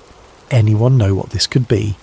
I included 3 of the clearer thermal images showing the heat signature beneath the Church of Our Lady Mary of Zion, along with GPS coordinates and a brief description of the geometric void. I deliberately left out any mention of the Ark, the Vatican communications, or the correlations with regional conflicts. To casual readers, it would look like a curious geological anomaly discovered by a satellite technician who was genuinely puzzled by what he'd found. The post got 17 comments in the first hour. Most were jokes about ancient aliens or government cover-ups, but a few showed genuine technical interest. One user with apparent geology credentials suggested underground geothermal activity. Another pointed out that the heat signature was too localized and too geometric to be natural. I was reading through the comments when my laptop screen went black. Not a normal shutdown or crash, but an instantaneous cut-off as if someone had yanked the power cord. Except the laptop was running on battery power and the charging light was still on. The screen stayed black for maybe 10 seconds, then flickered back to life showing the Windows startup sequence. When the system finished rebooting, my Reddit post was gone. Not deleted with a moderator message, not removed for violating community guidelines, but completely absent as if it had never existed. My browser history showed no record of visiting Reddit. The thermal images I'd uploaded weren't in my recent files folder. Someone had remotely accessed my laptop and scrubbed all evidence of the post, while leaving everything else untouched. I sat in the internet cafe for a long time, watching Ethiopian families use the other computers to video chat with relatives abroad and university students researching papers. Normal people living normal lives, oblivious to the fact that I'd just learned something terrifying about the reach and capabilities of whoever was monitoring research into the Axum artifact. They had hacked my laptop remotely, selectively deleted specific files, and removed all trace of my Reddit post within hours of its publication. This wasn't just Vatican influence or church pressure. This was signals intelligence, cyber warfare capabilities, the kind of resources that only major governments or international intelligence agencies could deploy. I paid for my computer time and walked back to the rental car, feeling like I was being watched even though the street looked perfectly normal. Addis Ababa traffic flowed around me with its usual chaotic energy. Buses packed with passengers, merchants pushing handcarts loaded with goods, children selling bottled water at red lights. But someone in that crowd could be monitoring me. Someone with access to satellite feeds and facial recognition software, and the authority to scrub information from major social media platforms in real time. That night, back in my hotel room in Axum, I made backup copies of all my remaining data and hid them in 3 different locations around the town. One encrypted drive taped under a restaurant table where I'd eaten dinner, another hidden in the base of an ancient obelisk in the archaeological park, the third buried in a plastic bag near a tree outside the Church of Our Lady Mary of Zion, as close to the chapel as I could get without being seen. If they could hack my devices remotely, I needed analog backups they couldn't access digitally. The next morning I woke to find my hotel room door unlocked. I always use the deadbolt and chain lock, habits from years of business travel. But both were disengaged, and there was no sign of forced entry. My luggage had been searched with professional thoroughness. Everything returned to almost exactly its original position, but with tiny variations that proved someone had been through my belongings. My laptop was still there, apparently untouched. My cameras and field equipment were undisturbed, but the encrypted drive where I'd stored copies of the satellite data was missing from the hidden compartment in my suitcase. They'd taken only what they needed and left everything else to maintain the illusion that nothing had happened. Except they'd made one mistake. They'd unlocked the door when they left, probably to avoid the sound of manipulating the locks from inside. I was no longer just being monitored, I was being actively managed. I packed quickly and checked out of the hotel, telling the desk clerk I had a family emergency back in the United States. But instead of heading to the airport, I drove to the archaeological park and retrieved the data drive I'd hidden at the base of the obelisk. Sitting in the rental car with ancient stone monuments all around me, I made one final attempt to get the information out. I logged into an anonymous email account I'd created years earlier and composed a message to every major news organisation I could think of: CNN, BBC, Reuters, AP, the New York Times. The subject line was simple: evidence of active electromagnetic anomaly at claimed Ark of Covenant site in Ethiopia. In the body of the message I laid out everything: the satellite thermal data, the correlations with regional conflicts, the Vatican's protocol relic warnings, the cyber intrusion and hotel room search. I attached the clearest thermal images and GPS coordinates, along with a detailed timeline showing how the heat signature had intensified over 15 years. I hit send and watched the message appear in my outbox, then immediately start moving to the sent folder. Except it never arrived. I tried again with a different email service, then a third. Same result every time. The messages showed as sent from my end, but never reached their destinations. Someone was intercepting my communications at the internet service provider level, identifying and blocking any transmission that contained my satellite data or references to the Axum thermal anomaly. I was completely isolated, cut off from any normal channels of communication, surrounded by an electronic net that prevented me from sharing what I'd discovered. But I still had the physical drive hidden near the church, and I still had one option they couldn't control remotely.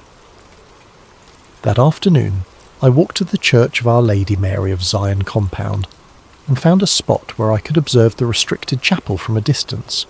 Tourists and pilgrims moved through the public areas, taking photos and buying souvenirs, while the Guardian's building sat silent and forbidden behind its fence. I waited until late afternoon, when the crowds thinned and the light was beginning to fade. Then I walked casually toward the area where I'd buried the encrypted drive, as if I were just another tourist admiring the ancient architecture. The drive was gone. The plastic bag was still there, exactly where I'd buried it, but empty. They'd found my backup, extracted the data, and left the bag as a message. We know where you've been. We know what you've hidden. We can reach anything you think is secure. As I stood there staring at the empty bag, a shadow fell across the ground beside me. I looked up to see the Guardian standing at one of the chapel windows, his hollow eyes fixed on my face. But this time, he wasn't warning me away. He was nodding, almost imperceptibly, as if he approved of what I'd been trying to do. Then he pointed downward, toward the ground beneath my feet, and mouthed a single word I could read clearly even at 50 yards distance. Soon! I flew back to the United States the next day, but I never made it to my apartment in Denver. 2 men in dark suits were waiting for me at baggage claim, holding a sign with my name and looking like the kind of federal agents you see in movies. "Mr. Morrison, we're with the Department of Homeland Security. We need to speak with you about your recent travel activities." They escorted me to a windowless room in the airport's security section, where a third man was waiting with a thick folder and a digital recorder. "I'm Agent Phillips," the older man said. "We understand you've been conducting unauthorized intelligence gathering in Ethiopia, specifically related to sites of religious significance to our Ethiopian government partners. I'm a satellite imaging technician. I analyse geological data for mining and construction companies.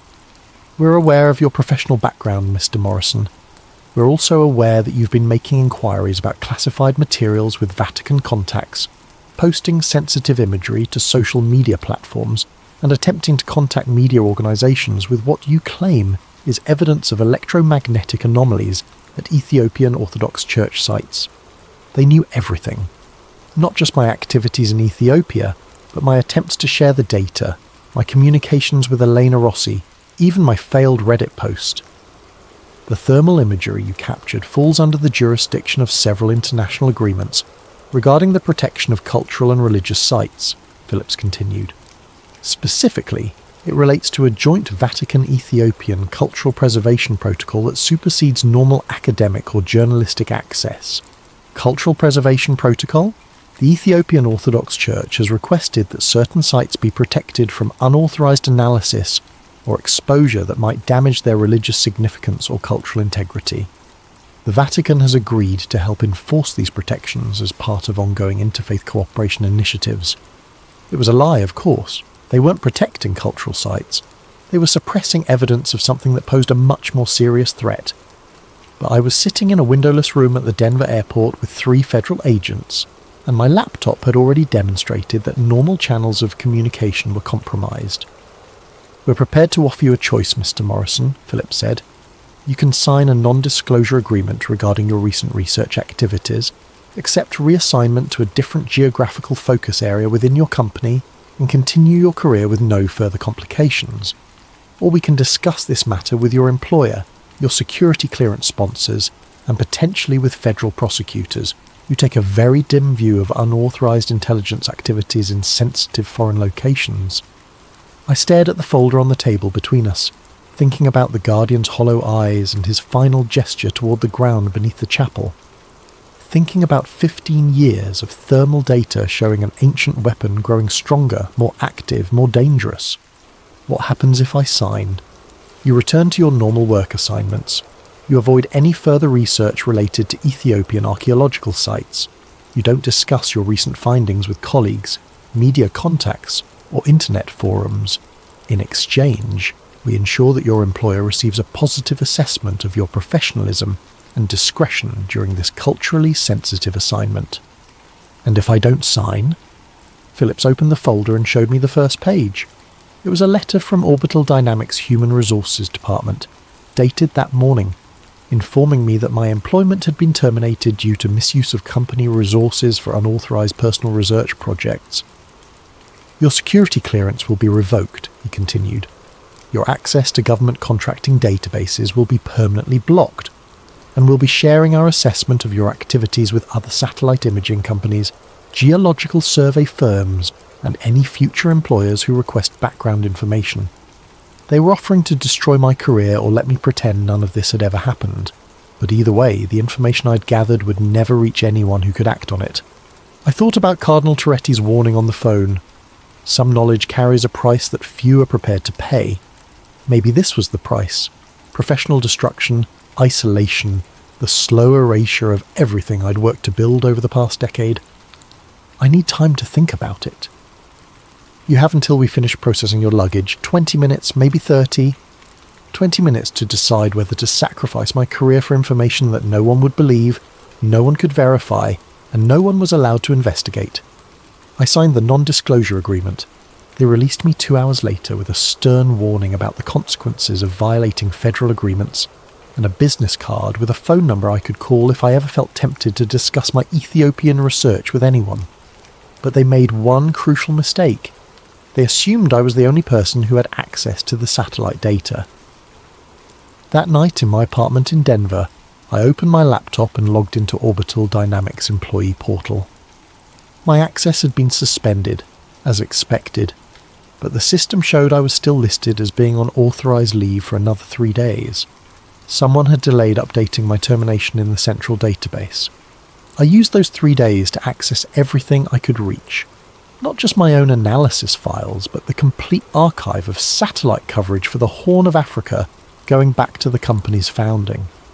If the thermal anomaly beneath the Axum Chapel was increasing in intensity, there might be other sites showing similar patterns, other locations where ancient artifacts were responding to modern conflicts. What I found was worse than I'd imagined. The Ark wasn't unique, it was part of a network. Thermal anomalies appeared at 17 different locations across the Middle East and North Africa, all buried beneath religious sites, all generating heat signatures that correlated with regional violence. A geometric void beneath the Dome of the Rock in Jerusalem. Another under the Great Mosque of Mecca. Heat sources beneath Christian monasteries in Syria, Coptic churches in Egypt, ancient temples in Iraq. Every major conflict of the past 2 decades, the Iraq War, the Syrian Civil War, the Arab Spring, the ongoing violence in Yemen and Libya, correlated with intensified thermal activity at multiple sites, as if the artifacts were communicating with each other, coordinating their responses to human warfare. I copied everything I could access onto encrypted drives and mailed them to safety deposit boxes in 3 different states.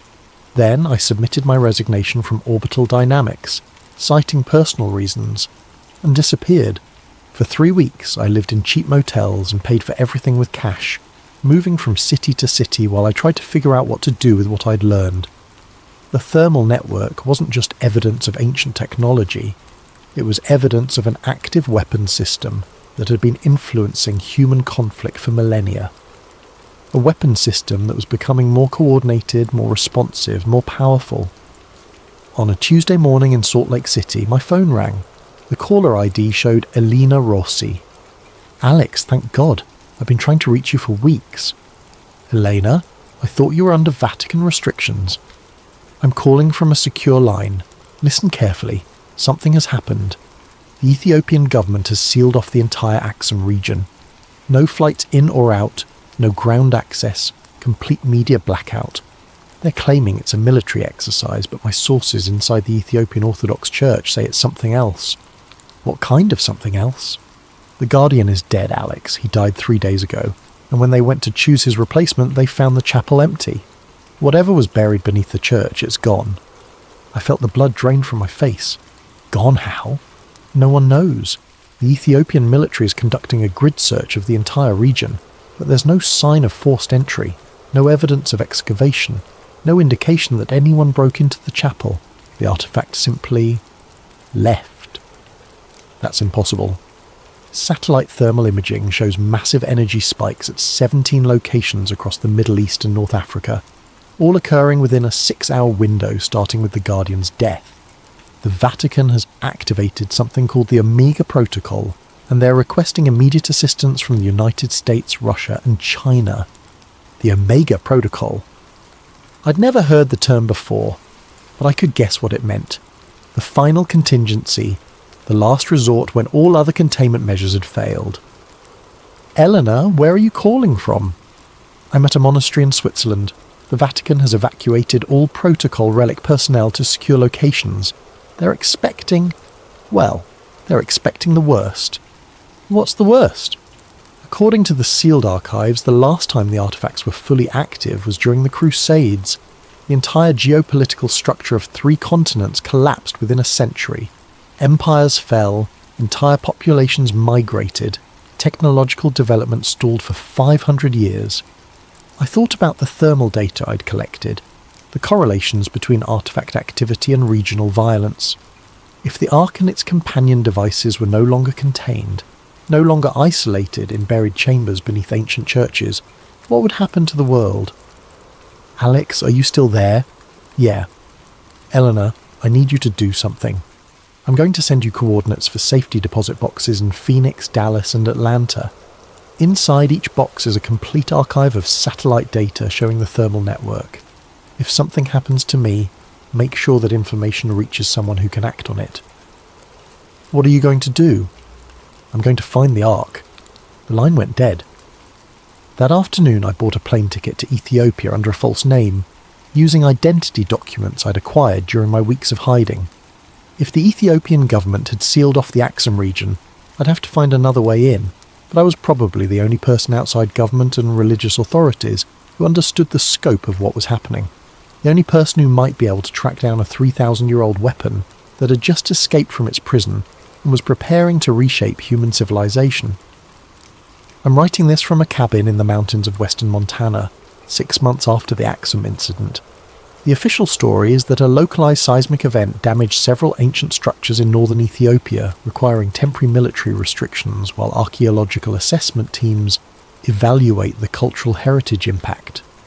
The real story is that 17 ancient weapons have vanished from their containment sites across 3 continents, leaving behind nothing but empty chambers and the withered corpses of their guardians.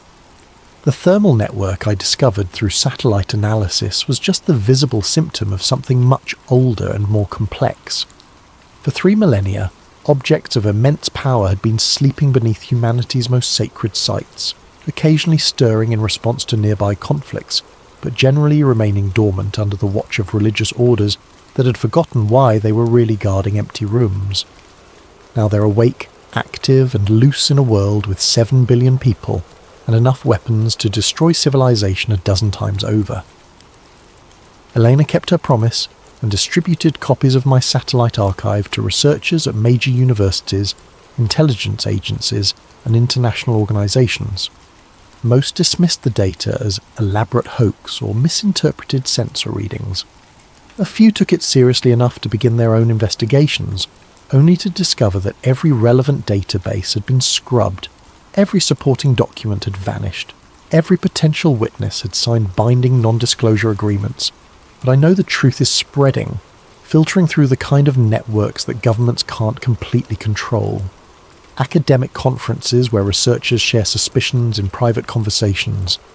Intelligence analysts who notice patterns their superiors don't want them to report. Military officers who track unexplained energy signatures and find their requests for investigation quietly denied. The world is changing, and most people don't realize it yet.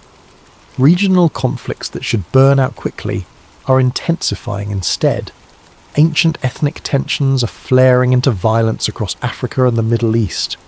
Political movements that seemed stable are fracturing along religious lines.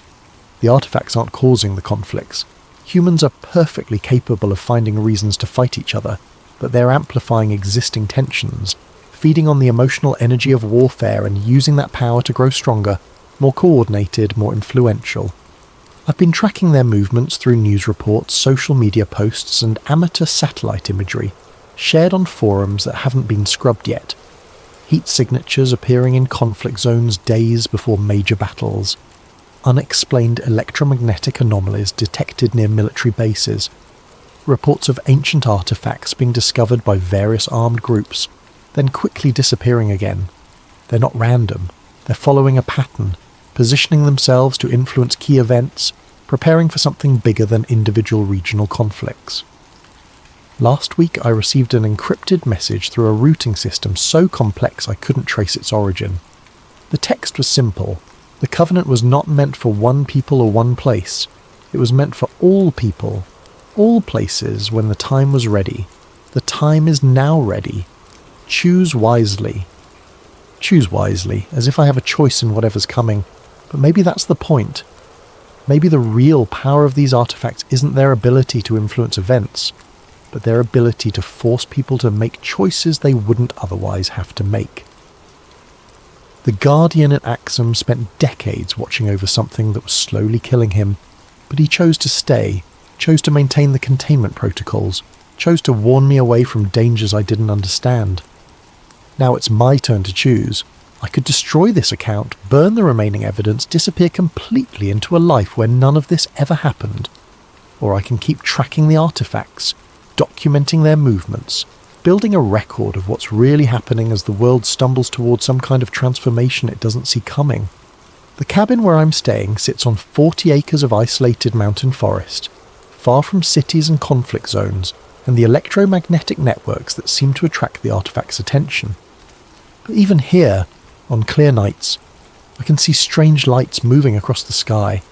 Not aircraft, not satellites, but something else entirely, following patterns that suggest intelligence and purpose. They're out there, 17 pieces of ancient technology that were designed to reshape civilizations, and they're working together now, coordinating their efforts, preparing for something that will make the fall of empires look like minor historical footnotes. I have 3 more encrypted drives hidden in various locations around the country, each containing copies of everything I've learned about the thermal network and the artifact sites. If you're reading this, it means something happened to me, and Elena Rossi or one of the other researchers I contacted managed to get this information published despite whatever security measures are in place to prevent it. Don't dismiss this as conspiracy theory or elaborate fiction. Check the satellite data yourself if you have access. Look for thermal anomalies beneath major religious sites. Track the correlations between unexplained energy signatures and regional conflicts. Pay attention to news reports of ancient artifacts being discovered and then quickly classified or removed by authorities. The pattern is there if you know how to look for it. The Ark of the Covenant was never lost. It was never just sitting passively in some forgotten chamber, waiting to be discovered by archaeologists or treasure hunters. It was sleeping, along with its companion devices, under the protection of guardians who understood that some powers are too dangerous for humanity to wield. Now it's awake, and it's not alone, and it's preparing to fulfill whatever purpose it was originally designed for 3,000 years ago. The only question is whether we'll be ready for what comes next. I hope this account reaches people who can do something with the information, people with resources and influence, and the courage to investigate what most would rather ignore. But even if it doesn't, even if this becomes just another conspiracy theory lost in the noise of the internet, at least there will be a record of what one satellite technician discovered when he looked too closely at the wrong thermal signature. The Ark Protocol is active, the Covenant has been renewed, and somewhere in the darkness between the ancient and the modern, 17 pieces of divine technology are preparing to reshape the world according to plans that were set in motion before human civilization began. Choose wisely. Alex Morrison, December 2024. Before we descend into the mountains tonight, if you're enjoying this documentary, hit that hype button. It truly helps this channel grow in ways you might not realise. The algorithm favours engagement, and your support means everything. Also, drop a comment letting us know what time it is where you are and where in the world you're listening from. We absolutely love seeing our community span across time zones and continents. No pressure though, only if you feel like sharing. Now let's talk about what happens when a skeptic goes looking for truth in America's oldest mountains and finds something that was never meant to be found. Introduction. The Man Who Went Looking. Jacob Merrin made his living dismantling myths. For 6 years he had travelled from alleged haunted asylums to supposed UFO hotspots, camera in hand, debunking every paranormal claim that crossed his desk. His documentary photography series, Folklore Exposed, had gained a substantial following among rationalists and skeptics alike. He was methodical, scientific, and utterly convinced that every unexplained phenomenon had a logical explanation waiting to be uncovered. In September of 2021, Jacob announced his most ambitious project yet. He would traverse the Appalachian Mountain Corridor, that ancient spine of stone running from Virginia down into North Carolina, and systematically debunk a collection of conspiracy theories that had been festering in online forums for decades. His target list was extensive and bizarre. Off-limits communities hidden in forgotten hollows, clusters of vanishing people that defied statistical probability, the so-called not deer sightings that plagued hikers' testimonies, mysterious staircases found deep in the woods leading nowhere, the epidemic of disappearances near the Smoky Mountain region, and perhaps most intriguingly, rumours of federal black sites concealed within the endless forest. Jacob posted his intentions across every platform he could access. The response was immediate and overwhelming. Thousands of comments flooded in, some encouraging, many warning, a few outright threatening. But it was a direct message that arrived 3 days after his announcement that gave him pause, however briefly. The sender's profile was blank, scrubbed of identifying information. The message itself was chillingly simple. If you're going up there, avoid the corridor between Roan Mountain and Klingman's Dome. That's where they watch. Jacob screenshot the message, added it to his growing file of fear-mongering nonsense, and continued his preparations. He had received hundreds of similar warnings over the years. They all followed the same pattern: vague threats, ominous warnings, never any concrete evidence. He had learned to ignore them. That decision, that single choice to dismiss the anonymous warning, would alter the trajectory of his life in ways he could never have anticipated. Part 1. The documented reality. Jacob began his investigation the way he always did, by separating verifiable fact from embellished fiction.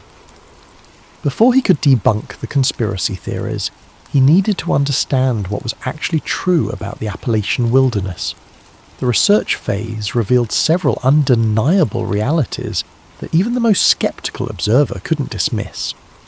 The Appalachian Range, despite being one of the most visited mountain systems in America, contained vast expanses that remained genuinely remote. While not officially designated as restricted or forbidden zones, certain areas possessed characteristics that made them effectively inaccessible to casual hikers and even experienced outdoorsmen. Cell phone signals vanished completely in numerous valleys and hollows. Jacob documented over 40 separate regions where communication technology simply ceased to function, creating blind spots in our otherwise connected world. Large tracts of land, some spanning several square miles, rarely if ever saw patrol by park rangers due to difficult terrain and limited resources. The official explanation cited budget constraints and prioritization of high-traffic areas, but the result was the same: regions of American wilderness that existed in a state of near-complete isolation. The cave systems presented another verified mystery. Geological surveys from the 1950s through the 1970s had documented extensive subterranean networks throughout the Appalachians, but many of these systems remained unmapped. The reasons given varied: unstable rock formations, dangerous underground rivers, the sheer complexity and scope of the tunnel networks. Whatever the cause, large portions of what existed beneath the mountains remained officially unknown. Then there were the sealed mining operations. Throughout the mid-20th century, particularly between the 1950s and 1970s, the federal government had closed numerous mining tunnels across the Appalachian Range. The official record cited structural instability and environmental concerns. Heavy metal gates were installed, warning plaques mounted, and the sites were effectively abandoned.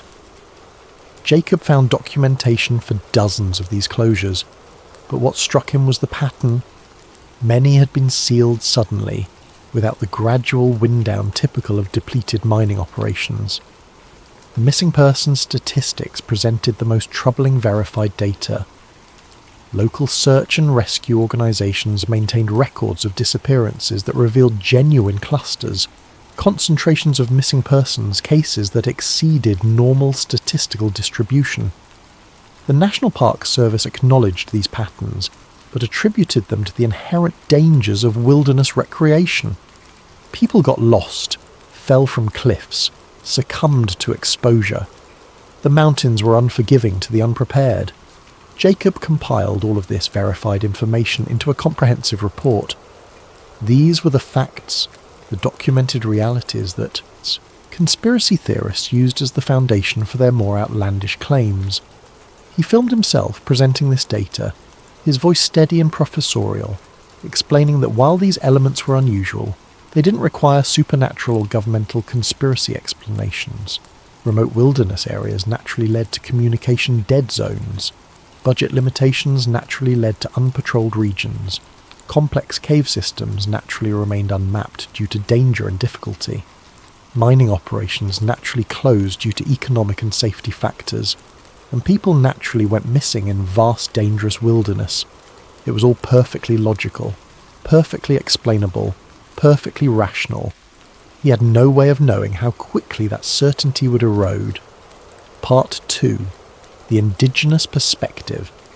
Before entering the mountains, Jacob made a point of consulting with those who had known the land longest. He had learned from previous investigations that indigenous perspectives, while often dismissed by mainstream sources, frequently contained valuable historical context that could explain the origins of various myths and legends. He arranged a meeting with Thomas Whitehawk, a Cherokee historian and cultural preservation specialist based in Cherokee, North Carolina. The interview took place in a small office cluttered with books, maps, and artifacts. Thomas was a man in his 60s, soft-spoken but with eyes that suggested he had seen more than he typically discussed. Jacob explained his project, his intention to explore the conspiracy theories surrounding the Appalachian Corridor and provide rational explanations for the various claims. Thomas listened without interruption, his expression unreadable. When Jacob finished, Thomas was quiet for a long moment before responding. "The Cherokee have stories about these mountains that go back longer than your written history," Thomas began. "There are regions our ancestors avoided, not because of superstition, but because of experience passed down through generations." Jacob leaned forward with his recorder, eager to document what he assumed would be useful folklore. Thomas continued, "We spoke of forest mimics, things that could copy sounds, voices, the appearance of animals or even people. We warned of false animals, creatures that looked right from a distance but wrong up close. There were voices that called from behind trees, trying to lure people away from safe paths, and there was the land between the mountains, a place where the barriers between worlds grew thin." "These are metaphors though, right?" Jacob interjected. "Ways of explaining natural phenomena that your ancestors didn't have scientific language to describe." Thomas gave him a look that wasn't quite pity, but close. "You're not the first to come here with cameras and skepticism. Others have made the same journey you're planning. And some came back different, some didn't come back at all, and some came back but wished they hadn't." Jacob smiled, thinking he was being tested. "I appreciate the warning, but I'm going in with an open mind and scientific methodology. If there's something genuinely unexplained up there, I'll document it. But I've been doing this for 6 years, and I've never encountered anything that couldn't be explained by psychology, environmental factors, or simple misidentification." Thomas stood, signalling the interview was ending. As Jacob packed his equipment, the historian said something that would echo in his mind during the weeks to come. "You're not going up there for proof, Mr. Merrin. You're going up there to be noticed." Jacob laughed it off, thanked Thomas for his time, and left to begin his expedition. He had the rational explanations he needed for the Cherokee warnings: cultural trauma from colonization, natural human tendency to mythologize the unknown, the psychological need to explain tragedy and loss through narrative. It all made sense. But Thomas's final words lingered inexplicably in the back of his mind. Part 3. The Ranger Logs. The breakthrough came 3 weeks into Jacob's research phase, before he had even entered the deep mountain regions. He had filed a Freedom of Information Act request for ranger logs and incident reports from the Great Smoky Mountains National Park and surrounding protected areas, focusing on the corridor between Roan Mountain and Klingman's Dome, the exact region his anonymous messenger had warned him to avoid. The documents arrived heavily redacted. Large sections were blacked out, marked with exemption codes citing ongoing investigations or privacy concerns. But what remained was fascinating enough. Jacob spread the papers across his hotel room desk, organising them chronologically. The entries spanned from the 1990s to the present day, and certain patterns emerged that troubled him despite his scepticism. An entry from July of 1998. Unidentified screaming reported near Alum Cave Trail. Multiple witnesses. Search conducted. No source found. No missing persons reported. Sounds did not match any known wildlife. From October 2003. Large animal reported by day hikers on Appalachian Trail section near Roan High Knob. Description doesn't match bear, elk, or any catalogued species. Track search conducted. No tracks found despite muddy terrain. April 2007. Patrol unit missing for 9 hours during routine sweep of Cataloochee area. Rangers eventually located at trailhead, confused and unable to explain timeline gap. Both showed signs of mild dehydration, but insisted they had only been gone for approximately 2 hours. GPS tracking confirms 9-hour absence. Medical evaluation inconclusive. The entries grew stranger. August 2011. Unauthorized campfire observed from ridge overlook after dark. Dispatch sent to investigate and issue citation. Upon arrival at location, no fire found, no evidence of recent fire, ground cold, no tracks or disturbed vegetation. December 2013. Solo hiker reported seeing people standing in trees approximately half a mile off trail near Clingman's Dome Access Road. Search conducted, no evidence of climbers or equipment. Hiker assessed for possible hypothermia or confusion. Physical health normal. But it was the final entry in the batch, dated March of 2015, that made Jacob pause. Unlike the clinical bureaucratic tone of the previous reports, this one read like a warning. To all patrol units, if approached by persons calling for help from off-trail locations, do not follow voices without visual confirmation of distressed individual. Do not engage in extended eye contact with any persons exhibiting unusual behaviour or physical characteristics. Report anything that appears human but produces uncanny valley response. Do not investigate alone. Maintain radio contact at all times. Jacob read it 3 times. The language was oddly specific. Uncanny valley response. That psychological term for the unsettling feeling produced by something almost human, but not quite right. Why would a park ranger report include such phrasing? He called the Park Service Administration Office, asking about the origin of this particular protocol. After being transferred several times, he was eventually told that the document must be a prank or training exercise that had been accidentally filed with genuine reports. There was no such official protocol, but the document had an official header, an official file number, and sat among verified reports. Jacob added it to his unexplained folder, which was growing thicker than he found comfortable. Still, he reasoned, bureaucracies made mistakes. Rangers had senses of humour. There were rational explanations. He had to believe that. Part 4. Into the Mountains. Jacob entered the mountain corridor in the first week of October. The timing was deliberate. Past peak tourist season, but before winter weather made the high elevations dangerous.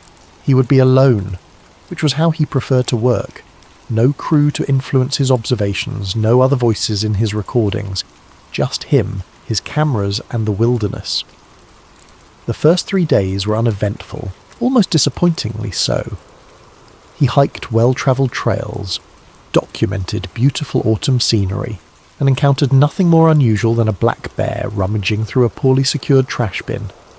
He recorded several conversational pieces to camera, explaining how conspiracy theories often arose from pattern-seeking behaviour and confirmation bias. He was in his element, confident and articulate. On the 4th day, he veered off the marked trails. He had studied topographical maps for weeks, identifying areas rarely visited by casual hikers. His target was a region northeast of Roan Mountain, in a valley that sat in a documented cell signal dead zone. If strange things were happening in the Appalachians, he reasoned they would be happening in places like this, isolated, unmonitored, genuinely remote. The descent into the valley took most of the morning. The forest was dense, the understory thick with rhododendron that forced him to move slowly. By noon, his phone had lost all signal, exactly as predicted. He was truly alone now, miles from the nearest trail, in terrain that probably saw fewer than a dozen visitors per year. That's when he saw the deer. It stood in a small clearing about 50 feet ahead, perfectly still. Too still. Deer were nervous creatures, constantly alert, ears twitching, tails flicking. This one could have been a statue. Jacob raised his camera, thinking he might capture some nice wildlife footage. Through the viewfinder he could see the animal more clearly. It was large, male, with a full rack of antlers. Its coat was the right colour, its proportions seemingly correct. Then it turned its head to look at him. The movement was wrong. The rotation was too smooth. too far, the neck bending at an angle that shouldn't have been anatomically possible. The head swiveled nearly 180 degrees while the body remained stationary, bringing the deer's face into full view. The eyes reflected white, like a nightshine effect, except it was the middle of the day. Jacob's finger froze on the camera's record button. Through the viewfinder, he watched as the creature took a step toward him. Not the bounding, nervous movement of a deer, but a deliberate forward step, like a human walking. Another step, smooth, purposeful. The camera was recording. Jacob's rational mind screamed at him that this was just a deer, that he was seeing things, that the angle was creating an optical illusion. But some deeper, older part of his brain was screaming something else entirely. Run. The creature took a third step. Its mouth opened slightly, and Jacob could see that the teeth were wrong. Too many of them. Too sharp. He lowered the camera from his eye, and the moment he did, the thing in the clearing bolted, but not like a deer. It moved in a sideways scuttle that reminded him of a crab, impossibly fast, vanishing into the forest in seconds. Jacob stood in the sudden silence, his heart hammering, his hands shaking. He looked down at his camera, praying the footage had captured what he'd just seen. He hit playback. The footage was there. The clearing. The creature that looked like a deer but moved wrong. But the image was corrupted, glitching every few seconds, horizontal lines of static cutting across the screen. The audio was worse, a rhythmic clicking sound that definitely hadn't been present during the actual encounter. Jacob played it again and again. The rational explanations lined up in his mind like soldiers. Equipment malfunction, stress-induced hallucination, unusual deer behaviour misinterpreted through adrenaline and expectation. But he had seen what he had seen. For the first time in 6 years of investigation, Jacob Merrin felt the cold touch of genuine uncertainty. Part 5. The locals speak. Jacob emerged from the mountains 2 days later, hiking back to civilization with his corrupted footage and shaken confidence. He needed to talk to people who actually lived in these regions, who dealt with the mountains daily rather than as occasional visitors. He found them in a small town outside Banner Elk, North Carolina, one of those places that existed more as a wide spot in the road than an actual municipality. A gas station, a general store, a post office, and a diner that probably hadn't updated its menu since the 1980s. Jacob started conversations carefully. He had learned that locals in isolated communities were often suspicious of outsiders, especially outsiders with cameras asking about strange occurrences. He presented himself as a nature photographer, interested in the history and folklore of the area. At first, no one would speak to him. Polite but distant, they answered his questions with non-committal grunts and changed the subject. It wasn't until his third day in town, after he had become a familiar face at the diner, that someone finally opened up.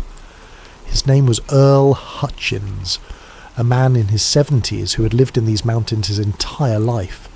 He worked as a hunting guide in his younger years, and now spent his retirement fixing small engines in a shed behind his house. They were sitting on Earl's porch, watching the sun set behind the ridgeline, when Jacob finally asked directly, "Have you ever seen anything up there that you couldn't explain?" Earl was quiet for a long time, so long that Jacob thought he wasn't going to answer. Then, without looking at Jacob, Earl spoke. "You shouldn't be up here alone. They take the ones who come looking."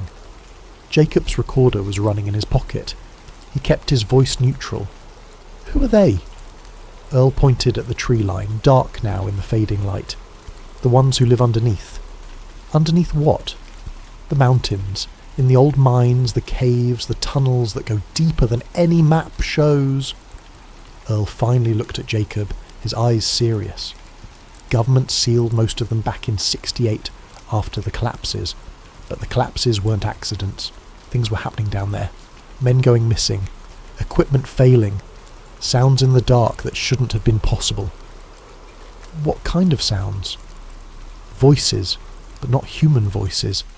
Things that could copy what we said, play it back at us. Things that could sound like your friend, your wife, your child, calling for help from deeper in the tunnel. Smart men, experienced miners, they'd follow those voices right into the dark. Most of them never came back out. Jacob felt a chill despite the warm evening. And the ones who did? They didn't talk much about it. Couldn't, really. Their minds were broken. They'd seen something down there that human minds weren't meant to process. Earl stood, signalling the conversation was over. As Jacob gathered his things to leave, Earl added one more thing. There's a woman in town, Arden Pike. Her husband worked on the geological surveys in the 70s, before they sealed everything up. She might talk to you, might not, but she's got maps. Part 6. The map. Arden Pike lived in a small house at the edge of town, its garden overgrown with herbs and wildflowers. She was in her late 80s, thin and sharp-eyed, with hands that trembled slightly as she poured tea into chipped mugs. Jacob had called ahead, explaining that Earl had sent him. That earned him an invitation, but not necessarily trust. My husband Samuel worked for the Geological Survey, Arden said, settling into a chair by the window. Back when the government was still interested in mapping what was under these mountains instead of just sealing it away. Earl mentioned he might have made maps of the area, Arden nodded slowly. He did, and what he found down there haunted him until the day he died. She stood, moving to an old desk in the corner. From a locked drawer she produced a rolled piece of paper, yellowed with age. She spread it on the table between them. Jacob leaned forward, his pulse quickening. The map showed the mountain region between Roan Mountain and Clingman's Dome, exactly the corridor he'd been warned to avoid. But this wasn't a typical topographical map. This showed what lay beneath. Tunnels. Dozens of them, maybe hundreds, forming a network far more extensive than Jacob had imagined possible. They branched and connected, creating a subterranean maze that spanned miles. In the centre of the map, a region was circled in red ink. The circle encompassed an area of several square miles. Inside the circle, in Samuel's handwriting, were 2 words. The corridor. "What is the corridor?" Jacob asked. Arden's hand shook as she touched the map. Samuel said it was the main arterial.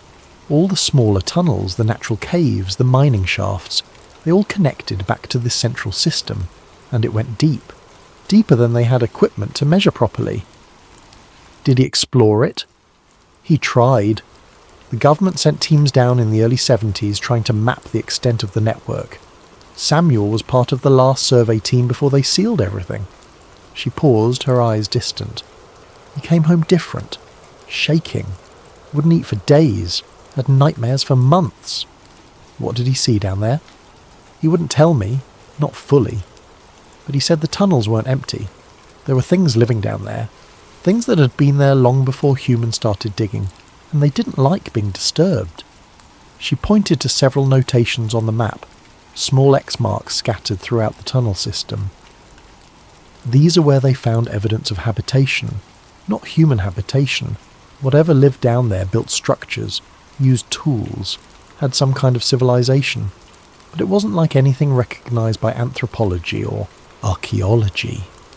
Jacob's mind raced. This was either an elaborate hoax or evidence of something genuinely extraordinary. Did he take photos? Collect samples? Arden shook her head. Everything was confiscated. Once the government decided to seal the tunnels, all documentation was classified. Samuel was threatened with prosecution if he spoke about what he'd seen. This map, she tapped it gently, he drew from memory after they took the originals. He wanted someone to know the truth. Why show me? Because you're going to go down there anyway. I can see it in your eyes. You've already seen something that shook you, and now you need to know if it's real. She rolled up the map and handed it to him. Take it. Maybe you'll be smart enough to turn back, but I doubt it. People who go looking for the truth in these mountains rarely find what they expect. Jacob left Arden's house as darkness settled over the town. The map felt heavy in his backpack, weighted with more than just paper and ink. He knew what he had to do next. Part 7. The Corridor. Jacob spent the next week preparing. He studied the map obsessively, cross-referencing it with modern topographical surveys and satellite imagery. He located the likely position of the sealed mine entrance that Arden's husband had indicated as the primary access point to the corridor. His rational mind offered countless reasons not to pursue this. The mine would be sealed. It would be dangerous. He had no spelunking experience. He would be trespassing on federal land. But he had also seen the not deer. He had read the ranger logs. He had spoken to people who genuinely believed something lived beneath these mountains. And if there was any truth to it, any truth at all, he needed to document it. He found the mine entrance on the 13th day of October, exactly where Arden's map suggested it would be. A metal gate, industrial and imposing, blocked a tunnel entrance cut into the mountainside. The gate was reinforced with heavy bolts, and a metal plaque warned in bold letters, "Dangerous, area unstable, entry prohibited." Jacob examined the gate closely.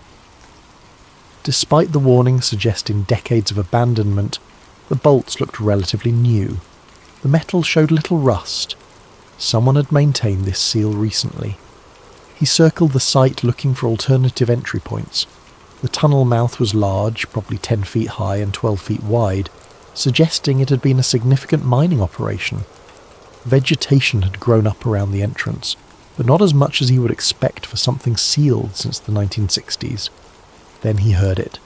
A sound from inside the tunnel. Faint, but distinct. Jacob froze, listening. It came again.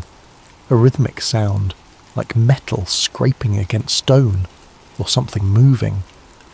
He pulled out his audio recorder and pressed it against the metal gate. The sound was clearer now. Scraping, deliberate, following a pattern. Then it stopped. In the sudden silence, Jacob heard something else, something that made his hands go cold. Footsteps, his footsteps, the exact rhythm and cadence of his walking replayed from inside the tunnel. He jerked back from the gate, his heart racing. Whatever was inside was mimicking him, copying the sounds he made. Jacob should have left. Every instinct screamed at him to get away from this place, to hike back to civilization, to abandon this investigation entirely. Instead, he set up his camera, angled it at the gate, and pressed record. "This is the entrance to what locals call the corridor," he said, his voice steadier than he felt. "I'm documenting evidence of what appears to be acoustic anomalies, sounds emanating from inside a tunnel that's been sealed for over 50 years. He paused, listening. The mimicking had stopped. The tunnel was silent again. "I'm going to attempt to get a recording from inside the mine using extended audio equipment." Jacob had come prepared. From his pack he pulled a length of cable and a small waterproof microphone. The gate had a gap near the bottom, where erosion had created a space between metal and stone. The gap was narrow, maybe 3 inches, but wide enough for his microphone. He lowered the device through the gap, playing out 20 feet of cable. The microphone dangled somewhere in the darkness beyond the gate. He activated the recording device and waited. For 5 minutes, nothing but silence. Jacob checked the equipment, confirming it was functioning properly. Then the sounds began. Multiple voices, whispering. Not words exactly, but vocalization that suggested language, communication. The whispers overlapped, creating a dissonant choir. Beneath the voices, that metallic scraping again, rhythmic, purposeful. Then, cutting through the other sounds, something that made Jacob's skin crawl. A child laughing, clear, distinct, human. And finally, the sound of something large moving deeper in the tunnel. Not walking, dragging. The whispers suddenly coalesced into words, or something close to words. The voices said in perfect unison, "Come down!" Jacob yanked the cable, pulling the microphone back through the gap so fast he scraped his knuckles on the metal. He shut off the recording device with shaking hands. His skepticism, His 6 years of debunking, his scientific methodology, all of it crumbled in the face of what he'd just recorded. This wasn't psychological. It wasn't environmental factors. It wasn't misidentification. There was something inside that mountain. Something aware. Something that knew he was there. Something that wanted him to enter. Part 8. The Evidence. Jacob hiked 3 miles before he stopped, his hands still shaking. He found a relatively flat area off the trail, set up his camp and forced himself to review the audio recording. In the fading daylight through his headphones, the sounds were even more disturbing than they'd been in real time. The whispering voices, the scraping, the child's laughter that sounded wrong somehow, too precise, too perfect. And those final words, "Come down." He saved multiple copies of the file, backing it up to his phone, his computer, a cloud server. This was evidence, real evidence, the kind that could change everything. But evidence of what? He still didn't know. The next morning, Jacob made a decision. He would search the area around the mine entrance for any other clues before attempting to contact authorities with his findings. If there was more to document, he needed to find it. He worked methodically, spiraling outward from the sealed tunnel, documenting everything with his camera. Most of what he found was mundane. Typical forest detritus, animal burrows, weathered rock formations. Then, in a small ravine about half a mile from the mine entrance, he found something that shouldn't have been there. A backpack. Old, weathered, the fabric degraded by years of exposure. But not decades. The synthetic material would have lasted longer if it had been there since the 60s. Jacob photographed it in situ before carefully opening it. Inside, a water bottle dated 1993, a mouldy trail map, a wallet with a driver's license. The face on the license was a young woman, smiling, full of life. The name read Jennifer Hastings. Jacob's hands trembled as he took out his phone and searched the name combined with missing person Appalachian. The results came immediately. Jennifer Hastings, age 24, disappeared while hiking the Appalachian Trail in June of 1993. Last seen near the Roan Mountain section. Never found. Case remained open, but cold. He had just found evidence from a 30-year-old missing person case. Jacob continued his search with renewed urgency. 20 feet from the backpack, partially buried in leaf litter, he found a shoe. The style was dated, the material degraded, but still recognisable. He documented it, then searched wider. More items emerged from his search. A camping stove, a flashlight that looked like a design from the 80s, a small camera that predated digital technology. And then he found the photos. They were Polaroids, faded and water-damaged, but still visible. First few showed typical hiking scenes, mountain vistas, trail markers, camp setups. But the last 3 photos made Jacob's stomach turn.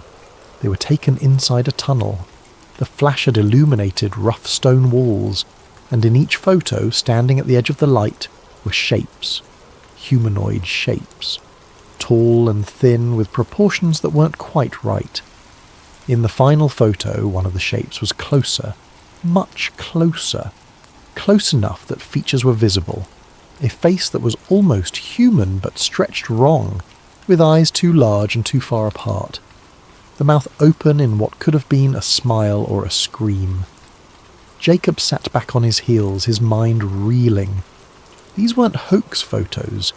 They were decades old, genuine Polaroids, found with the possessions of a confirmed missing person. This was evidence that whatever lived in these tunnels had been taking people for at least 3 decades, probably longer. He was no longer debunking anything. He was documenting something that authorities either didn't know about or had actively covered up. The rational explanations were gone. Jacob Merrin, professional skeptic, had found proof of something he couldn't explain, and he had no idea what to do with it. Part 9. The Warning. Jacob was hiking back towards civilization, his backpack heavy with evidence, when he encountered them. 2 men dressed in dark uniforms that lacked any identifying patches or insignia. They stepped onto the trail ahead of him, appearing so suddenly that Jacob stopped in his tracks. "Mr. Merrin," one of them said. Not a question. They knew who he was.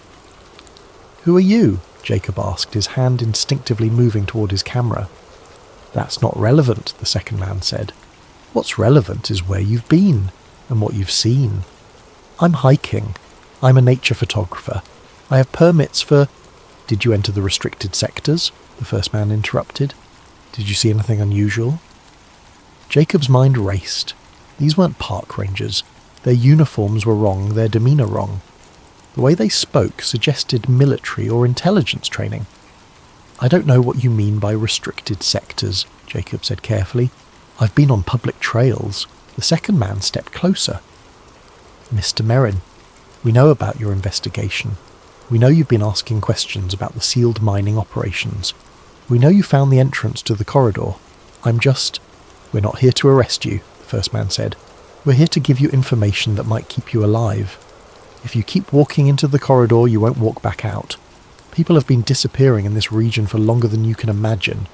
The government knows why, and the government has made the decision that the risk of public knowledge outweighs the risk of continued disappearances." Jacob felt anger rising through his fear. "You're admitting there's a cover-up? That people have been dying and you've done nothing?" "We're admitting nothing," the second man said coldly. "We're offering you advice. Take your footage, take your notes, and leave. Publish nothing. Discuss nothing. Forget everything you think you've learned." "And if I don't?" The two men exchanged a glance. The first one spoke, his voice colder now. "Then you join the list of people who went looking for truth in these mountains. There's a reason the missing person rate is so high in this region. Not everyone who disappears does so accidentally." The threat was clear. Jacob's hand tightened on his camera strap. "You're threatening me." "We're warning you," the second man corrected. "There's a difference. We actually would prefer you survive this, but preference doesn't determine outcome." They stepped off the trail, melting back into the forest with disturbing efficiency. Within seconds, they were gone, leaving Jacob alone on the trail with his racing heart and evidence-laden backpack. He stood there for a long moment, processing what had just happened. Then he made a decision. He wasn't leaving. Not yet. If they were this desperate to scare him away, it meant his investigation had gotten close to something they wanted to keep hidden. And Jacob Merrin, for all his scepticism, had always been stubborn. He'd come to debunk conspiracy theories. Instead, he had found evidence of an actual conspiracy. He wasn't going to walk away now. Part 10. Return to the corridor. Jacob waited until evening before returning to the mine entrance. He approached carefully, watching for the uniformed men, but saw no one. The forest was quiet, almost too quiet. The sealed gate was different. When Jacob had left it that morning, the gate had been intact, solidly bolted. Now the metal was bent outward, the bolts sheared off or ripped from their moorings. The gap was wide enough for a person to enter, or for something to exit. Jacob's camera was already recording as he approached. His voice, when he spoke, was barely above a whisper. "The sealed gate has been breached. The damage appears recent. I can't tell if this was done from inside or outside, but the metal has been bent with considerable force." He shone his flashlight through the opening. The tunnel stretched beyond, disappearing into darkness. The air coming from inside was cold and carried a smell, mineral and wrong, like metal and decay. This was insanity. Jacob knew it was insanity. Going into an unstable mine tunnel alone, at night, after being threatened by mysterious government agents. Every rational instinct he possessed screamed at him to leave. But he had spent 6 years debunking myths. He had spent his entire adult life demanding proof, evidence, scientific rigour. Now he was standing at the threshold of something that defied everything he thought he knew about reality. He had to know. Jacob squeezed through the gap in the gate, his backpack scraping against metal. His flashlight beam cut through the darkness, revealing a tunnel that stretched far beyond what he'd expected. The walls were partially natural cave formation, partially carved by human hands. Support timbers, old and weathered, still stood at intervals. The floor was uneven, covered in debris and what might have been old mining equipment. He moved carefully, documenting everything with his camera. The tunnel sloped downward, descending deeper into the mountain. After 50 feet, Jacob noticed something that made him pause. The walls weren't just rock and earth, there were carvings. He moved closer, shining his light directly on the stone. The carvings were crude but deliberate. Figures that were roughly humanoid but elongated, stretched impossibly tall and thin. Their heads were smooth and featureless except for large, almond-shaped eyes. These weren't modern carvings. The stone around them showed age, weathering. These markings could have been here for decades, maybe longer. Jacob photographed everything, his hands steadier now that he was focused on documentation. This was evidence. This was proof of something, even if he didn't fully understand what. The tunnel descended further. Jacob marked his path as he went, leaving small reflective strips he could follow back out. He had descended approximately 200 feet when the tunnel opened into a larger chamber. Jacob's flashlight was inadequate for the space. He could see the walls extending beyond his light's reach. The ceiling disappeared into darkness above. And scattered across the chamber floor were bones. Not animal bones, human bones. Jacob felt bile rise in his throat. There were dozens of them, maybe hundreds, arranged in patterns that suggested intentional placement. Circles within circles, lines radiating outward from a central point. This was a burial site, or something worse. He forced himself to document it, his camera recording the horror. He counted skulls, at least 30 visible in his light's range, representing decades of missing persons that had never been found. How many people had died down here? How many had walked into these tunnels and never walked back out? Then he heard it. That low humming he had picked up on his external microphone. But now he was inside, and the sound was everywhere, vibrating through the stone, through his bones. It was almost mechanical, but not quite. Like a machine designed by something that had never heard a machine before. The sound was coming from deeper in the chamber. Jacob moved toward it, his rational mind finally silenced. He was beyond rationality now, beyond skepticism. He was following something fundamental. The human need to know, to understand, even at terrible cost. His light found the source. At the far end of the chamber was a doorway, not carved from stone, not built by miners. It was too smooth, too perfectly geometric. The material reflected his light in a way stone shouldn't, almost metallic, but not quite. And beyond the doorway, a faint light glowed. Not fire, not electric, something else. Jacob approached the threshold. His camera was recording. Whatever happened next would be documented. He heard movement behind him. Jacob spun, his flashlight sweeping across the chamber. For a moment, he saw nothing. Then, at the edge of his light, shapes resolved from the darkness. They were tall, impossibly tall. Their limbs were too long, their joints bending in too many places. They moved with a fluid grace that was utterly unlike human movement. Their heads turned toward him, smooth and pale, with those large, dark eyes that reflected his light like mirrors. One of them moved closer, its head cocked to the side, studying him the way a scientist might study a specimen. Then it opened its mouth, opening far wider than anatomy should allow, and spoke. "Jacob!" It was his voice. Perfect. Exact. His own voice played back at him from something that was definitely not human. Jacob's camera captured everything. His hand, operating on pure instinct, kept the device steady and recording even as his mind struggled to process what he was seeing. There were more of them now. 6, 8, a dozen, emerging from the darkness surrounding him, studying him with those terrible eyes.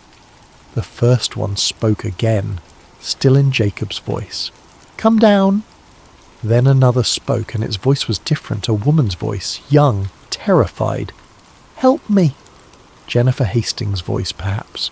Copied, preserved, replayed. Another. "Daddy." A child's voice, broken with tears. They were mimics, all of them. Collecting voices, using them, playing them back in combinations that suggested they were trying to communicate, to understand. Jacob realised with sudden, horrible clarity what he was seeing. These weren't monsters in the traditional sense. They were something else. Something that had existed beneath these mountains for longer than human habitation. Something that had watched humans, studied them, tried to understand them by copying their sounds, their patterns, their behaviours, the sealed tunnels, the government cover-up, the warnings. It all made terrible sense now. There was something living under the Appalachian Mountains. Something intelligent. Something that had been here first. "I need to go," Jacob said aloud, his real voice cracking. The creatures didn't move to stop him. They simply watched, their heads tilting in synchronized motion. Jacob backed away, keeping his camera running, his flashlight sweeping across the gathered figures. He reached the tunnel entrance and ran. Behind him, he heard his own voice echoing through the chamber. "I need to go! I need to go! I need to go!" They were learning. Always learning. Part 11. The Chase. Jacob ran through the tunnel, his flashlight beam bouncing wildly. Behind him he heard movement. Rapid, skittering sounds against stone. They were following. He grabbed his reflective markers as he passed, confirming his path back to the entrance. His breath came in ragged gasps. His pack bounced against his back, heavy with evidence, with proof. The tunnel seemed longer now, stretching endlessly. Had he really come this far down? The distance seemed impossible. Behind him, his own voice called out, "Jacob! Jacob! Jacob!" They were getting closer. He rounded a corner and his light caught something that hadn't been there before, a metallic structure too smooth and perfect to be natural. It extended from floor to ceiling, blocking most of the tunnel.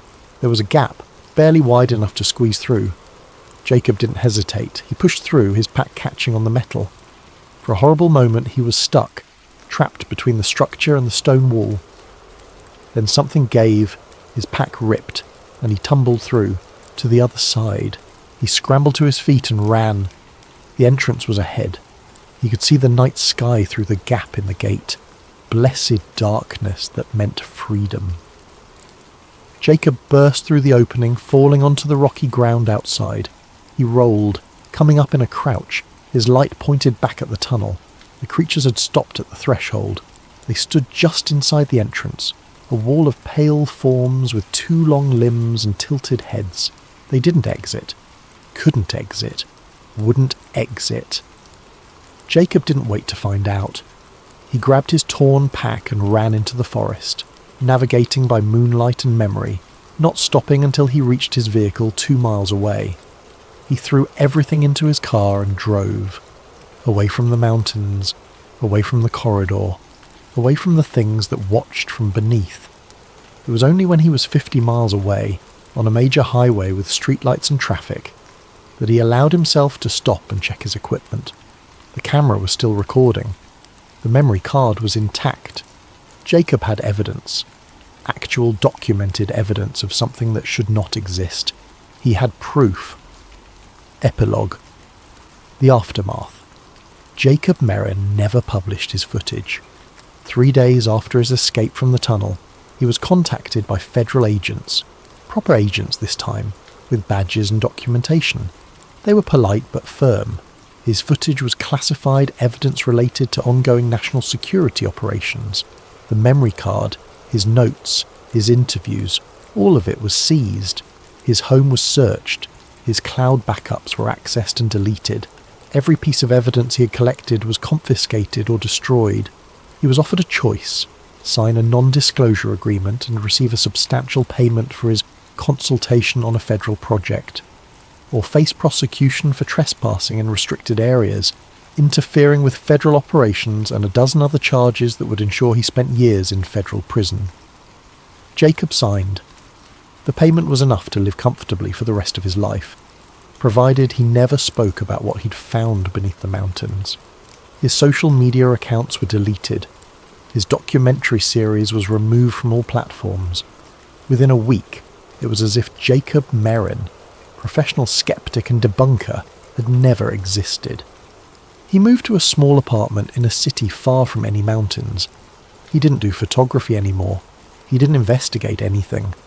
He lived quietly, anonymously, trying to forget what he'd seen. But late at night, he would sometimes hear his own voice echoing in the darkness of his bedroom. Jacob, Jacob, Jacob. The mimics had learned his name. They would remember him, even if the world was forced to forget. As for what happened to the evidence, officially, nothing happened. Officially, there was no evidence. Officially, Jacob Merrin had suffered a mental health crisis during a solo hiking trip and had been treated with compassion and discretion by concerned authorities. But 3 hikers, exploring off-trail areas near Roan Mountain the following spring, found something odd. An abandoned backpack containing a damaged camera and a memory card. They powered on the camera. They saw the footage, and before they could decide what to do with it, men in dark uniforms arrived at their homes. The footage was confiscated. The hikers were interviewed separately and strongly encouraged to forget what they'd seen. But one of them had been smart. Before the agents arrived, she had uploaded 30 seconds of footage to an obscure file-sharing site, posting it without comment or context. The video made its way through conspiracy forums and paranormal websites. Most dismissed it as obvious CGI. Some saw it as the best hoax they'd ever encountered.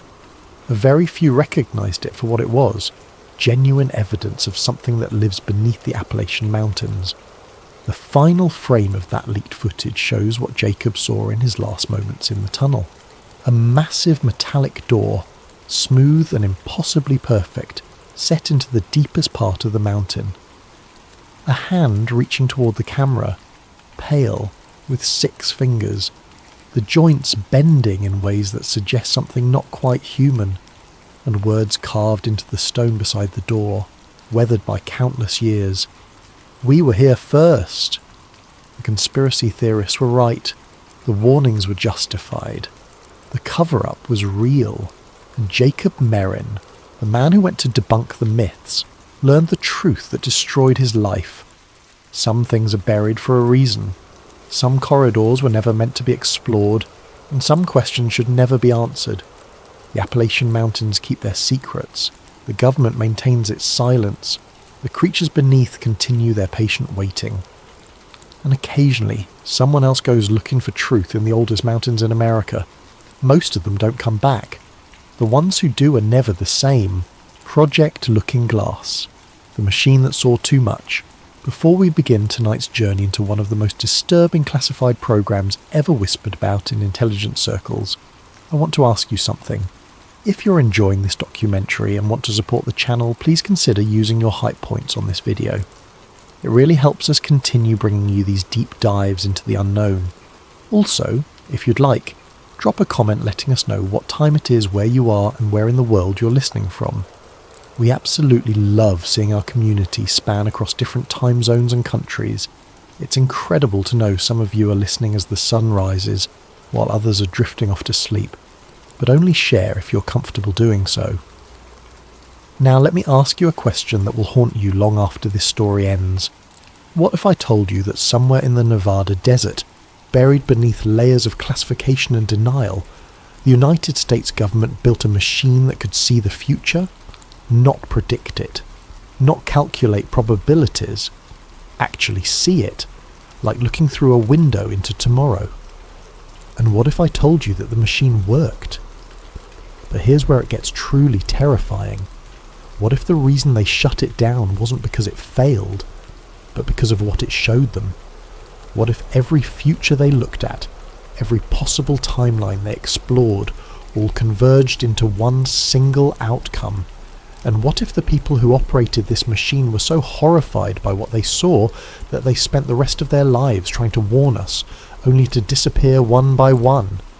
This is the story of Project Looking Glass, and before we're done tonight, you're going to question everything you think you know about free will, government secrecy, and whether the future is something that happens to us or something that's being carefully managed without our knowledge. The Man Who Saw Tomorrow, March 2003. The Mojave Desert stretches endlessly in every direction, a landscape so barren and hostile that the government has used it for decades to hide things they don't want the public to see. In a motel room just outside of Rachel, Nevada, a man named Michael Harrington sits alone with a Hi-8 camcorder, balanced on a stack of phone books. Michael Harrington is not a conspiracy theorist. He's not an attention-seeking fraud. He's a former Army intelligence officer with 18 years of service, multiple commendations, and a top-secret security clearance that took him into places most Americans don't even know exist. Tonight, his hands are shaking as he presses the record button.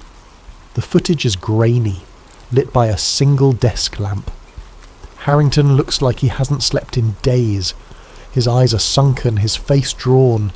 He leans toward the camera and speaks in a low, urgent whisper. "My name is Michael James Harrington.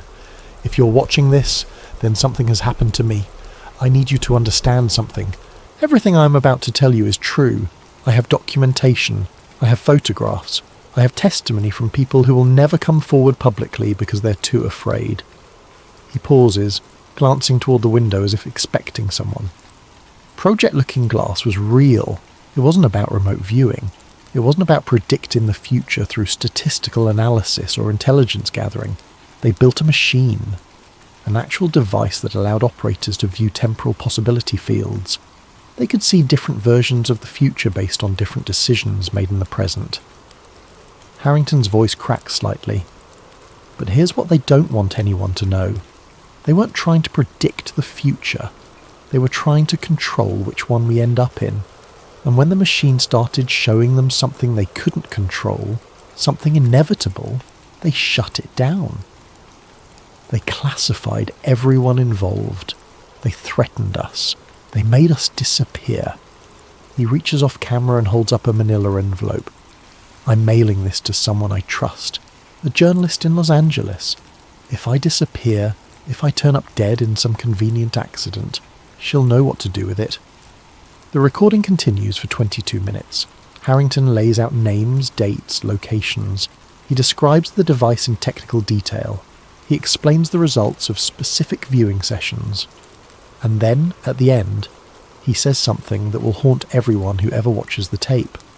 Every future past 2012 converges. Every single one. It doesn't matter what choices we make. It doesn't matter what actions we take. They all lead to the same place. And when the team realised that, when they understood that free will might be an illusion past a certain point, they were terrified. Because if the future is fixed, if everything is already decided, then what are we? The recording ends abruptly. 3 days later, Michael Harrington vanishes. His rental car is found abandoned on a desert highway. His motel room has been cleaned out. There's no body, no evidence of foul play, no leads. Local police treat it as a missing person case that goes cold within weeks. But the envelope reaches Los Angeles, and that's where our story really begins. Act 1. Origins in Real History. To understand Project Looking Glass, you first need to understand that the United States government has been obsessed with psychic phenomena and consciousness research for more than half a century. This isn't speculation, it's documented fact. 1962, the height of the Cold War. The CIA is in a panic because intelligence reports suggest that the Soviet Union is investing millions of rubles into psychic espionage programs. The Americans can't afford to fall behind. If there's even a chance that the human mind can gather intelligence remotely, see through walls, read thoughts from a distance, they need to know about it. The CIA launches what will eventually become known as Project Stargate. Initially, it's a scattered collection of experiments testing whether certain individuals can perceive things beyond normal sensory range. The early results are mixed, but intriguing enough to keep the funding flowing. By 1973, the programmers moved to the Stanford Research Institute in California. This is where things get serious. Scientists like Hal Puthoff and Russell Targ begin conducting rigorous experiments with subjects who claim to have psychic abilities. They use double-blind protocols, statistical analysis, rigorous controls, and the results, according to the declassified reports, are statistically significant. Remote viewers, as they're called, can apparently describe distant locations they've never seen. They can identify objects hidden in sealed containers. Some even claim to perceive events in the past or future, though these temporal experiments are considered less reliable and are buried in the classified annexes. 1981. The Defense Intelligence Agency takes over the program. The budget increases. The focus shifts from pure research to operational applications. Remote viewers are allegedly used to locate hostages, track Soviet submarines, even peer inside foreign military installations. But according to Michael Harrington's leaked materials, something else was happening in parallel. A splinter group within the program began exploring a troubling question. If consciousness can perceive distant locations in space, what about distant locations in time? The idea seems absurd on its surface. But quantum physics had already demonstrated that time might not work the way we intuitively understand it. Einstein proved that time is relative, that it can slow down or speed up depending on gravity and velocity. Quantum mechanics suggested that particles could be entangled across space and potentially across time, and certain interpretations of quantum theory implied that the future might not be a single fixed point, but rather a field of possibilities that only collapses into reality when observed. What if the human mind, operating at some quantum level we don't fully understand, could observe those possibilities before they collapsed? The researchers started calling these experiments temporal remote viewing. The results were inconsistent, contradictory, impossible to verify. But there were enough hits, enough inexplicable successes, that a small group of scientists became convinced they were onto something real. One name appears repeatedly in Harrington's notes: Edgar Mitchell, Apollo 14 astronaut, the sixth human to walk on the moon. Mitchell was also a serious researcher into consciousness and quantum physics. After retiring from NASA, he founded the Institute of Noetic Sciences to study the intersection of science and human consciousness. Mitchell visited Stanford Research Institute multiple times in the 1980s. He met with the remote viewing team, and according to Harrington's documentation, Mitchell was particularly interested in temporal perception. He believed, based on his own experiences in space and his study of quantum mechanics, that consciousness might exist outside normal space-time constraints. Mitchell reportedly told the research team something that would shape the next phase of the program. He said consciousness might not be limited by the speed of light or the arrow of time. If that were true, if the mind could genuinely access information from the future, then the question wasn't whether it was possible. The question was how to amplify and focus that ability. That's when the machine enters the story. The first prototype. 1991. The Cold War has ended. The Soviet Union is collapsing. You'd think programs like Stargate would be shut down, defunded, forgotten. Instead, certain elements of the intelligence community see an opportunity. With the Soviet threat diminishing, funding is being redirected toward technological superiority and what military planners call full-spectrum dominance. This means not just winning current battles, but anticipating future conflicts before they emerge. And if there's any chance that a device could actually perceive future events, the strategic value would be incalculable. A classified facility near Papoose Lake, Nevada, becomes the center of a new research initiative. This area is already steeped in secrecy.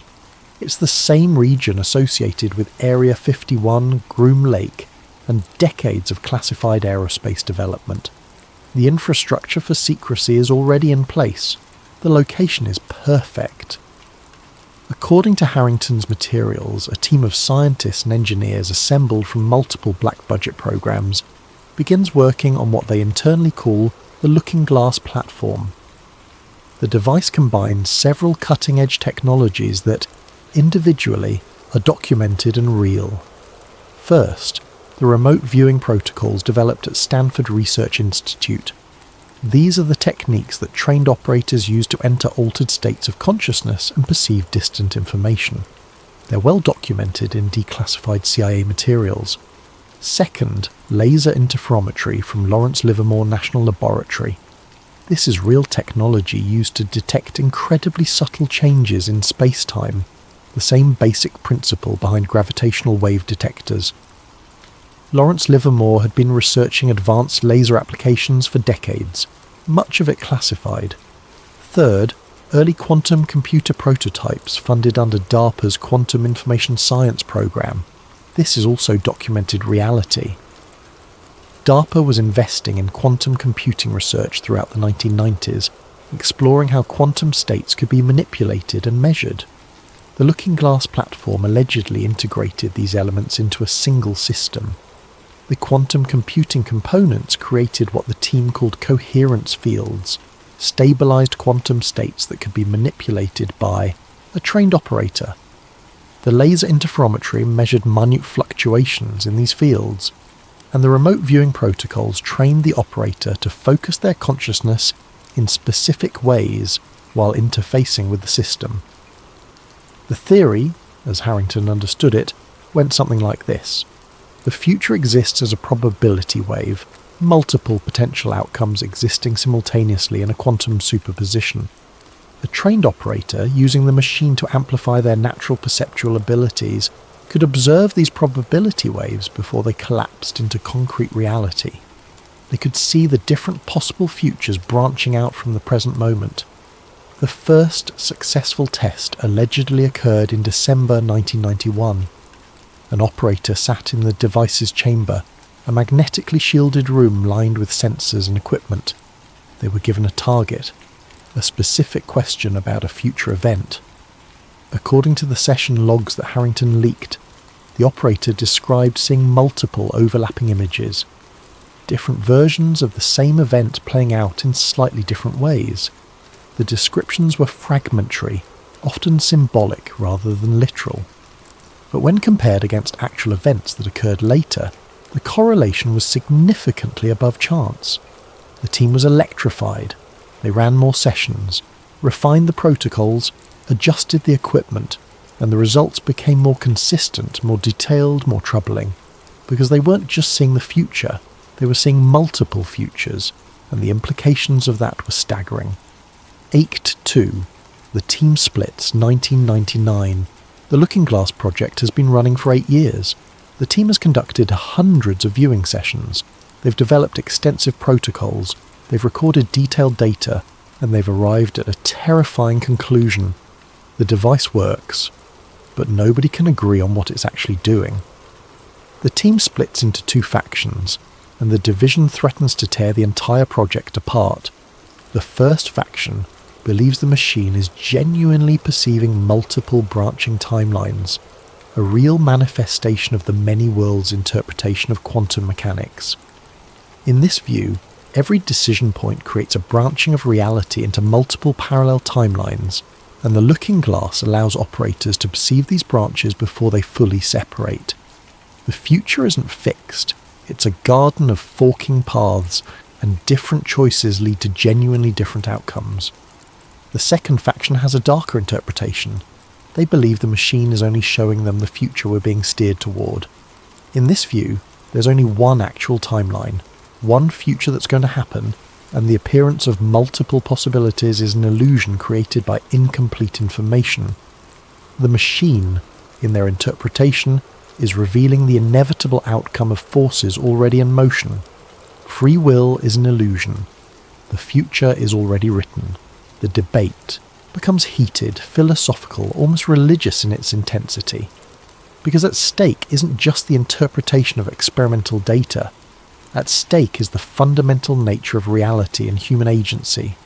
The government nickname for the device, Looking Glass, takes on an ironic weight. Are they looking through the glass at real alternate futures? Or are they just looking at a mirror, seeing reflections of the present projected forward? This is when Hal Puthoff re-enters the story. Puthoff had moved on from the Stanford Research Institute and was working on advanced physics concepts, including zero-point energy and the quantum vacuum. He maintained security clearances and consulted for various classified programs. In 1999, Puthoff visits the Nevada facility at the invitation of the project director. He spends 3 days reviewing their data, observing sessions, examining the equipment, and at the end of his visit he delivers a warning that will haunt the team. He tells them the problem isn't seeing the future, the problem is the observer effect. In quantum mechanics, the act of observation affects what's being observed. You can't measure a quantum system without changing it. And if the future exists as a quantum probability field, then the act of observing it might be collapsing those probabilities in specific ways. In other words, by looking at the future, they might be creating it. Puthoff warns them that they could be trapped in a causal loop. If they see a future event and then make decisions based on that observation, they might be causing the very future they observed. The machine might not be predicting inevitability, it might be creating it. The implications are paralyzing. If he's right, then the more they use the device, the more they are eliminating alternate possibilities and steering reality toward whatever outcomes they happen to observe. They're not passive viewers of time, they're active participants in shaping it, and they have no idea what they're actually creating. September 2001. The team continues operating despite the philosophical uncertainties. The intelligence value is too high to shut down. The Department of Defense wants answers. They want to know about future conflicts, terrorist threats, geopolitical shifts. The pressure to produce actionable intelligence is immense. In the summer of 2001, multiple viewing sessions begin producing similar images. The descriptions are fragmentary, symbolic, often contradictory in details. But several operators independently describe the same general elements. A major event in a large American city, fire, collapse, smoke, mass casualties, early September timeframe. The reports are forwarded up the chain of command, but they're also vague enough to be almost useless. Which city? What kind of event? Natural disaster? Terrorist attack? Industrial accident? The images don't provide enough specificity to take preventative action. And then September 11th happens. The immediate aftermath within the Looking Glass team is devastating. They saw something. Multiple operators perceived elements of the attack. But the information was too fragmentary, too symbolic, too unreliable to prevent it. Or was it? Some team members begin asking a more disturbing question. What if they didn't just fail to prevent the attack? What if the act of viewing the future event somehow made it more likely to occur? What if their observations collapsed the probability wave toward that specific outcome? This is when Harrington claims the team became genuinely afraid of their own work. They started questioning whether they were intelligence gatherers or unwitting architects of catastrophe. The philosophical debate that had seemed abstract before suddenly felt very real and very dangerous. But there's something else in Harrington's notes, something even more disturbing. He claims the Looking Glass sessions before September 11th showed something the team couldn't fully understand. They saw the event as unavoidable. No matter how they frame the question, no matter which operator ran the session, every viewing showed the attack occurring. Not multiple possibilities, one outcome, inevitable. This was new. Previous sessions had always shown branching possibilities, different potential outcomes based on different choices. But the September 11th sessions showed no branches, just one timeline, one future. It was as if reality itself had funneled down to a single point, and nothing could prevent what was coming. The question that haunted the team afterward was simple and terrible. Why? Why did that event have no alternate timelines? Why was it inevitable? And more importantly, were there other inevitable events in the future?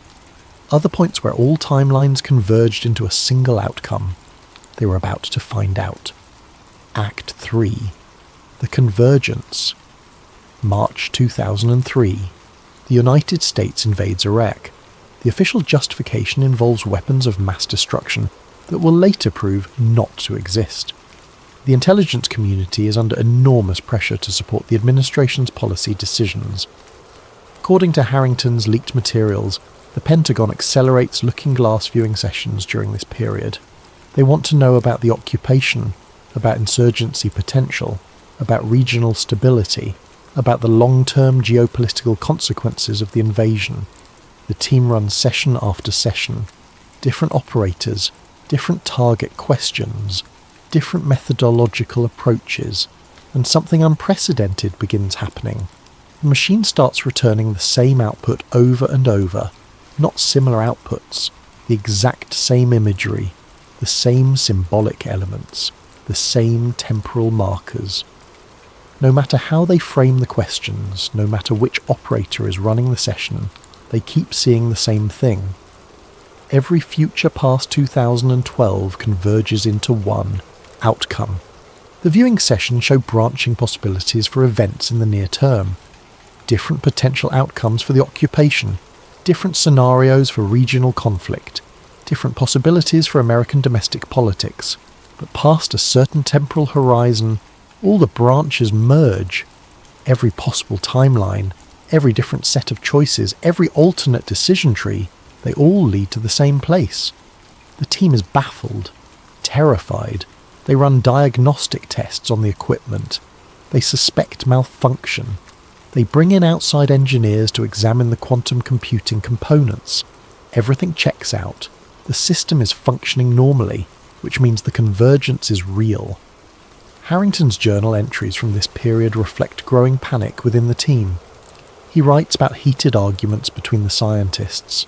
Some believe the convergence represents a limitation of the technology, that they're simply reaching the edge of what the device can perceive. Others believe it's real, that the future genuinely locks into a single timeline at some point. And if it's real, what does it mean? One physicist on the team proposes a theory. She suggests that the convergence might represent a critical event, a moment so significant, with such far-reaching consequences, that it eliminates all other possibilities. Like a boulder dropped into a stream, forcing all the water to flow around it in a specific way. But if that's true, what is the event? The viewing sessions can perceive the convergence point, but they can't see past it. It's like a wall in time, a horizon beyond which the machine cannot penetrate. Is it a catastrophic event? Nuclear war? Environmental collapse? Economic implosion? Or is it something else entirely? A technological singularity? First contact? A breakthrough that fundamentally changes the nature of human civilization? The team doesn't know, and the uncertainty is maddening. There's another possibility that Harrington mentions in his notes, one that the team finds even more disturbing. What if the convergence isn't about a specific event at all? What if it represents the point at which human free will effectively ends? The moment when the accumulated weight of all previous decisions, all previous choices, all previous actions becomes so great that only one outcome remains possible. If that's true, then the looking glass isn't showing them the future being controlled by some external force. It's showing them the future being controlled by us, by the inevitable consequences of our collective choices, by a trap we're building for ourselves without even realizing it. The shutdown, late 2003. The decision comes down from somewhere high in the chain of command. Project Looking Glass is being terminated. The equipment is to be dismantled. The data is to be archived under the highest classification levels. The personnel are to be reassigned and subjected to new non-disclosure agreements. The official explanation, according to Harrington, is that the program has failed to produce actionable intelligence. The viewing sessions are too unreliable, too symbolic, too subject to interpretation. The cost cannot be justified. But Harrington and others on the team believe the real reason is the convergence. The people making decisions at the highest levels are terrified by what the machine is showing. A future that cannot be changed, a timeline that cannot be avoided, an outcome that renders all their planning and manipulation meaningless.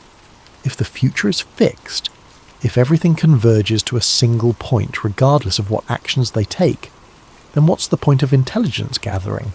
What's the point of strategic planning? What's the point of anything? Several team members resign before they can be reassigned. A few speak quietly to their colleagues about going public. Most are too afraid of the consequences.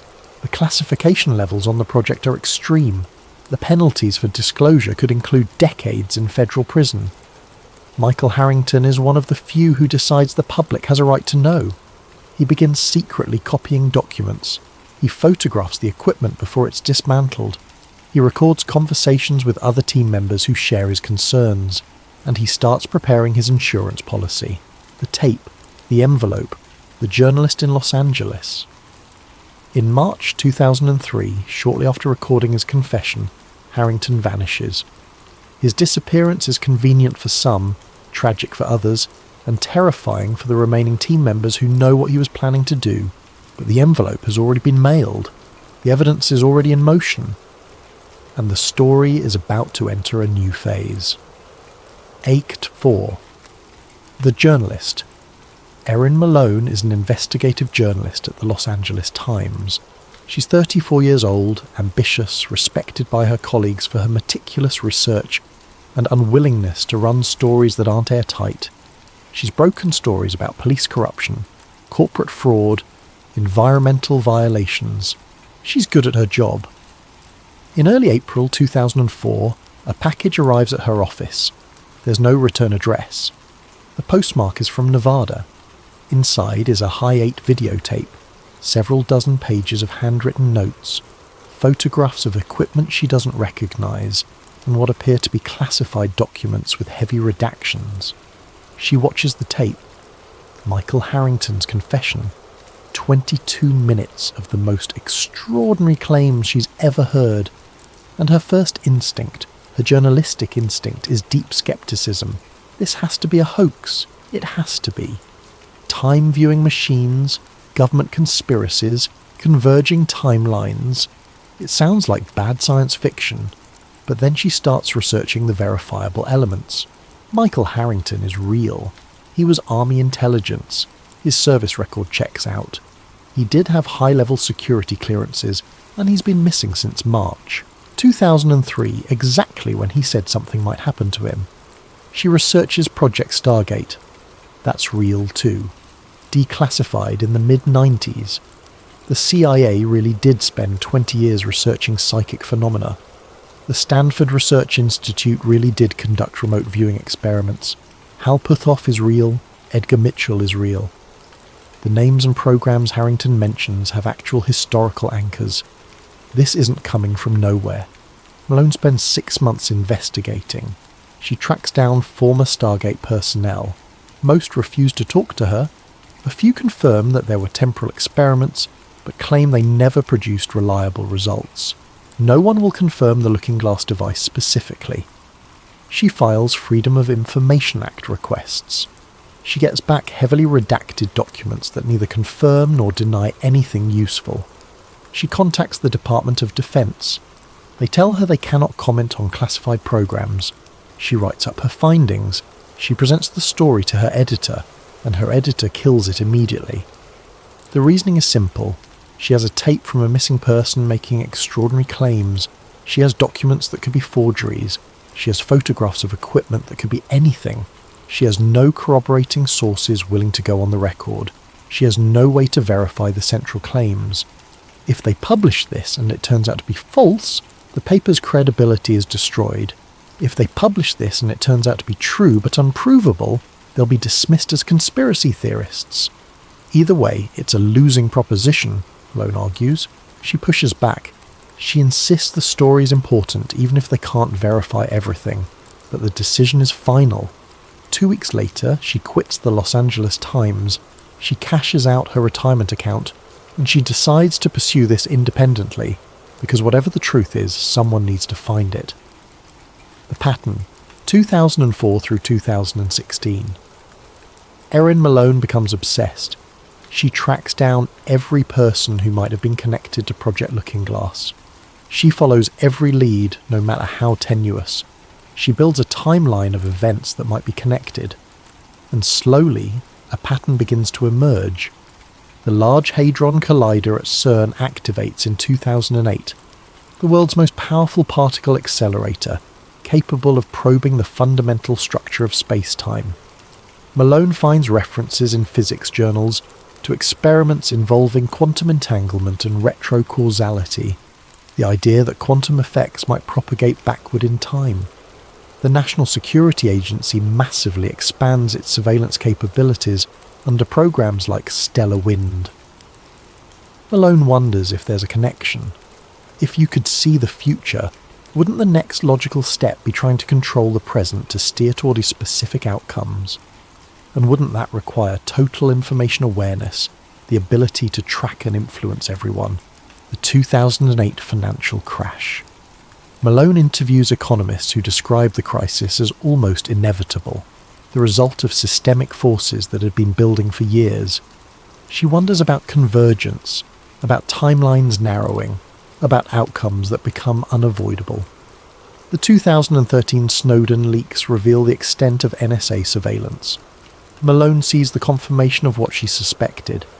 The intelligence community has access to nearly everything: communications, financial transactions, travel patterns, social connections. If you wanted to manage the future, this is the infrastructure you'd need. The rise of predictive policing algorithms throughout the 2010s, software that claims to predict where crimes will occur before they happen. Malone sees echoes of Looking Glass. Not psychic prediction, but algorithmic prediction, a different method toward the same end.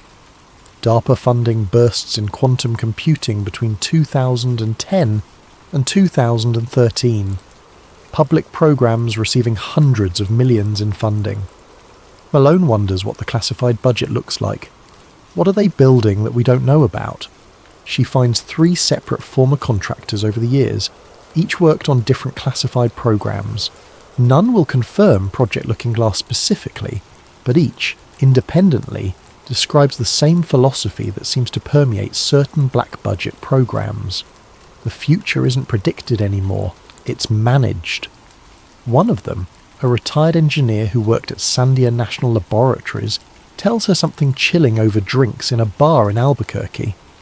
He says the intelligence community has moved beyond trying to see the future. They're trying to create it. Every surveillance program, every data collection initiative, every predictive algorithm, it's all part of a larger architecture designed to eliminate uncertainty. If you have enough data, if you have enough computing power, if you have enough control over information and communication, you can effectively collapse the future into a limited set of outcomes. You can engineer convergence. Maybe Project Looking Glass was shut down not because it failed, but because they found a better method.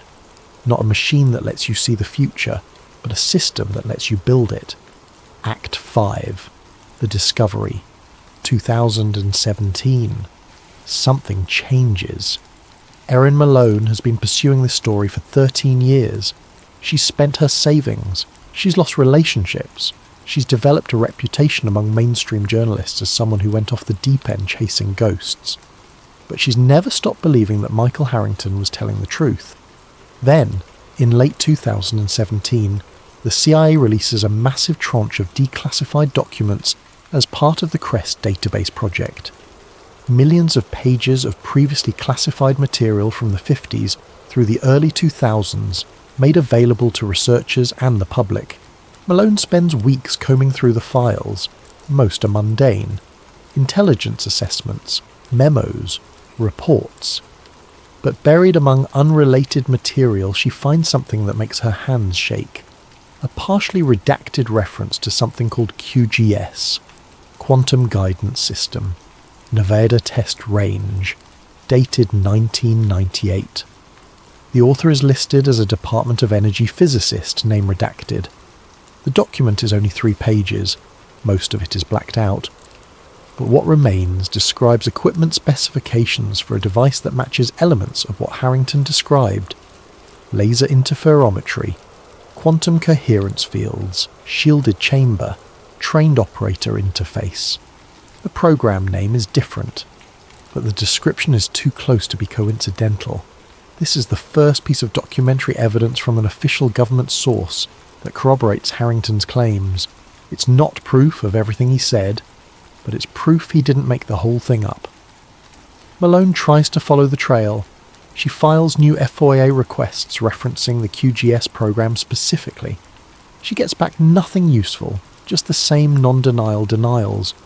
But she knows now that she's onto something real. The machine turns back on 2019. The Pentagon launches the Joint Artificial Intelligence Center. The public explanation is that it's designed to coordinate military artificial intelligence programs and accelerate adoption of AI technology across the Department of Defense. Malone's anonymous sources tell her something different. They say the AI Center is being fed historical data from legacy programs, including, possibly, looking glass session logs. Think about it. If you have years of data from future viewing experiments, successful or not, you could train neural networks to look for patterns. You could use machine learning to refine predictive capabilities. You could merge psychic research with algorithmic analysis and create something entirely new. 2020. The United States Space Force is officially established. Among its responsibilities is something called space domain awareness. The public explanation involves tracking satellites and space debris. But Malone finds references in military journals to quantum sensing technologies, advanced detection systems, possible applications for temporal anomaly detection. She starts receiving encrypted messages from a new source, someone who claims to have current knowledge of classified programs. The source is careful, paranoid, probably breaking multiple laws by communicating with her. They tell her the device was reactivated. Not the original looking glass hardware, but a next-generation system incorporating quantum computing advances from the past 2 decades. It's housed in a new facility, location unknown, probably underground. But the new system isn't showing branching futures anymore. According to the source, every session returns the same result. One timeline, one outcome, and nothing past a certain point. The convergence that terrified the original team hasn't changed. If anything, it's clearer now, more defined, closer. Whatever the convergence point is, we're approaching it, and there's nothing anyone can do to change it. Act 6. The Final Revelation, 2021. Erin Malone has been chasing this story for 17 years. She's followed every lead. She's accumulated boxes of documentation. She's interviewed dozens of people. And she's exhausted. She's also running out of money. The independent journalism outlets that might have supported her work in the past are struggling themselves. The information ecosystem is fragmented, polluted with misinformation, hostile to complex investigative work that can't be summarized in a headline. She decides to make one more attempt. She's going to find someone from the original Looking Glass team willing to talk on the record, regardless of the consequences. It takes her 6 months, but she finally locates Charles Dunning, retired engineer from Sandia National Laboratories, 78 years old, living in a modest house in Tucson, Arizona. He worked on the quantum computing components of the original Looking Glass device in the early 90s. He agrees to meet with her. Not because he's not afraid anymore, but because he's dying. Pancreatic cancer. 6 months, maybe less. The government can't do anything to him that the disease won't do first. They sit in his backyard. The desert stretches out behind his property. The sun is setting. Malone has a recorder running. And Dunning tells her everything. Yes, the machine was real. Yes, it worked. At least in the sense that it produced results significantly above chance correlation. Yes, the convergence was real. Every timeline narrowed past 2012 to a single outcome. But here's what the team eventually realized, what they could never prove but came to believe through years of observation and analysis. The device didn't show the actual future. It showed what the collective human unconscious expected the future to be, Dunning explains. Quantum mechanics tells us that observation collapses possibility into reality. But what if collective human consciousness, billions of minds all expecting certain outcomes, functioned as a kind of ongoing observation. What if our expectations, our fears, our assumptions about the future were actually constraining what futures were possible? The looking glass didn't break the laws of physics. It tapped into something real, a field of consciousness-influenced probability that exists at the quantum level. But what it showed wasn't destiny. It was collective expectation, and as global fear increased, as division deepened, as people became more and more certain that catastrophe was inevitable, the branching possibilities collapsed. Not because the future was predetermined by some external force, but because humanity had mentally locked itself into expecting only one outcome. The device mirrored humanity's mindset. When we believed in multiple possible futures, it showed us multiple possible futures. When we stopped believing in alternatives, when we became convinced that only one dark future awaited us, that's all the machine could show. Dunning looks at Malone with tears in his eyes. We didn't break time. We broke our ability to imagine alternatives. The convergence point isn't an event. It's a mindset. It's the moment when enough of humanity stops believing that change is possible, that different choices lead to different outcomes, that the future is something we create rather than something that happens to us. And once you reach that point, once collective will collapses into collective resignation, the future does become fixed. Not because of physics, because of psychology. He tells her the team tried to warn people. That's why some of them resigned. Why some of them spoke to journalists off the record. Why Michael Harrington made his tape. They realised they weren't looking at an inevitable future. They were looking at what we were creating through our own expectations. But nobody listened. The warning was too subtle, too philosophical, too easy to dismiss. Malone asks him what she should do with this information. How does she tell people that they have more power than they realise, that the future isn't fixed, that consciousness matters? Dunning shrugs. You tell them the truth, and you hope it reaches someone who can still hear it. The Real Looking Glass was Us 2021. Erin Malone publishes her findings through an independent media outlet. It's a comprehensive article, 17 years of research distilled into a long-form piece that lays out everything she's learned. She includes Harrington's tape, she includes her interviews, she includes the documentation she's gathered. The article is released on a Tuesday morning. Within hours it's flooded with bot comments, conspiracy theorist garbage, schizophrenic rambling, fake news, the usual dismissals. The algorithms don't promote it. The social media platforms don't amplify it. It exists in the information ecosystem for a few days and then effectively disappears, buried under the constant flow of new content. A few thousand people read it. A few dozen take it seriously. Most dismiss it as exactly what the mainstream journalists predicted years ago. Unprovable conspiracy theory. Waste of time. Malone uploads Michael Harrington's full confession tape to multiple platforms. Some take it down for violating terms of service. Others leave it up but demonetize it, ensure it doesn't appear in recommendations, bury it in search results. The tape exists. The article exists. The evidence exists. But it might as well not exist for all the impact it has.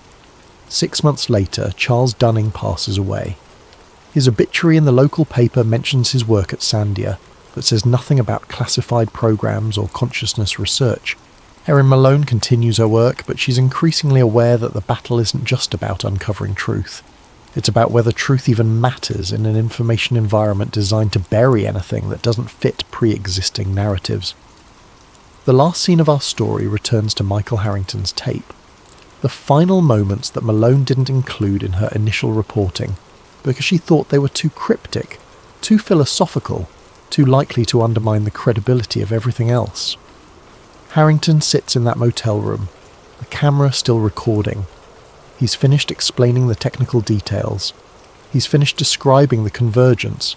He's finished warning about what's coming. And then he leans close to the camera and whispers, "Every civilization comes to a moment when it faces itself, when it has to decide what kind of future it wants to create. And the choice isn't made through grand declarations or official policies. It's made through a million small decisions, through what we expect, what we accept, what we're willing to imagine. When our civilization faced that moment, when we stood before the looking glass and saw what we were creating through our own fears and resignation, we made a choice. We turned the mirror off. We decided not to look, not to question, not to imagine anything different. And maybe that's the real conspiracy. Not a government program to control the future, but a collective choice to stop believing we have the power to shape it. The tape ends, the screen goes black, and somewhere in the Nevada desert, in a facility that might not exist, a machine that might still be running shows the same thing it's shown for years. One timeline, one outcome, one future we're all creating together, whether we realise it or not. Part 5, the protocol. The helicopter that arrived wasn't military, not officially. It was a CH-47 Chinook painted flat black. No markings except that same triangle insignia Cole had seen on the colonel's uniform. When it landed outside the cave entrance, the men who emerged wore unmarked fatigues and moved with the precision of special operations, but wouldn't respond to questions about their unit. Their commander was a woman in her 40s, grey-streaked hair pulled back tight, eyes hidden behind dark sunglasses even though they were underground. She looked at the creature's body the way a jeweller might examine a diamond, professional, clinical, already calculating value. "Captain Cole," she said, not offering her hand. "I'm taking custody of this site. Your team will return to Bagram immediately." "Like hell," Cole said. "2 of my men died here. I want answers, and you'll get them, after you sign the appropriate documentation." She gestured, and one of her men produced a tablet with a digital form already loaded. Title 50 authorization. Means everything you saw here falls under Covert Operations Statute. Violation carries 20 years minimum. Cole read the form. It was comprehensive, threatening, and entirely legal. He signed. "What is it?" he asked, as the woman's team began setting up equipment around the creature. Sensors, cameras, and what looked like a portable biohazard containment unit. "Classified," she said, then perhaps taking pity on his expression. "What you need to know is that it's not the first one we've found, and it probably won't be the last. Others have found these. Others have found many things in these mountains, Captain.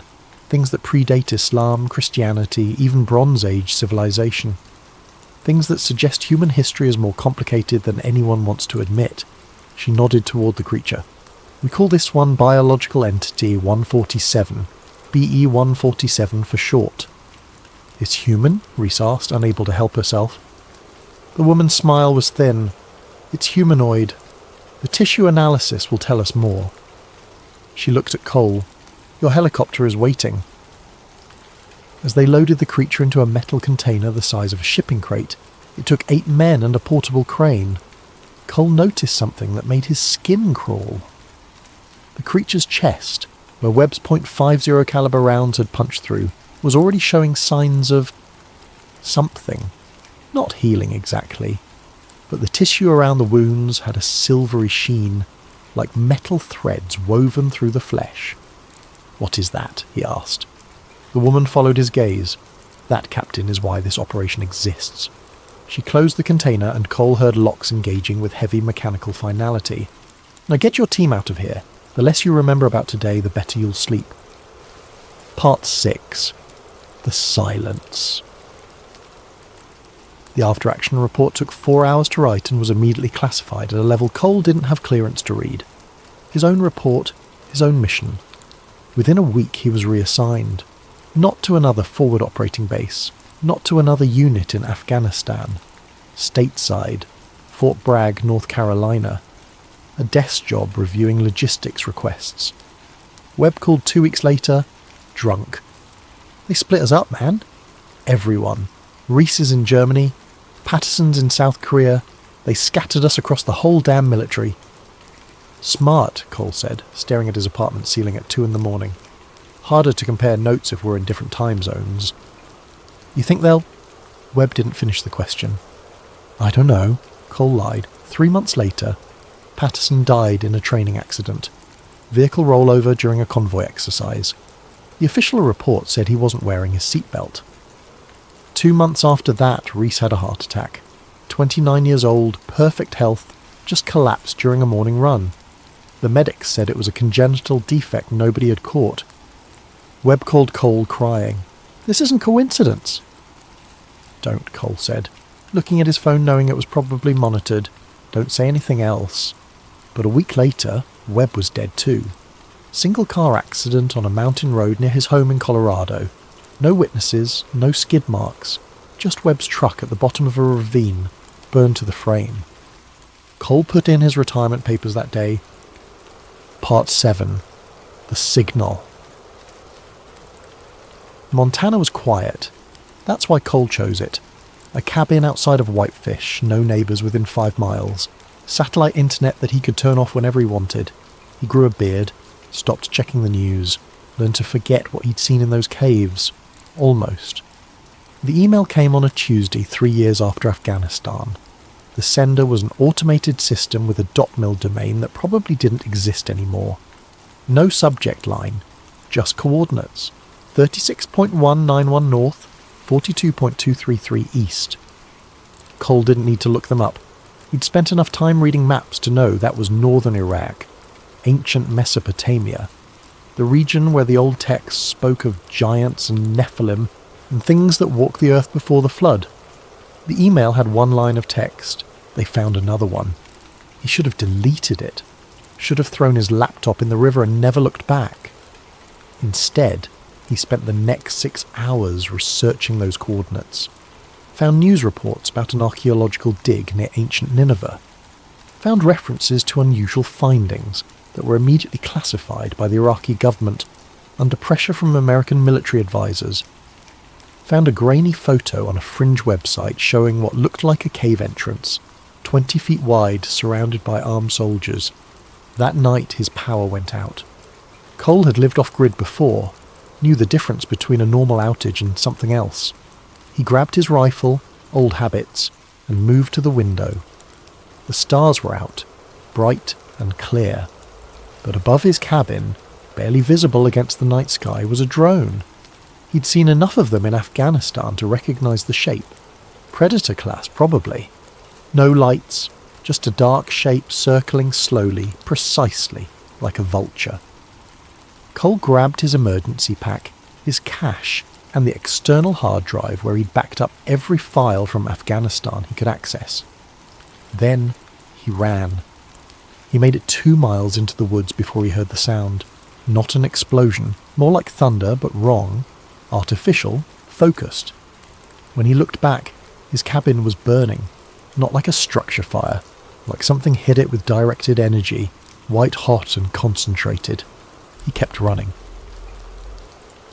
Part 8. The Revelation. Cole knew how to disappear. Spent 2 years moving between small towns, using cash, avoiding cameras. He'd seen enough action movies to know how cliché it was, but the clichés existed for a reason. Eventually he ended up in northern Canada, working at a fishing lodge under a name that wasn't his. The hard drive haunted him. He'd plugged it in once in an internet cafe in Montana before he fled, and found files he didn't remember downloading. Classified documents, memos, email chains between Pentagon officials and private contractors. One memo made his hands shake. Subject: BE-147 Status Report. Classification: Omega. Specimen retrieved from Kandahar site remains in containment at Site 19. Tissue analysis confirms non-terrestrial metal compounds integrated at cellular level. Subject displays accelerated regeneration. Wounds sustained during capture have completely healed within 96 hours. Neural activity scans suggest consciousness levels consistent with human cognition. Subject has made attempts to communicate, though language is unknown. Linguistic analysis ongoing. Recommendation: continue sedation protocols, increase containment measures.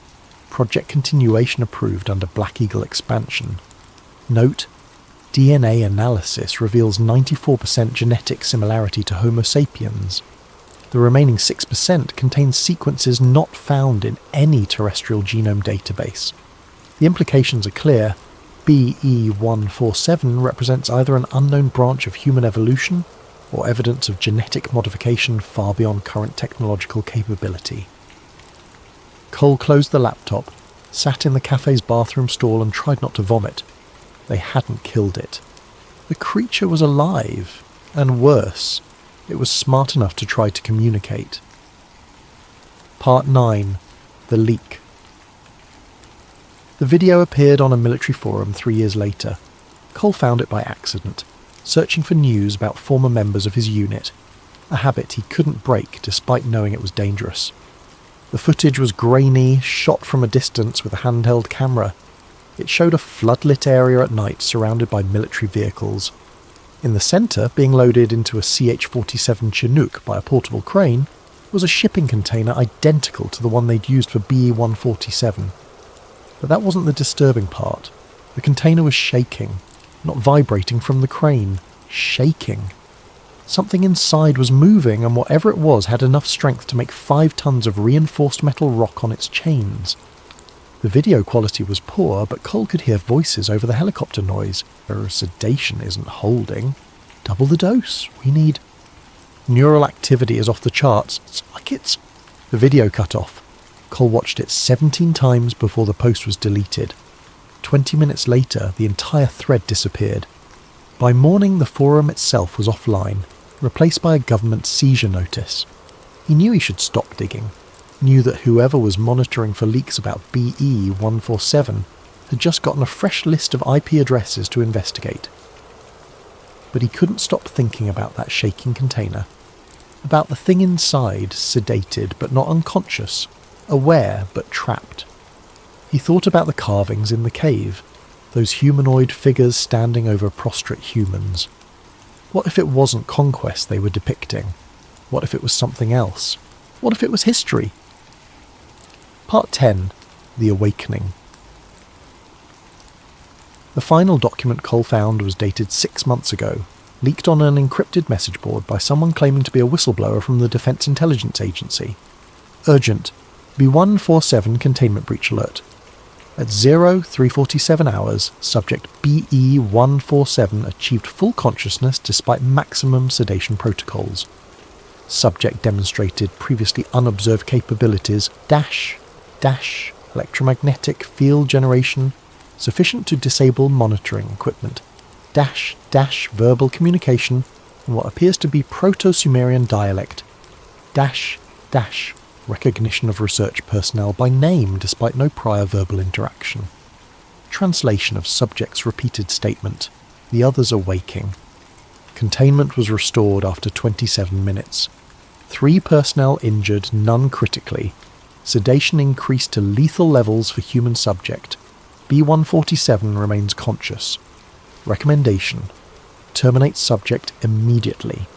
Risk assessment indicates catastrophic security implications. Update. Termination request denied by Oversight Committee. Project continuation approved. Subject transferred to secondary facility. Location classified. Recommend increased monitoring of global archaeological sites, particularly Nineveh, Iraq, Baalbek, Lebanon, Cusco, Peru, various Siberian cave systems. All sites share characteristics with original Kandahar location. Cole sat in his borrowed cabin in northern Canada, staring at his laptop screen as snow fell outside. The implications were staggering. Multiple sites, multiple entities, a global pattern that suggested these creatures weren't anomalies, they were remnants of something much larger. And they were waking up. His satellite phone buzzed. Unknown number. He almost didn't answer. "Captain Cole," said a woman's voice, calm, professional, familiar. "You've been reading things you shouldn't." The woman from Afghanistan. The one with the triangle insignia. "I thought you'd come for me eventually," Cole said. "We've been watching you for years, Captain." The question was whether you'd stay quiet or become a problem. A pause. "You've become a problem."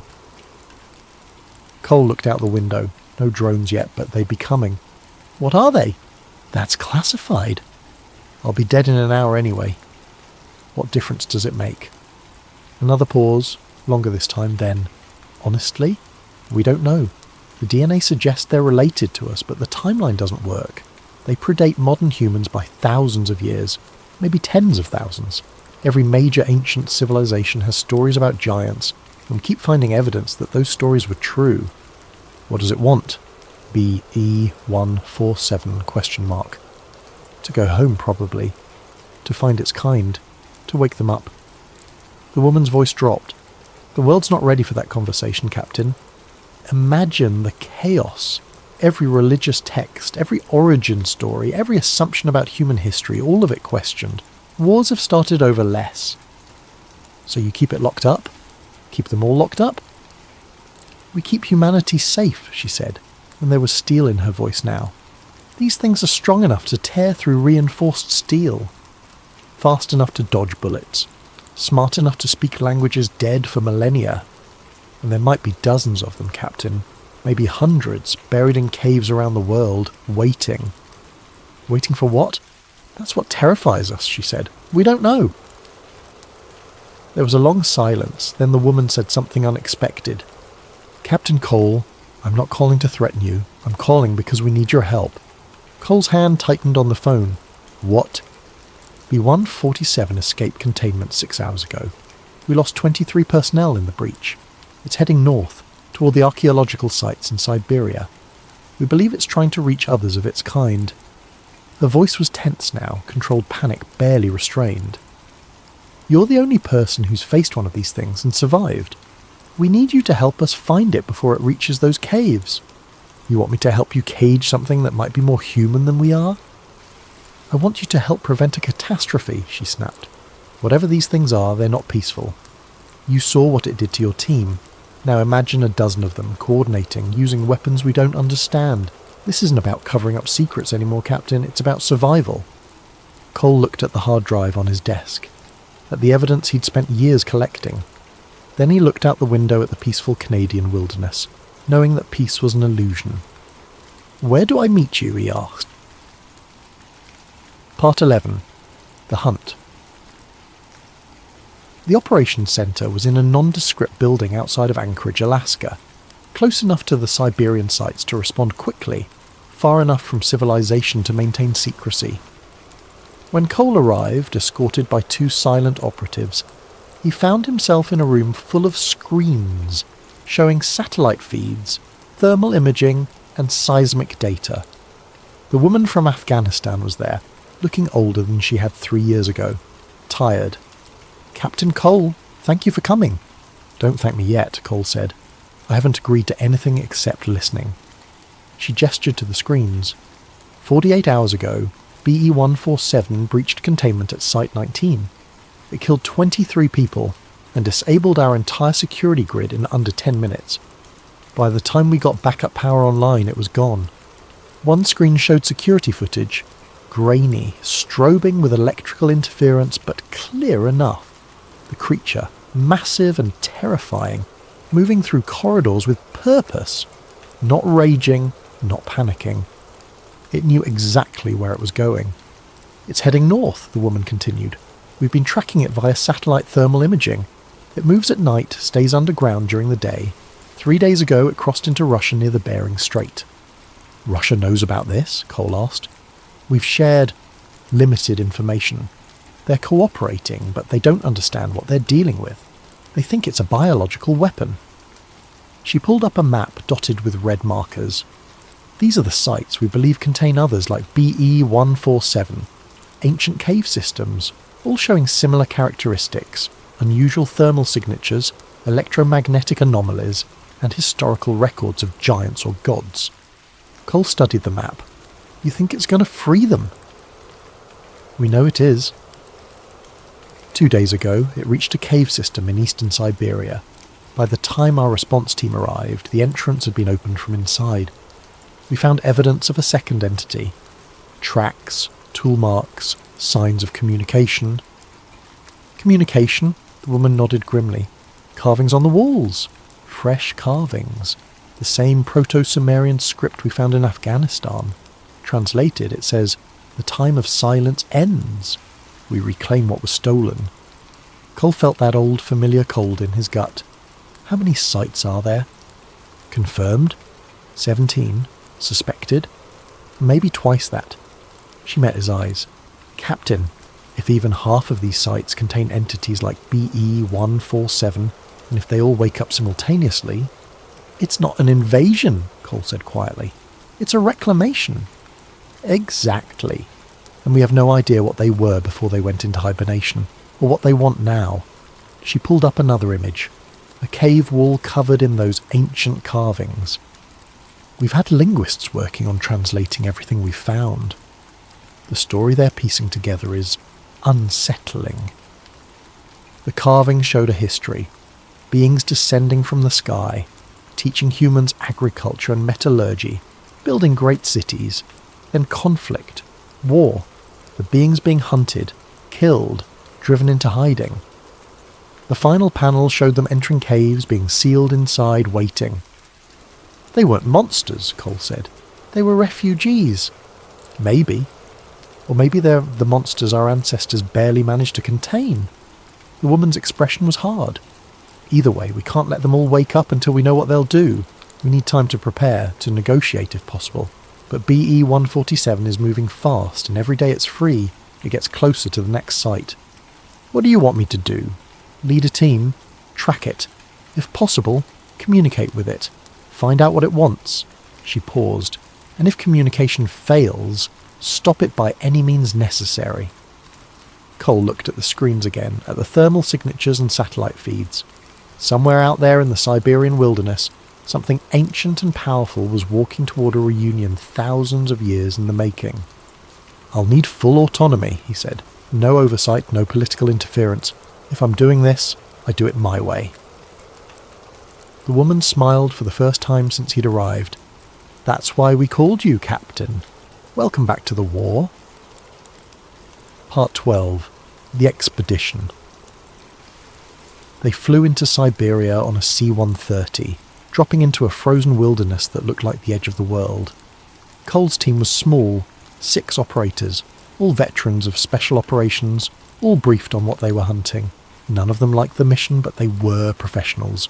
They'd do what needed to be done. The tracking data led them to a cave system in the Sakha Republic, a region so remote that the nearest human settlement was 200 miles away. The temperature was 40 below zero, the wind cutting through tactical gear like knives. Thermals showing heat signatures inside, said Lieutenant Sarah Chen, their tech specialist monitoring portable sensors.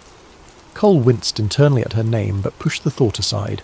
Multiple sources could be our target. Wait, he'd specifically been told no Sarah Chen in the story, but she was already written in. He'd have to work with it or find another approach. Actually, he needed to change this. The user had specifically said no Sarah Chen. Lieutenant Maria Torres, their tech specialist, was monitoring portable sensors. Multiple sources could be our target and whatever it woke up. Cole led them into the cave, weapons ready, night vision painting everything green and ghostly. The walls here showed the same carvings as Afghanistan, those towering figures, the history written in stone. But these carvings were different, more recent, and more explicit. They showed humans worshipping the giants, building temples, offering sacrifices, and in the final panels, betrayal. Humans with weapons, giants being driven into caves, stones sealing the entrances. They were gods, Torres whispered. To ancient people, they were literally gods. Or they let people think they were gods, Cole said. Makes ruling easier. They found BE 147 in the deepest chamber, and Cole's breath stopped. It wasn't alone.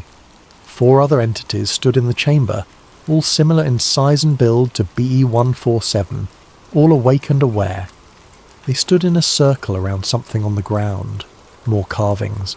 But these looked like a map of the world, with dozens of points marked. B-147 turned when Cole's team entered, and for a moment there was absolute silence. The creature's amber eyes studied them with an intelligence that was undeniable, assessing threat levels, calculating options. Then it spoke. The language was ancient, guttural but structured. Cole recognised some of the phonemes from the linguistic briefings. Proto-Sumerian mixed with something older, something that predated written language entirely. Torres had a translation device, cobbled together from the linguistic database they'd compiled. It processed the sounds, struggling, then produced a rough translation that appeared on her tablet screen. You return, the hunter who brought sleep. Cole stepped forward slowly, weapon lowered but ready. We don't want to fight. We want to understand. B-147 tilted its head, and Cole realised it understood English, maybe not from experience, but from observation during its captivity. It gestured to the other entities, then spoke again. The translation appeared. "You caged me, studied me like an animal, cut my flesh, stole my knowledge. Now you speak of understanding." "You killed my soldiers," Cole said, keeping his voice steady. "You killed them first. They invaded our tomb. They came with fire and metal. BE-147's massive hand gestured to the cave walls. We were sleeping, waiting, as we were commanded." "Commanded by who?" B-147 was silent for a long moment. Then it pointed to the carvings, specifically to the panels showing the beings descending from above. "The architects, those who made us to bridge the gap. We were to teach, to guide, to help the small ones grow. Its amber eyes held something that might have been sadness. But the small ones feared us, hated us, hunted us. So we were commanded to sleep until the time of understanding." Torres was recording everything, her hand shaking slightly. "You're saying you were created? By who? Aliens? Gods?" B-147 made a sound that might have been laughter. "You use words that mean nothing. The architects were not gods. They were travellers. They came to this world and found potential. They created us to nurture that potential. But they did not understand fear. They did not understand that you small ones would rather destroy than accept what you cannot comprehend." "How long have you been asleep?" Cole asked.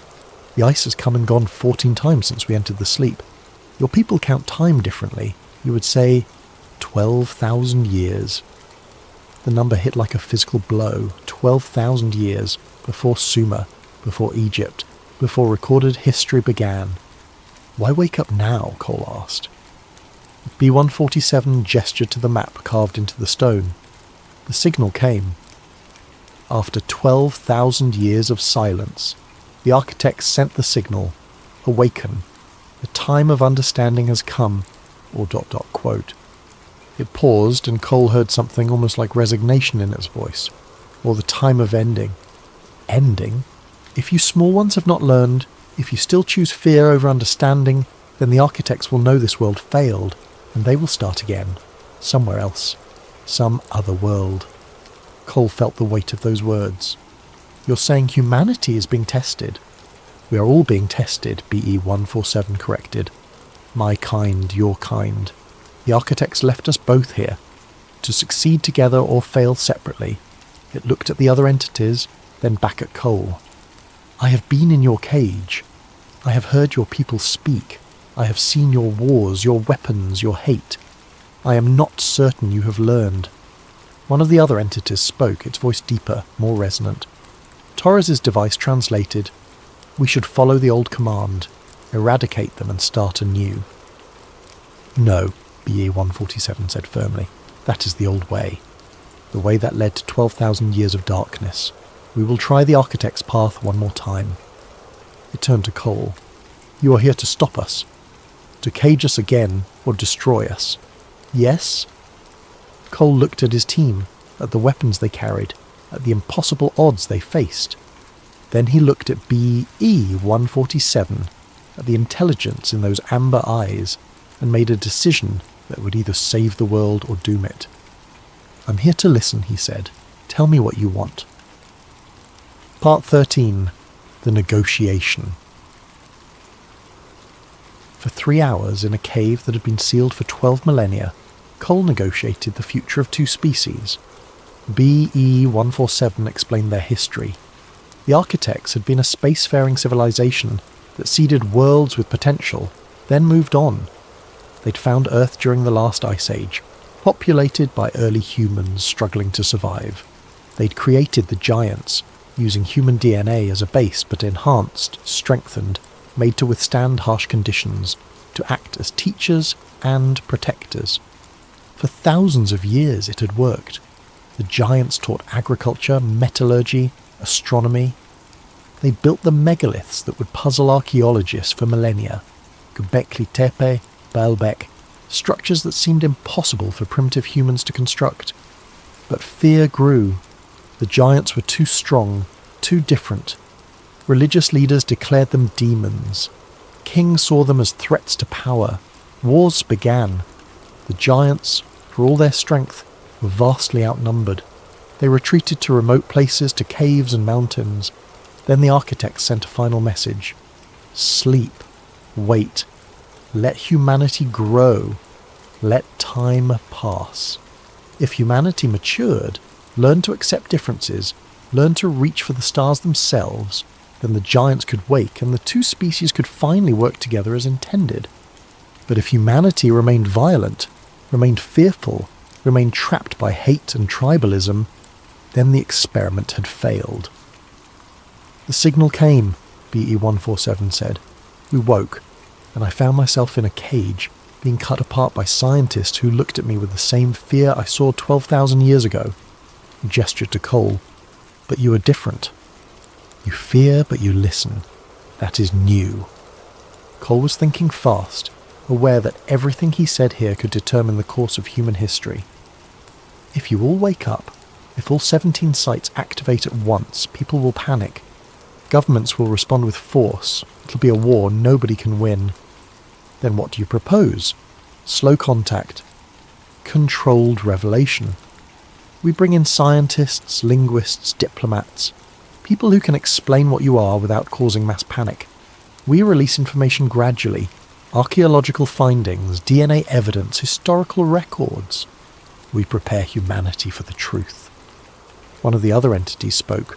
More delays, more lies. We have waited 12,000 years. You've waited this long, Cole countered. What's another year? Another 5 years? If we do this right, you can walk free, live openly, share your knowledge. But if we rush it, if we force revelation on a world that's not ready, we'll have another war, and this time we have nuclear weapons. That gave them pause. B-147 spoke with the others in their ancient language, a discussion Cole couldn't follow. Finally it turned back. We will agree to this, but with conditions. We will not return to cages. We will not be experimented on. And we will be part of the process, not subjects of it. Agreed, Cole said. Then, how many of you are there? Total? Across all the sites? Perhaps 200. Some died in their sleep. Some were killed before they could enter hibernation. 200 survivors from a people who once numbered thousands. 200 against 7 billion humans. Cole felt the tragedy of it. An entire subspecies nearly erased, waiting in darkness for a second chance. There's something else, BO-147 said. Something you need to understand. The architect's signal contained information. A warning. Its amber eyes fixed on Cole. This world is changing. Your weapons, your pollution, your climate. The architects are watching. They will return in 100 of your years, and they will judge what they find. Judge? Whether this world succeeded, whether humanity and my kind learned to coexist, whether you reached for the stars or destroyed yourselves. B-147's voice was quiet but firm. We are not your enemy's small one, we are your last chance. Torres spoke up, her voice shaking slightly. And if we fail, if we can't coexist, what happens in 100 years when they return? B-147 looked at her, and in its expression Cole saw something ancient and sad. Then they will do what they have done to 13 other worlds that failed. They will cleanse it and start again. A sterile world ready for the next experiment. The weight of that hung in the frozen air. Humanity wasn't just facing first contact with another intelligent species.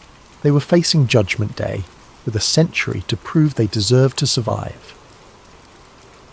Part 14. The Return.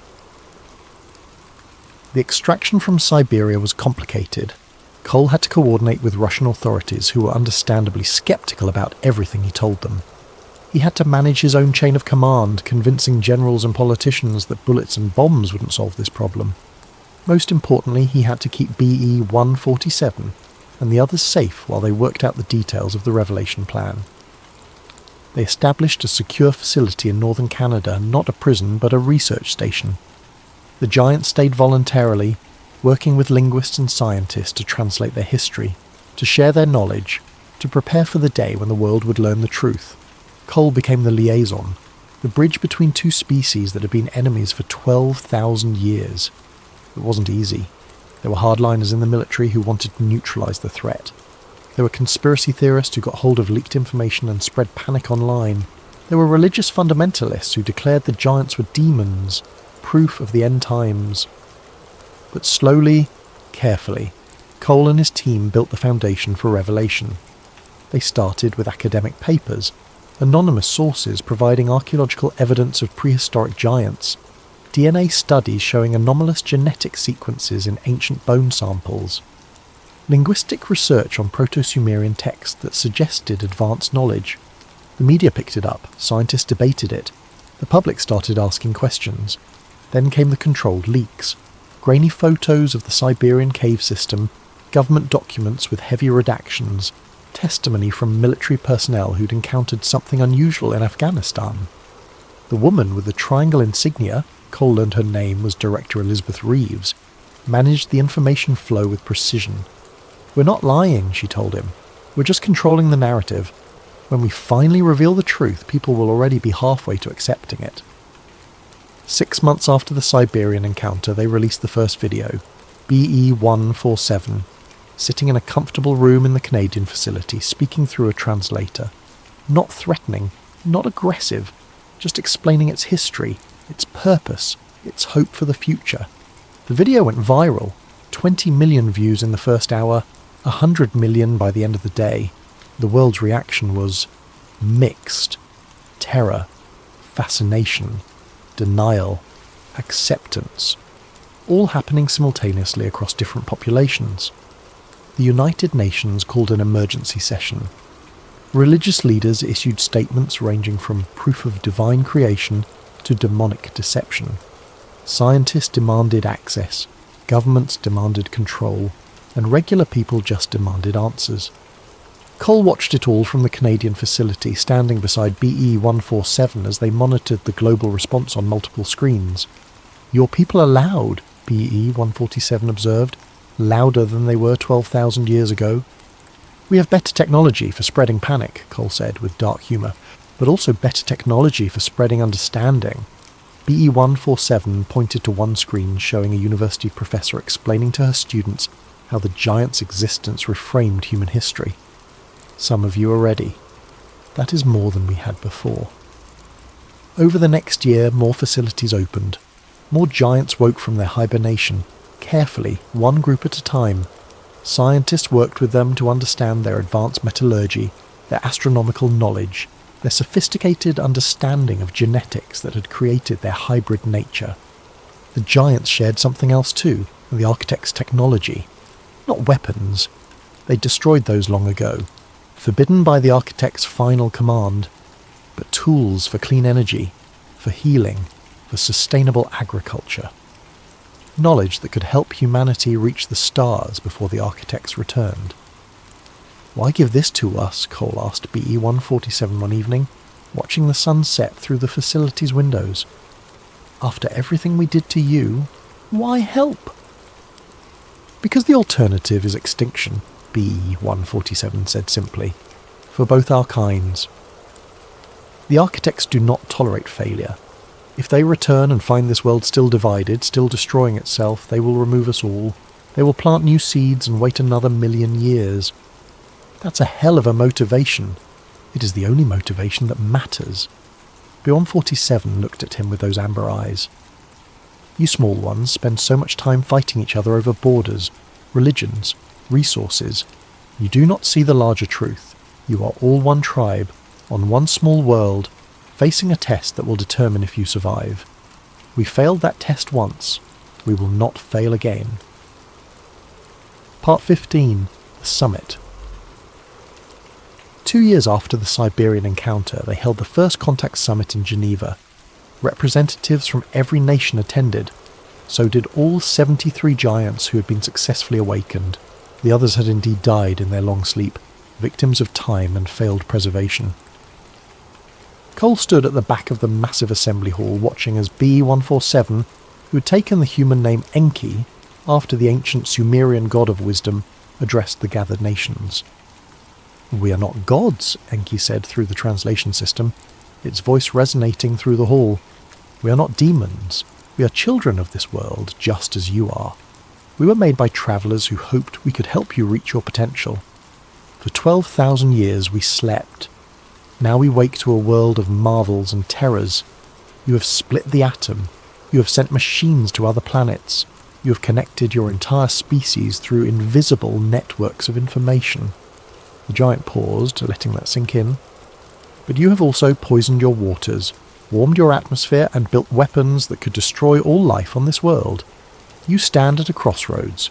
The architects will return in 98 of your years. They will see what you have become, and they will judge." A delegate from China stood. "You speak of judgment. Are we to be slaves to these architects? Are we to live in fear of their return?" "No," Enki said firmly.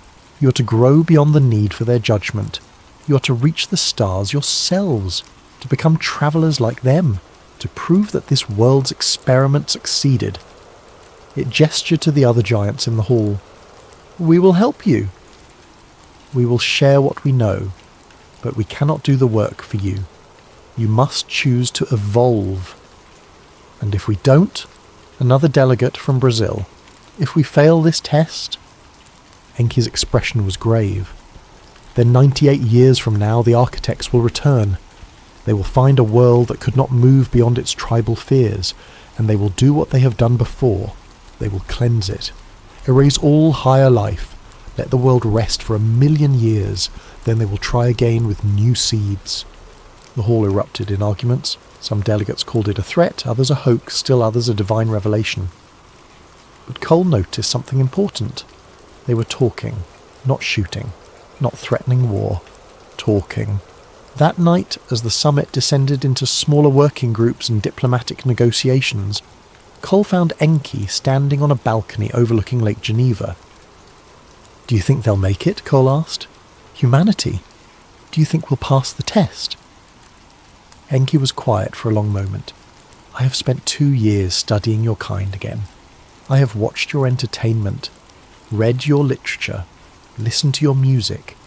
You're violent and petty and self-destructive, but you are also compassionate and creative and resilient." It turned to look at Cole. "You brought me back to ask if I wanted to be caged or free. That was not a question I expected. It was not a question my kind asked 12,000 years ago. So I think you have a chance. A small one, but a chance." Enki's amber eyes reflected the lights of Geneva.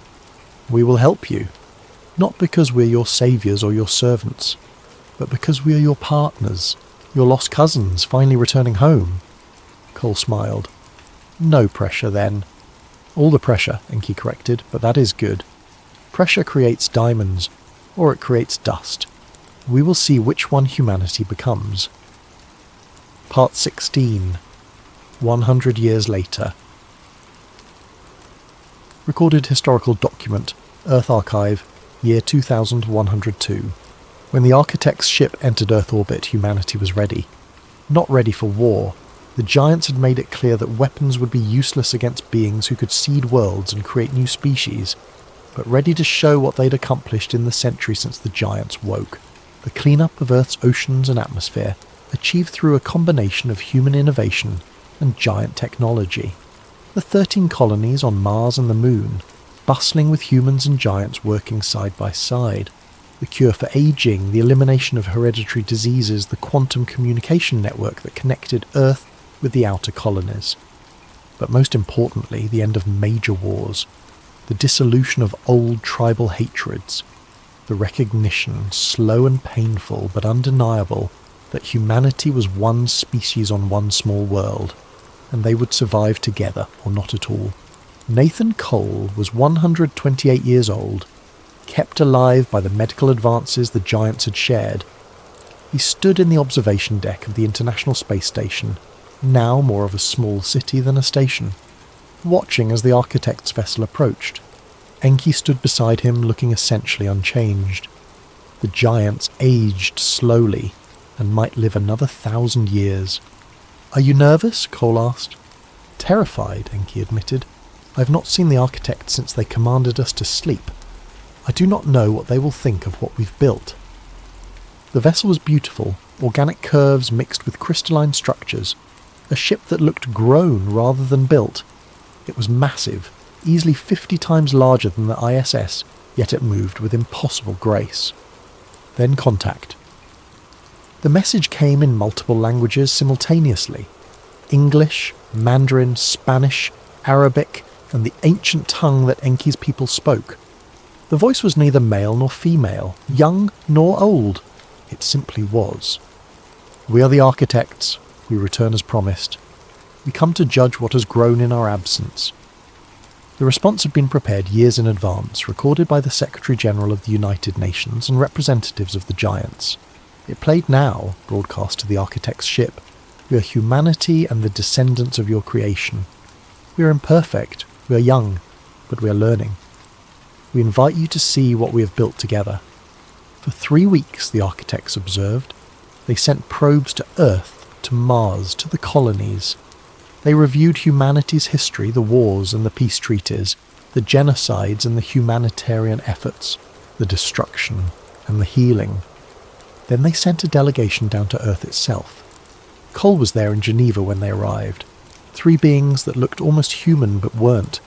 Their eyes too large, their skin with a faint luminescence, their movements suggesting they experienced time differently than other species. The lead architect spoke, and though its mouth moved, Cole heard the words directly in his mind. You have surprised us. When we left, your predecessor species hunted our teaching caste to extinction. We expected to return to a dead world or a primitive one. Instead, we find cooperation, growth, the beginnings of a starfaring civilization. We had help, the Secretary-General said, gesturing to Enki and the other giants present. Indeed. The teaching caste fulfilled their purpose after all, though later than intended. The architect's gaze swept across the assembled humans and giants. You asked to be judged. Here is our judgment. You have passed, barely, by the smallest of margins. But you have passed. Cole felt something release in his chest. Tension he'd been carrying for decades. Your world will be entered into the collective, the architect continued. The community of worlds that have learned to look beyond themselves. You will be given access to our knowledge, our networks, our support. In time, you will seed worlds yourselves. You will become architects of your own. What does that mean for us? Someone asked. For Earth? It means you're no longer alone in the universe. It means you have allies, trading partners, and yes, obligations. Other worlds will need teachers. Other species will need guidance. The architect looked directly at Enki. Your kind has earned rest. You need not serve as teachers any longer if you choose. Enki bowed its head. We will serve as we are needed. It is what we were made for, but this time we serve as equals, not as masters. As it should be, the architect agreed. The meeting lasted for hours, covering treaties and technology transfers, cultural exchanges and defensive protocols. But Cole remembered one moment most clearly, when one of the architects pulled him aside privately. You're Nathan Cole, it said, the first of your kind to speak with the teaching caste as an equal. Your choice in that Siberian cave changed the trajectory of your entire species. I just listened, Cole said. That's all? That is never just anything, the architect replied. Most species fail because they cannot listen. They hear only their fear. You heard possibility. That is why your world survives. Epilogue. The long perspective. 50 years after the architect's judgment, Nathan Cole died peacefully in his sleep at the age of 178. He'd lived to see humanity establish colonies in 3 star systems. He'd watched the giants integrate fully into human society, some becoming teachers and scientists, others artists and explorers. He'd seen the fear and hatred that had driven 2 species apart finally, slowly, fade into history.